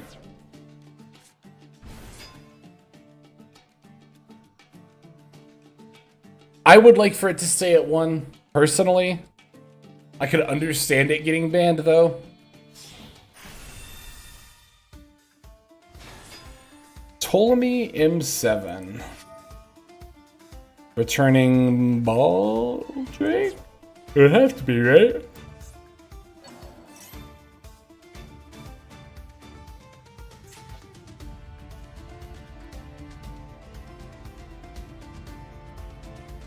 Why wouldn't they ban Zombie Vamp? As I mentioned just a minute ago, and have mentioned a few times on stream, but I understand not everybody's here at every moment. But as I did just talk about this a minute ago.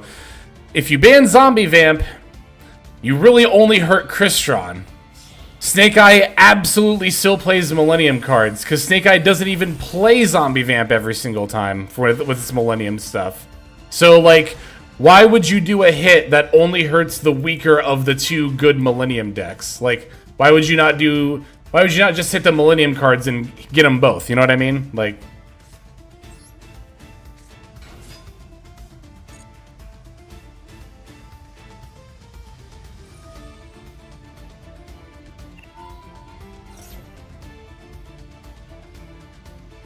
am I gonna ogre this? Do I care enough? I don't think I care enough, honestly. Well, okay, I'm at 5,300. That actually does scare me a little bit. I think I have to ogre this to not die to a Bestial monster.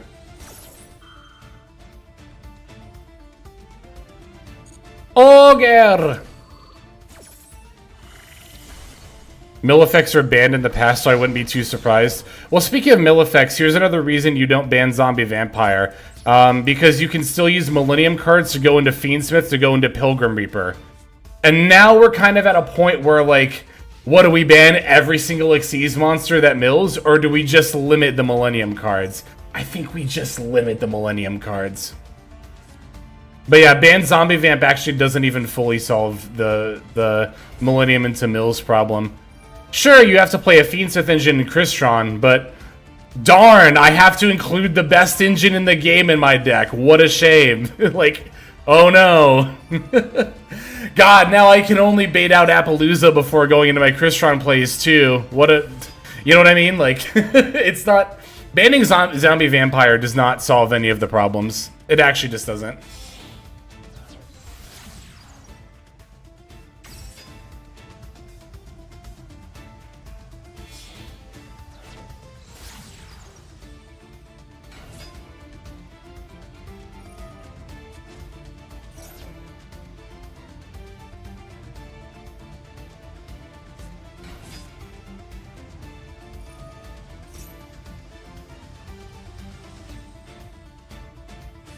I'm gonna wait for whatever Requiem summons, I think.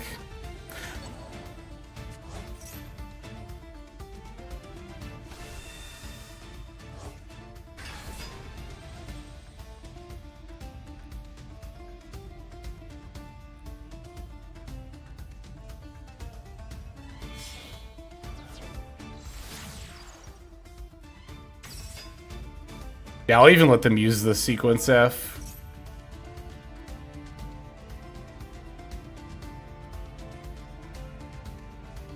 I don't know if they really had a choice. I mean, it would super depend on what's in their hand, but they might not have had a choice but to play this hard into it. Maybe I should have done this on the summon to give a weaker nib token. I think that actually would have been smart.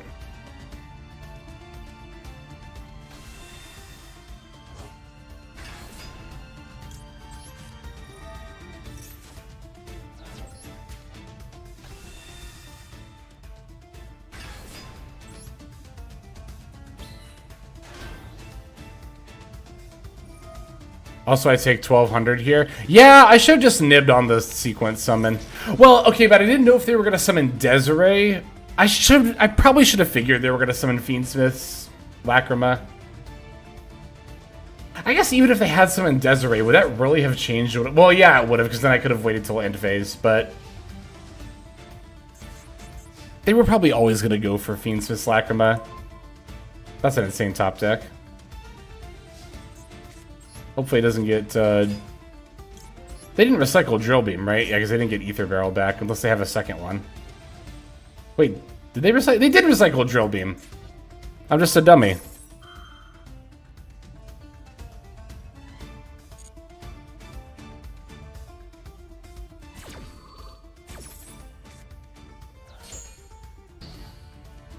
God, what a wet fart of a game, Jesus. Drill Beam control is so annoying. I think I'll do maybe one more game.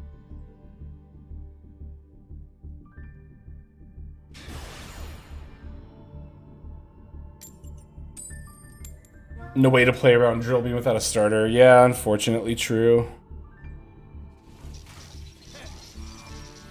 Alright, last game, I think, of the day, and it's our opponent's rank down game. So let's see if we can crush some dreams before we go. Well, this is a hand to do it with. We got Droll and Imperm. Droll plus any hand trap is always good.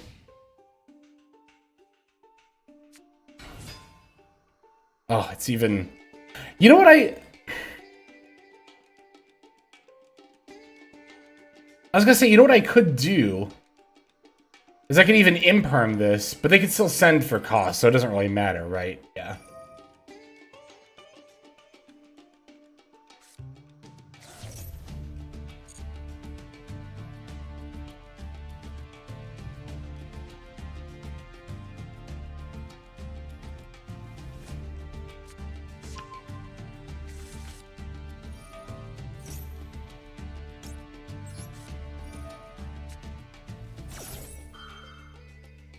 And even if they chain called by... Guess what? Guess what? Guess what? Droll and Lockbird's not once per turn! It's not once per turn!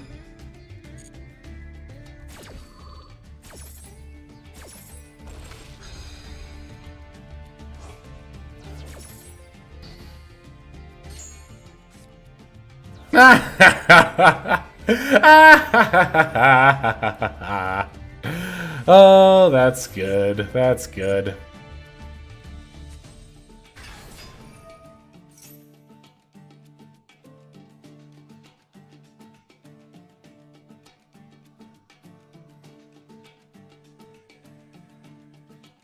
So I wonder what they're gonna end on here. Have I ever played against a Mermail player that didn't concede to the Droll? This might be the first time I've ever played against somebody who's playing through it. I think it is, actually, now that I think about it. Because I'm like trying to figure out what they're gonna make here, and I don't even have the beginnings of a clue what they can do under Droll. So I feel like every single Atlantean player before this has conceded when I Droll them.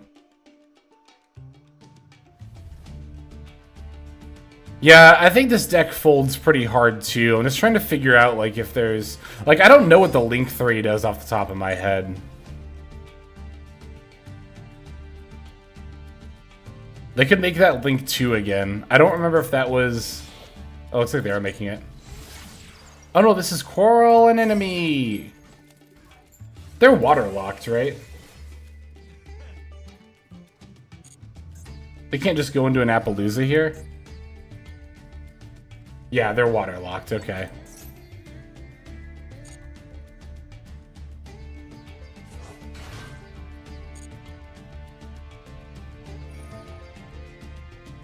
Oh, they're gonna make the rank 7?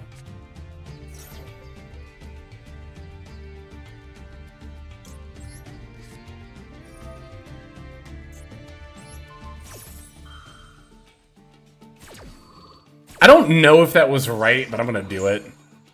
I could have just impermed the rank 7 itself, but this feels more disrespectful somehow, so I'm gonna do it this way.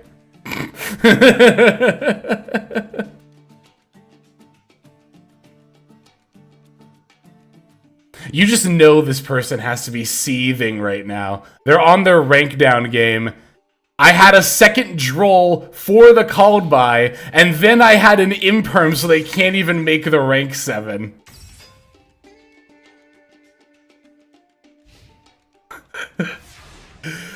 Watch them have like heavy infantry in hand and just like completely screw me over anyway. That could actually happen here. Well, actually wait, no, because Nimble Beaver puts another body on board.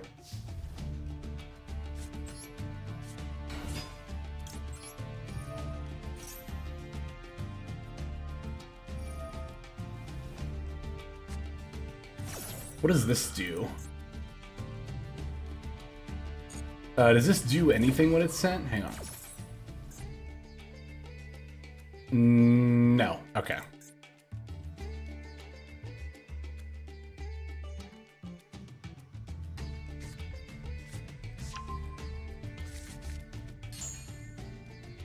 Whee!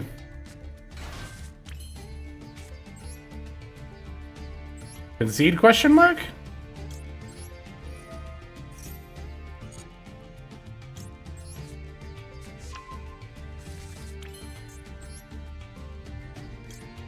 Alright, I'll play it out if you want me to. That's fine.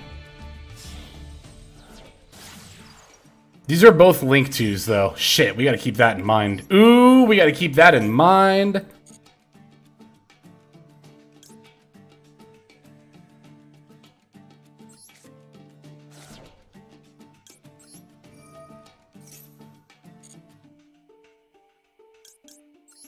I'm glad I thought of that when I did. I always forget about the Gamma Burst buffing their stuff, so I'm really glad I thought about that when I did. Wait! Huh! I think I can turn Gamma Burst buffing their stuff into my victory. I think I can Gamma Burst and just Shadow Mosquito OTK them too. That's actually exactly what I'm gonna do here.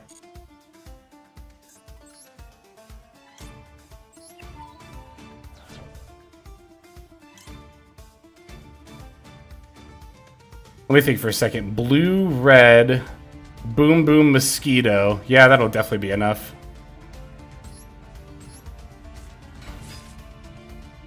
I don't even need red. This isn't a hand trap. We know it's Shadow Squad. I mean, I'll get it. There's no reason not to get it, but okay. Good. Good talk, opponent. No, I wanted to actually do it, though. I don't think I needed to miss... I might have, though. That's the thing. Like, I don't know. Like, obviously, Gigantic could have battled over the one with 2,000 attack, but could I have battled over the one with 1,600 attack? I don't think I could have, actually. I think I had to Mosquito OTK there with the Gamma Burst. Like, I don't even think it was BM. I think that was actually just the right play. Alright. Sick. Alright. So, as far as our laddering goes, we kind of ended up in the same spot we were before, but we had a lot of really good games. So I'm satisfied with that. And I got to hang out with y'all. It was not that person's day, poor Mermail. Yeah, I mean, I don't know. Again, it's probably just because I play 2 to 3 Droll in like every single deck, but I don't struggle with Mermail myself personally.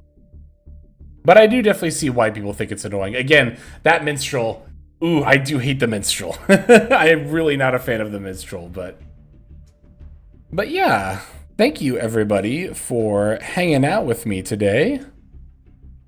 I think we're probably going to do this again tomorrow. Like, same time...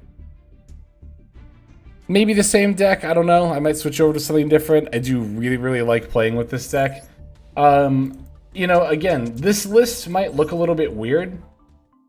Particularly the extra deck probably looks really, really weird.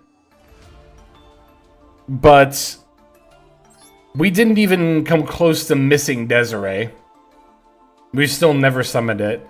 Underworld Goddess, there wasn't really a situation where it would have got us out of anything. Because there was that one, but we got 2 locked by Gigantic. So even if we could have made Underworld Goddess, we still couldn't have gone into like Requiem and then stuff. Almirage didn't really come up. I think this card is still kind of suspect. It does, again, come up like maybe 1-2% of games, but I don't know. I could see us taking it out for something. Maybe even a second Little Knight. We did have a lot of, and you do tend to, it wasn't just true of this play session, but play sessions in general. We had a lot of games where we ended on Elf, IP, and SP, which is why I think second IP target in the form of Underworld Goddess is important in general. But we also, in this session, had a lot of games where we would want to start or draw phase, ideally. So, second Little Knight helps out a lot for that. I just don't know if it comes up as often as Almirage, you know, in general, but I don't know. There's a lot to think about with this list. But anyway, like I said, thanks again for joining me. Yeah, unless things change, and I'll let you know if they do, we're gonna plan for the same time tomorrow to stream, and I might end up streaming Sunday as well, but I might take that off. I haven't decided yet. Yeah, Almirage only comes up when we have Frog and no hand trap, which has happened to me a couple of times. Not today, but in the past. But we'll see. We shall see. Alright, thanks again to everybody who followed and subbed during today's stream. For followers, thank you David C, Big Daddy 69, Ms. Rocks, Umber Warlock, Black Thanos TV, Ace Han, Henny Poppy 0, Cruise 334, Symbiote, or Symbiote with a P at the end, that's what it is, okay. Zach N5151, Black Ninja 901, OK Awareness, The Crab 02, Jared. Thank you all so very much for the follows during today's stream, and thank you very much to WJG0 for the Prime subscription. Super appreciate all the support. Thanks to everybody watching over on YouTube as well. But yeah, let me go ahead and find somebody to raid on Twitch, and then I think we're gonna call it.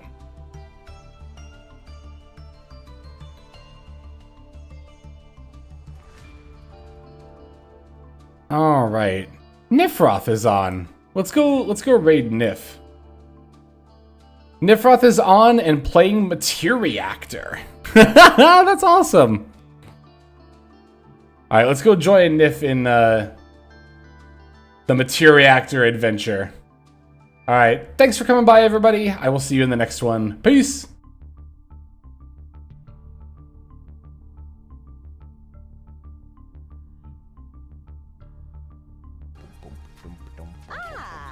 I think